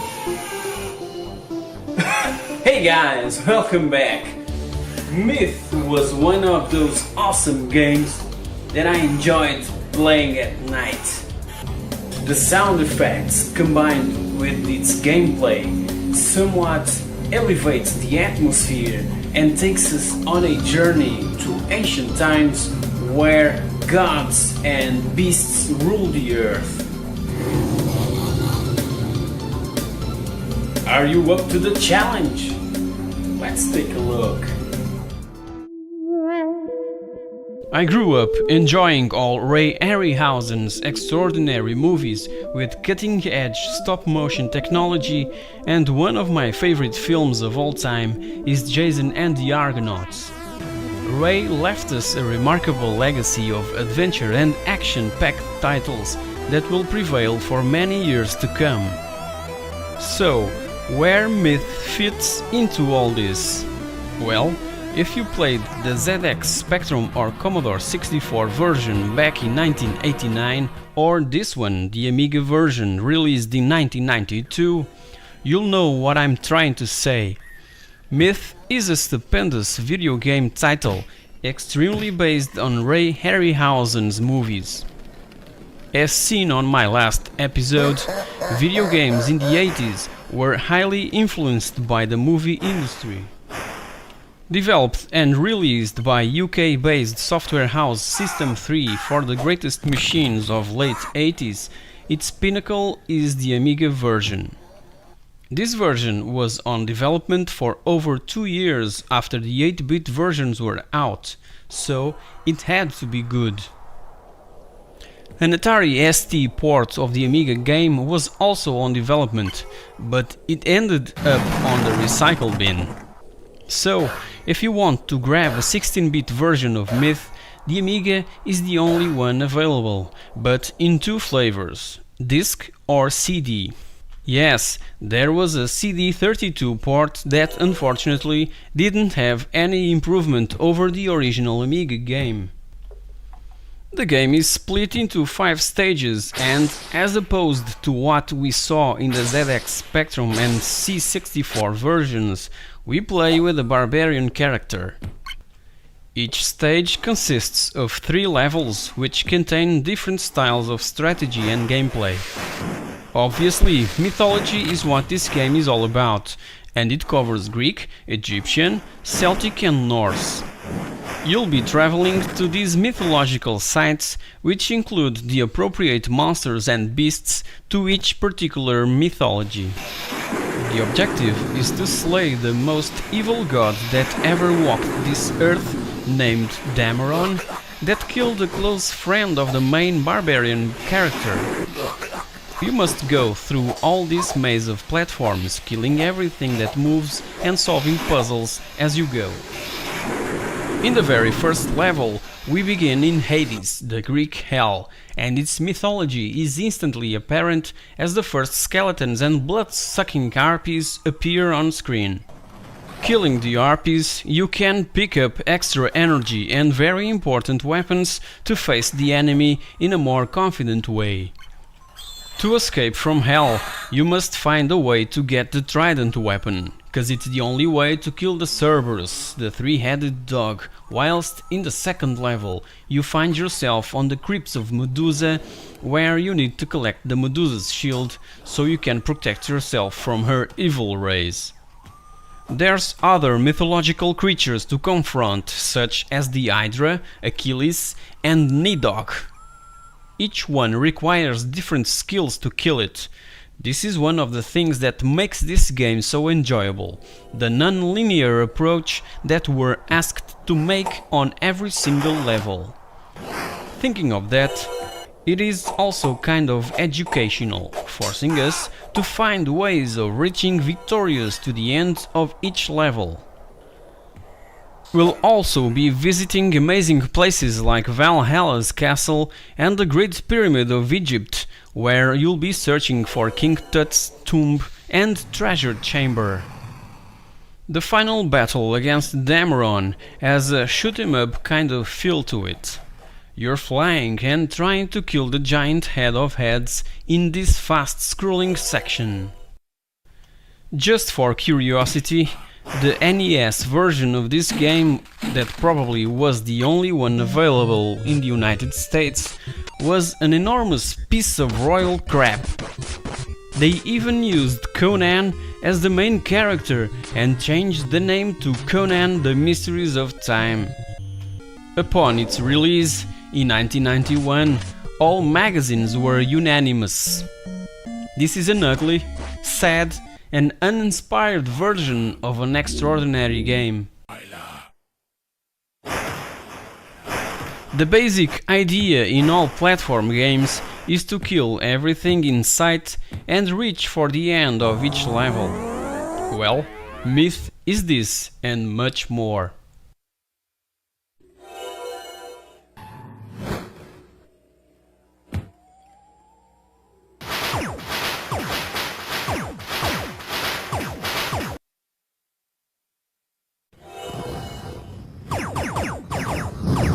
If platforming puzzle action is your thing, Myth is one of the best there is.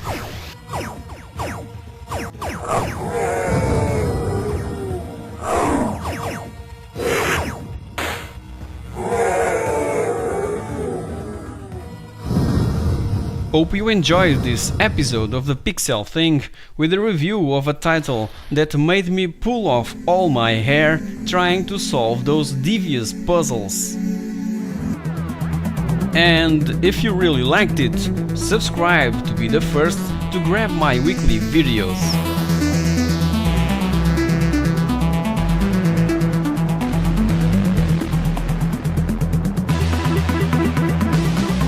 Thank you very much for watching, and I'll see you all next week.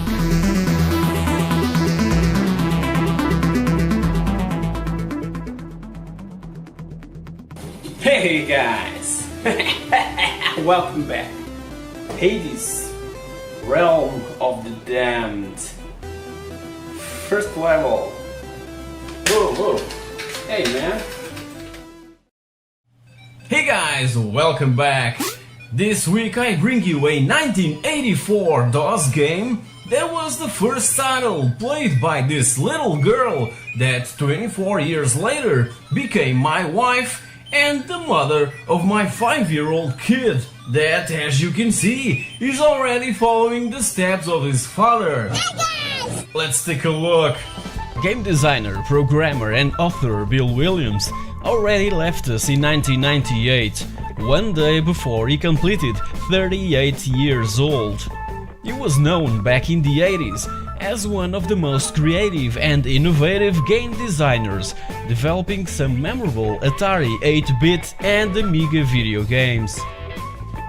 But the one that I recall the most is Alley Cat, that I didn't play much back then. The game was an original concept by a former hacker, John Harris, most famous for his awesome Frogger port for home computers in 1982 and published by Sierra that gained the magnetic media rights. However, he wasn't convinced with how Alley Cat was becoming, so he handed the project over to Bill Williams that turned it into a finished product. We control Freddy, not that one, Freddy the cat, and our goal is to reach Felicia, his love. To achieve that apparent simple goal, we have to take Freddy through a series of tasks. Cat stuff, like catching tasty birds, eating all the fish within a giant fish bowl while avoiding those nasty electric eels, catch some mice that inhabit this huge slice of cheese, eat dogs' food without waking them, pushing vases from a cabinet, etc. Right at the beginning, we're presented with this tall fence that hides an apartment building. By jumping through the opened windows, Freddy enters a particular apartment room to face one of those previously mentioned tasks. Within some rooms there's annoying broomsticks that chases Freddy. To avoid being chased, we have to make footprints on the floor to keep the broom busy. The faster we complete each task, the more points are rewarded and the closer we get to our loved one. So, right after a minigame is completed, we get back to the alley and by re-entering an opened window, we'll get the chance to play the Love Cat game. The goal is to reach the lady cat on the top row of hearts while avoiding other cats and Cupid's arrows that are thrown at us. After the mating process, we gain an extra life and the gameplay repeats itself for 30 levels of increased difficulty. The original game was released in 1983 by Synapse Software for Atari 8-bit family of home computers. A year later, was also made available for IBM PCs. I slightly remember its theme song, but this was a game that never grabbed my complete attention. My wife, on the other hand, along with her sister, would sneak around their father's office to play Alley Cat on an IBM-compatible computer. She was really hooked to this little game, cause she loved cats so much. In late 2006, an improved version was made available. It was redesigned by Fabio Moro from Asset Games, that even baptized it as Alley Cat 2 and is available for free on this website. Recently was also announced a ZX Spectrum port of Alley Cat. This is still on a very early alpha stage, but it looks quite nice. Looking forward for its final release. This video is dedicated to my wife that, exactly 5 years ago, gave birth prematurely to our son. Both of their lives were at risk. She developed a so-called HELP syndrome, and our little boy needed to be immediately removed. So, she gave birth almost 3 months before it was supposed to. He weighed just 720 grams and fought bravely during the following 90 days that he stayed in the ICU. His mother was also a fighter, and both of them are my heroes. Love you guys. Hope you've enjoyed this episode of the Pixel Thing. This time of the year is a really sensitive and touchy thing to me. It feels so good to see that despite all the harsh initial times, everything is nowadays really well, and I am truly and forever grateful to have such a beautiful family. Thanks also to all of you guys for your continuous support by simply watching these memories that I really enjoy to share with you all. Thank you so much, and I'll see you all next week.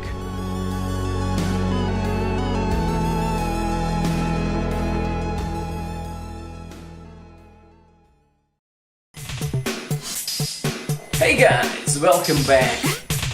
I was 10 years old when I first experienced video games, and the title that introduced me to this amazing world was Death Chase on a 48K ZX Spectrum. As you can deduce, it had a huge impact on my way of life. So, let's take a look at this awesome game. Many players still insist on calling it 3D Death Chase. It's just Death Chase, people. The 3D logo stamped on the cover was just to make it more appealing to buyers.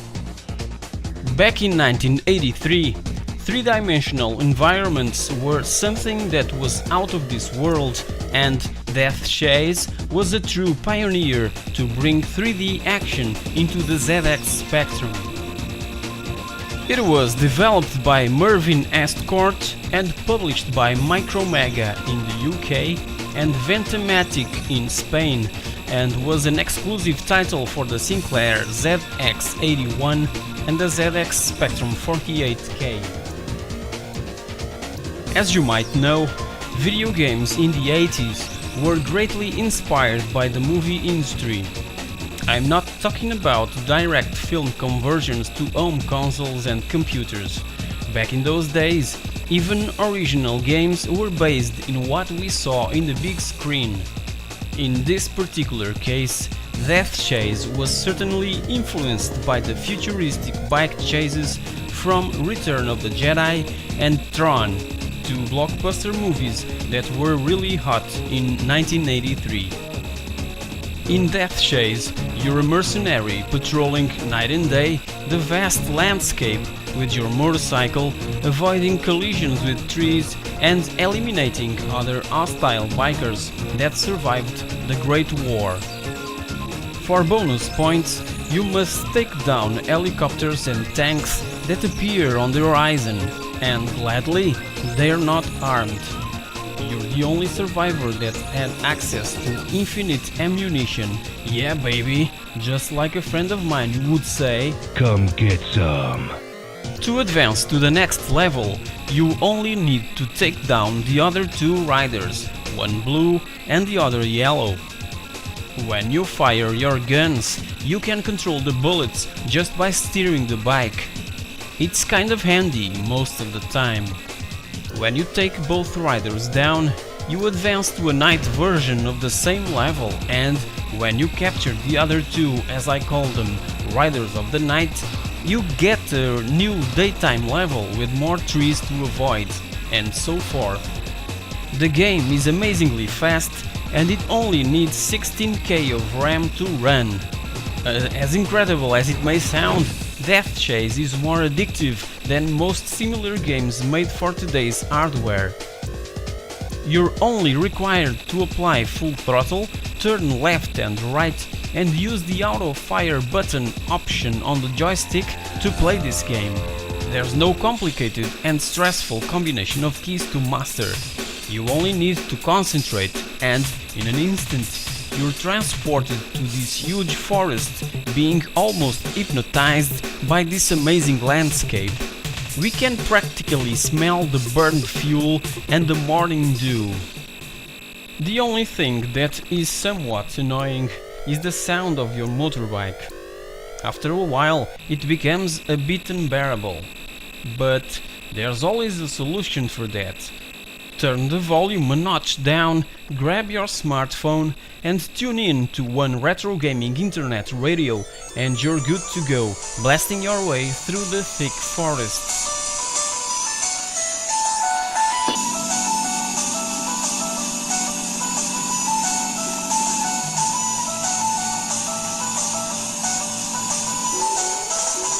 Death Chase was well received by the press and got a 92% rating from Crash magazine.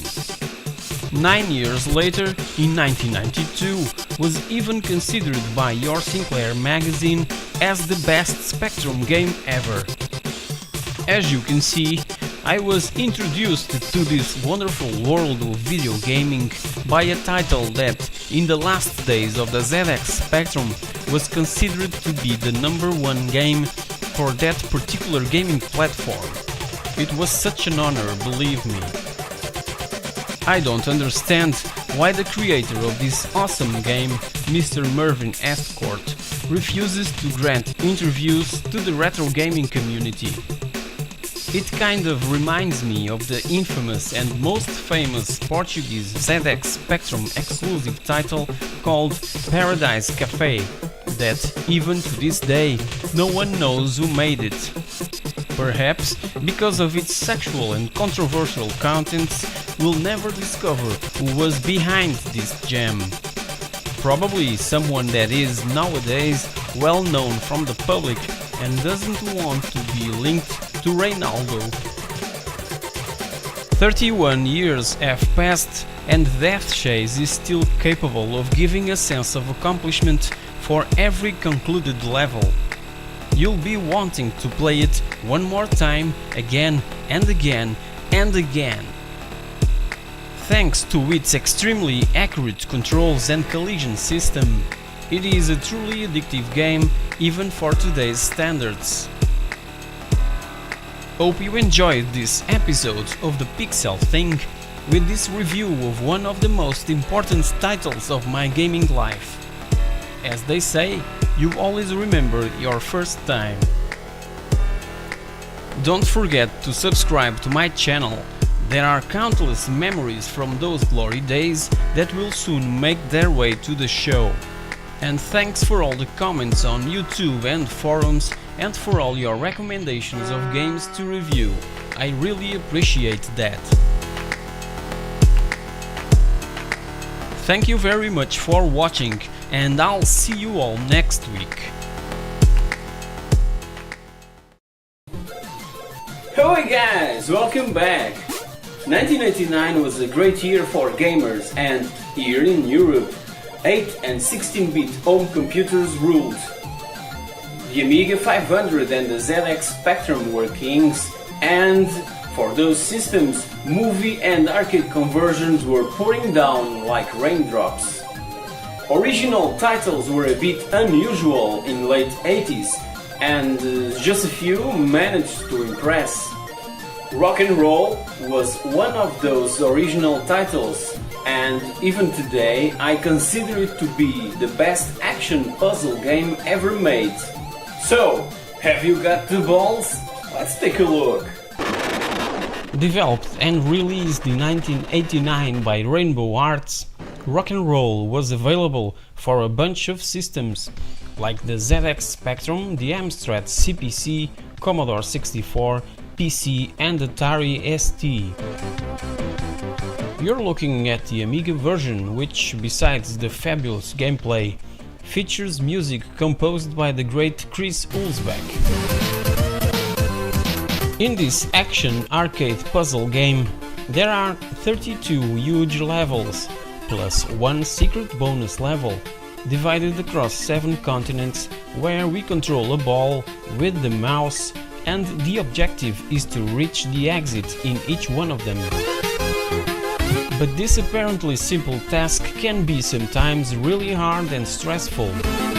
Thankfully, the superb soundtrack keeps us tapping our foot on the floor, making every level an awesome and extremely joyful adventure. There's numerous objects scattered throughout each level that help or hinder our path to the exit. These take the form of ventilators, which blow the ball away, magnets which attract the ball, arrows which roll the ball in a specific direction, etc. Many objects can also drain your energy. If you lose too much energy, your ball will collapse. You must avoid some occasional gaps on the surface that shows a nice parallax scrolling effect with the background. If you roll into one of these gaps, you will be dead, unless you happen to possess a little parachute. Prepare yourself to open it up before you hit the bottom, and your ball will live to roll once again. Besides the useful parachutes, there are other essential items for you to pick up that will help you finish the level, like keys to open doors, armor for your ball, spikes to help you on ice, repair kits to fix gaps on the floor, and bombs to blow up obtrusive barriers and uncover previously hidden sections of the walkway. But before you can collect any of the useful items, you must have some money to pay for them. Coins are left lying around on each level, and if you search carefully, you'll also find valuable colored diamonds. The ball rolls around very realistically, and the programmers have got the inertia effect just right. Rock and Roll is one of the most brilliantly addictive games I've ever come across. Backed up by impressive graphics and a great soundtrack, Rock and Roll is a must for everyone who enjoys arcade puzzle games. This is it for this episode of the Pixel Thing. Hope you enjoyed it, and subscribing is a thing that will be extremely appreciated. Hey guys, welcome! Back in late 80s, early 90s, piracy on 8 and 16-bit systems was a great deal. In every corner there was a vendor selling these self-made forged copies of the greatest titles of the season.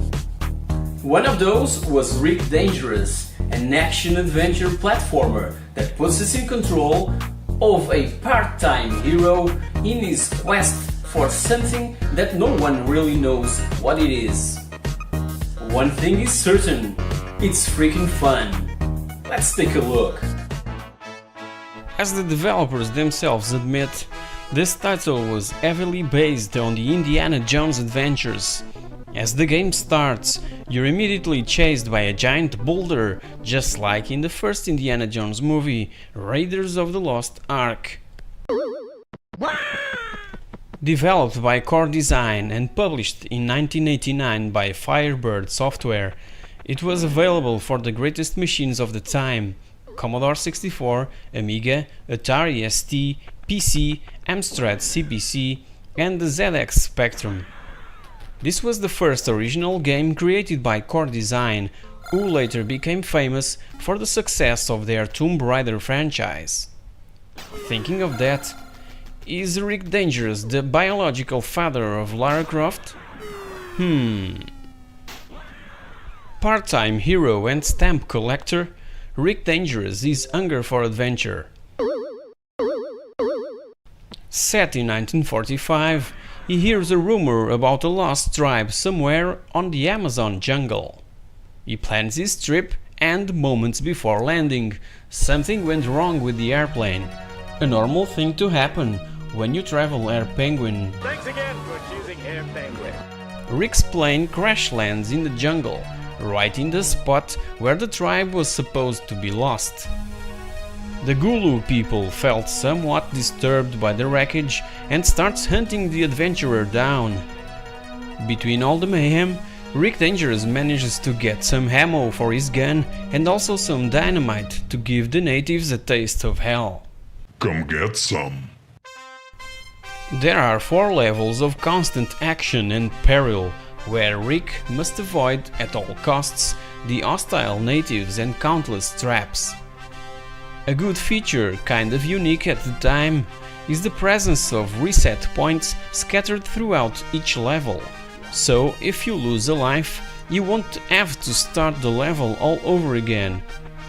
Sadly, on the other hand, there's no save option or a password that you could use later to pick up where you left off.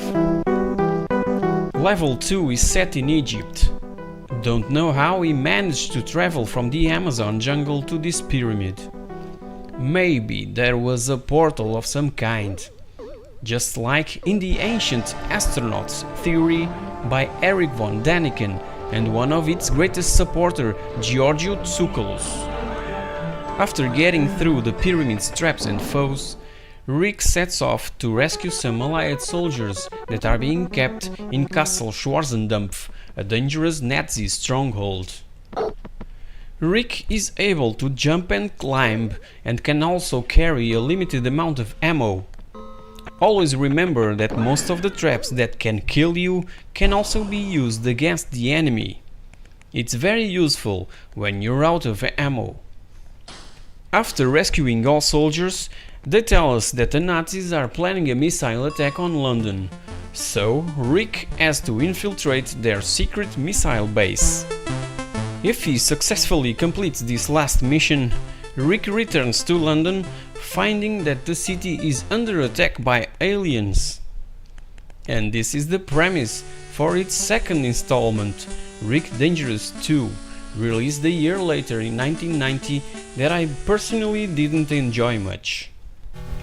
Back to Rick Dangerous 1, and now examining the whole package, there's a huge discrepancy between the cover art and the game's cartoonish approach. Even the artwork on the instructions booklet is totally different from the box art. There was also an 8-page comic book that introduces Rick and works as an intro to the game. As we can see, the original idea was to make a more serious game with Rick dangerously close to the Indiana Jones character. To conclude, Rick Dangerous is a brilliant game that combines humorous graphics and devious gameplay. there are plenty of horrible shocks and surprises. When you think the coast is clear, a poisoned dart whizzes out of a hole in the wall, or spikes pop up from the ground. There are also moving blocks, traps to puzzle out, and pallets of angry enemies to dodge. Graphical differences apart, Rick Dangerous plays identical on all formats and machines. Try it, you won't regret it.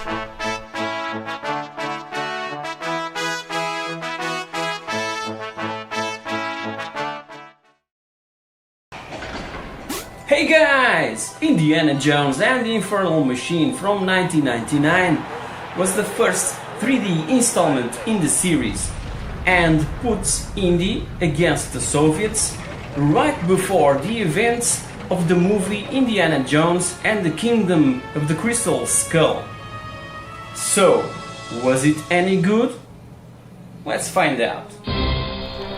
Inside this box with, by the way, a simple but superb illustration of Indy's magnificence, we've got a jewel case containing the 2 CDs for its massive 800 megabytes of data for the full install of the game, and as well its full color manual with the beautiful art of Drew Struzan, the guy responsible for the Indiana Jones, Star Wars, Back to the Future, Harry Potter movie posters, and also some of Alice Cooper's cover albums.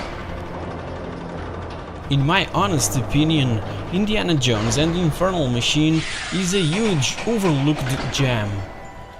Back in 1999, in a time where point-and-click adventure games have already died out its flame, LucasArts released the first 3D action adventure game based in Indy's adventures.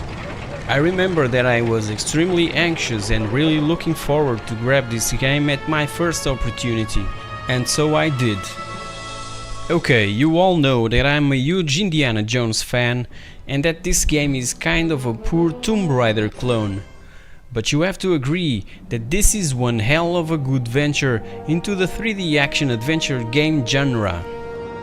Many people talks about how awkward the controls were, but I remember that this was also a problem in many 3D games of the time, Tomb Raider included. Time to go to work. The real facts are that Infernal Machine has an awesome and interesting story, capable of truly fantastic and memorable scenes, and successfully captures the essence of Indiana Jones movies. Remember Sophia Hapgood? Well, probably not like this. You'll most likely recognize her in this photo. Well, she's back, and she's with the CIA now. Project leader Al Barwood, also responsible for Indiana Jones and the Fate of Atlantis point-and-click adventure game, originally planned this new indie title to have a plot based in UFOs and extraterrestrials. But this idea was vetoed by George Lucas because at that time he was already thinking of a similar story for the fourth Indiana Jones movie, later subtitled, as everyone knows, The Kingdom of the Crystal Skull, and only released 9 years later in 2008. Infernal Machine's story is set in 1947, after the end of World War II, where Indy was involved. While in his dig site in the Canyon lands, Indy is approached by Sophia, who tells him that the Soviets are excavating the ruins of Babylon. They are searching for a weapon more powerful than the atomic bomb that would give them an advantage in the Cold War that had already begun. Then, Indy is hired by Sophia to investigate firsthand, taking us on a fabulous journey around the world through 16 levels, from Kazakhstan to the Philippines, Mexico, Sudan, and many others. Basically, in each level we're required to kill enemies, jump or climb from platform to platform, and search for the exit to advance to the next level. It's that simple. But its execution is amazing, and each area feels unique and true to the Indiana Jones movies. Graphics for today's standards can look really poor, but back in the day they were beautifully designed. The exterior may seem a bit artificial, but indoors the level of detail is amazing. Also, in my opinion, Indy actually resembles Harrison Ford, and its voice acting is superb and faithful to the man in the hat, who has got really smooth movement animations as well. Level design is also magnificent and really can take us on this great quest. There are plenty of different situations and you won't be easily bored. Needless to say that the musical score by Clint Bajakian is great and based on the original Raiders March from Raiders of the Lost Ark soundtrack by John Williams. As for the sound effects, it helps to add a lot more atmosphere to this great game.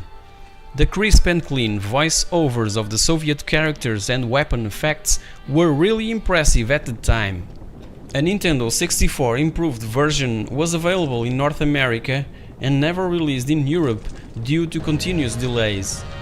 For the record, it was on development for too long, about 19 months, and was only released a year after the PC version had hit the shelves. It also featured some new sequenced musical pieces by my all-time favorite composer, Chris Hulsbeck.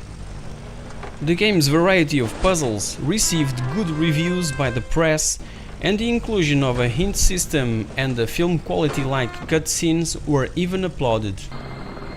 The controls, on the other hand, were a bit infuriating and stressful for many players. But what's the rush? With such a good story and beautiful landscapes to explore, this game is to be taken slow, trying to enjoy every bit of it. 'Cause there's even Easter eggs to find. Where am I? Unmapped territory for sure. After playing this game, I felt the urgent need to watch all indie movies all over again. Whoops. I need something to hold this pressure pad down. Hope you enjoyed the review of one of my big addictions of 1999.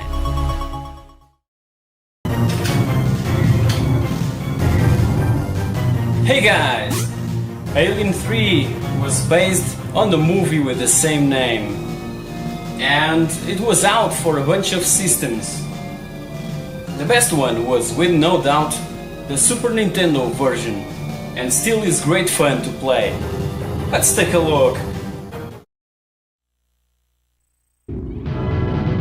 Alien 3, directed by David Fincher, was a good-looking movie with a crappy story that didn't do so well on the box office.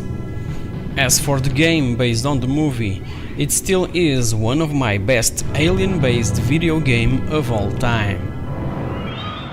Developed by Probe Entertainment and released between the end of 1992 and the beginning of 1993 for a crapload of 8 and 16-bit systems, the one that really was worth playing was the Super Nintendo version. The game wasn't at all faithful to the movie. There were only 3 things that makes us remind Alien 3: the title, the intro scene, and Ripley's haircut. Everything else is different, like the fact of all the levels are filled with aliens. In the movie there was only one, and as the game starts, we're granted access to a flamethrower, pulse rifle and a grenade launcher. Once again, in the movie there were no firearms of any kind whatsoever.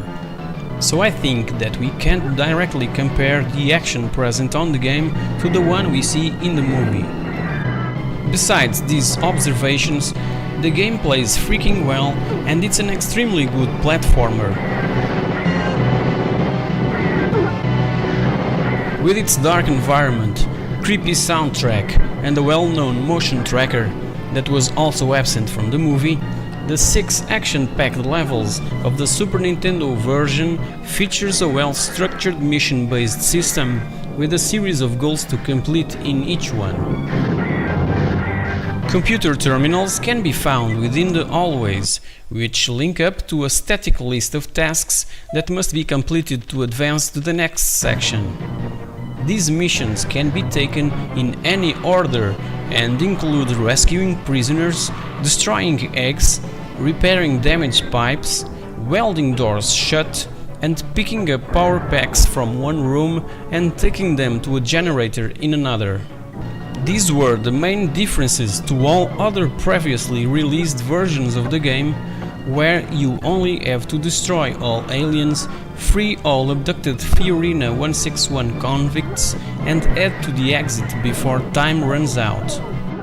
Other big advantage of the Super Nintendo port was that there was no time limit. Alien 3 on the Super Nintendo is a time killer of a game. You start playing it and in an instant 4 hours have passed without even notice. The extremely well-drawn graphics and its awesome parallax scrolling, which produce a beautiful illusion of depth, keeps us focused and even absorbed by its awesome gameplay. Try to play Alien 3 in complete darkness. You'll be amazed.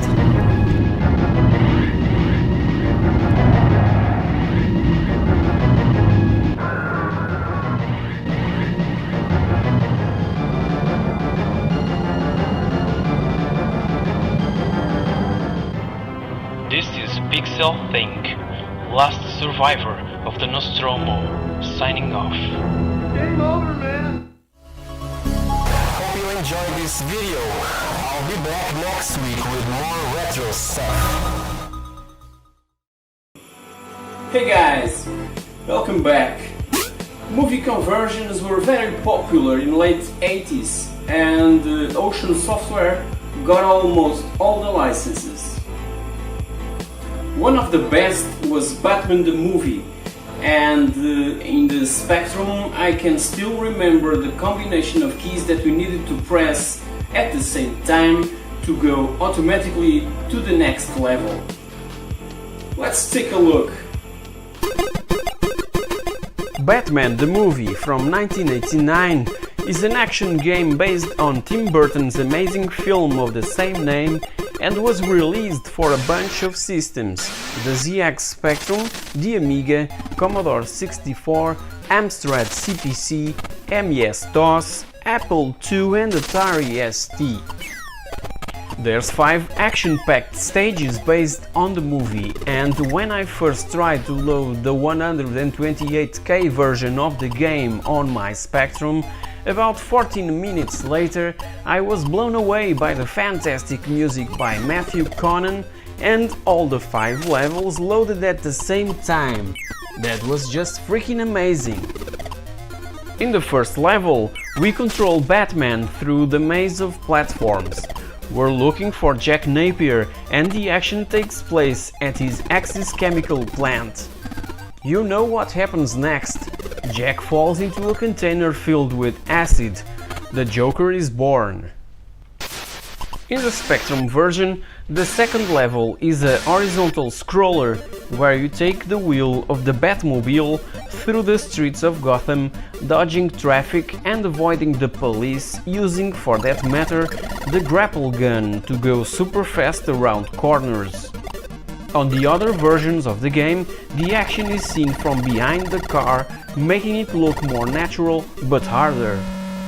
The third level is a puzzle section where Batman needs to identify all the components of the deadly chemical called Smilex that Joker launched into the market. Succeeding this stage, we'll be facing the parade sequence in which we'll be flying the Batwing and use it to cut away the balloons filled with poisonous gas without hitting them.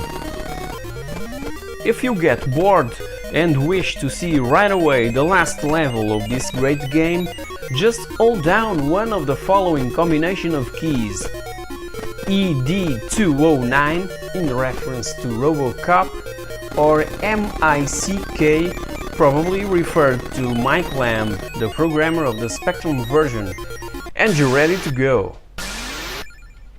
The fifth and last level is similar to the first one and takes place at Gotham Cathedral to finally get Joker on its knees. Although there's new hazards to consider like rats and platforms that crumble as you walk on them. The map seems bigger than the one on the Axis chemical plant and you need extra skills to get to the top of this huge cathedral. At the very top, Joker makes his last move and tries to flee using an helicopter. You need to throw one more batarang and you get a great end sequence watching Joker falling down outside of the building. I enjoyed this game a lot and even continue to play, finishing it over and over just to beat the maximum scoreboard points. Was I crazy or what? Spectrum version of Batman the movie was #1 on the charts and was awarded Game of the Year in Crash magazine. Commodore 64 got the worst version that was filled with annoying bugs. If you're into some platforming action featuring a legendary comic book hero, you need to try this game.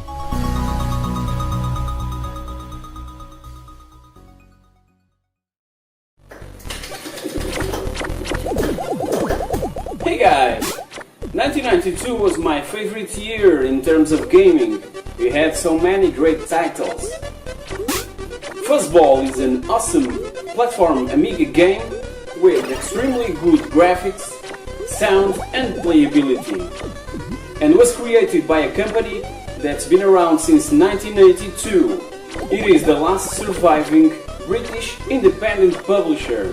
That's really awesome. Let's take a look at their excellent work. Developed by Scan Games Norway and published by System 3 Software, Europe's #1 name in original games, Fuzzball is platforming cuteness that you could even play with your girlfriend.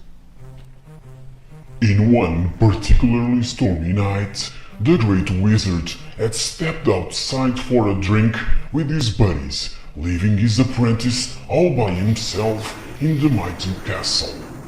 He had this great chance to snoop around through one of the wizard's chambers. The chamber had a strange aura about it, and the apprentice could feel the electrical energy generated within the air by the heavy storm blowing outside. The mischievous apprentice had come to a chamber to have another look at the big old chest, the contents of which had been a closely guarded secret by the wizard for years. The apprentice wanted to know why the wizard would not show or even tell him what was inside. Through the book of spells, he found one to open. He thought, "This is it!" After reading the spell, a magic glow appeared in his hand, but he forgot to read the entire spell. The storms outside were higher, and the boy's eyes lit up with excitement as the magic began to appear in his hand. He aimed the glowing energy at the lock on the chest and then launched his creation at the target. In an instant, the lid of the chest flew back and hundreds of strange fluffy balls began to leap from the chest. Fuzzball after fuzzball leapt to their freedom and began to fill the chamber. "What have I done?" screamed the young apprentice. The stream of fuzzballs seemed endless, and as they hit the floor, they began to grow and grow. Trying to reverse the spell, he brought another spell. The magic energy engulfed the young apprentice in a huge blue flash of light. He turned himself into a large blue fuzzball.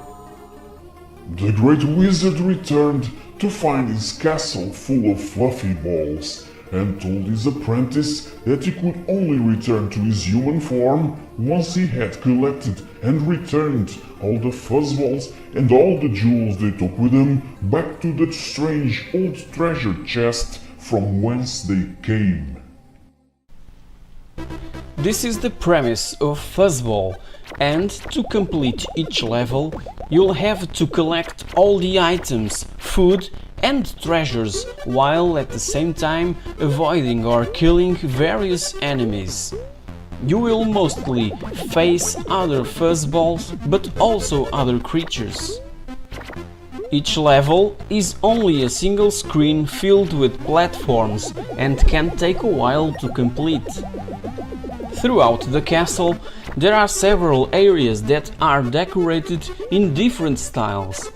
As well as the standard medieval decor, you will also visit the gardens, an oriental type of place, and a rather cold dungeon that has ice over the floors. Each of the areas is filled with loads of rooms to make a grand total of 50 levels. Touching an enemy once means instant death, so to survive in Fuzzball you'll have to plan every move carefully, otherwise you'll die very quickly.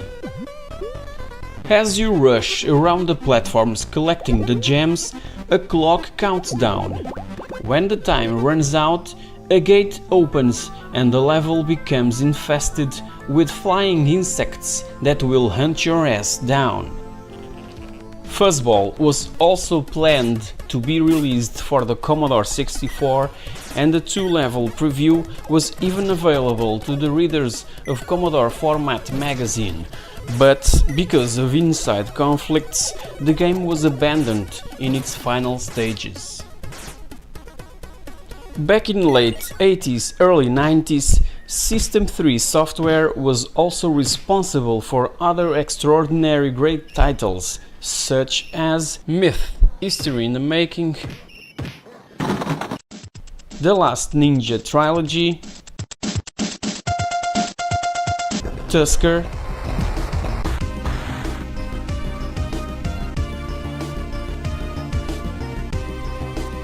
and Flimbo's Quest.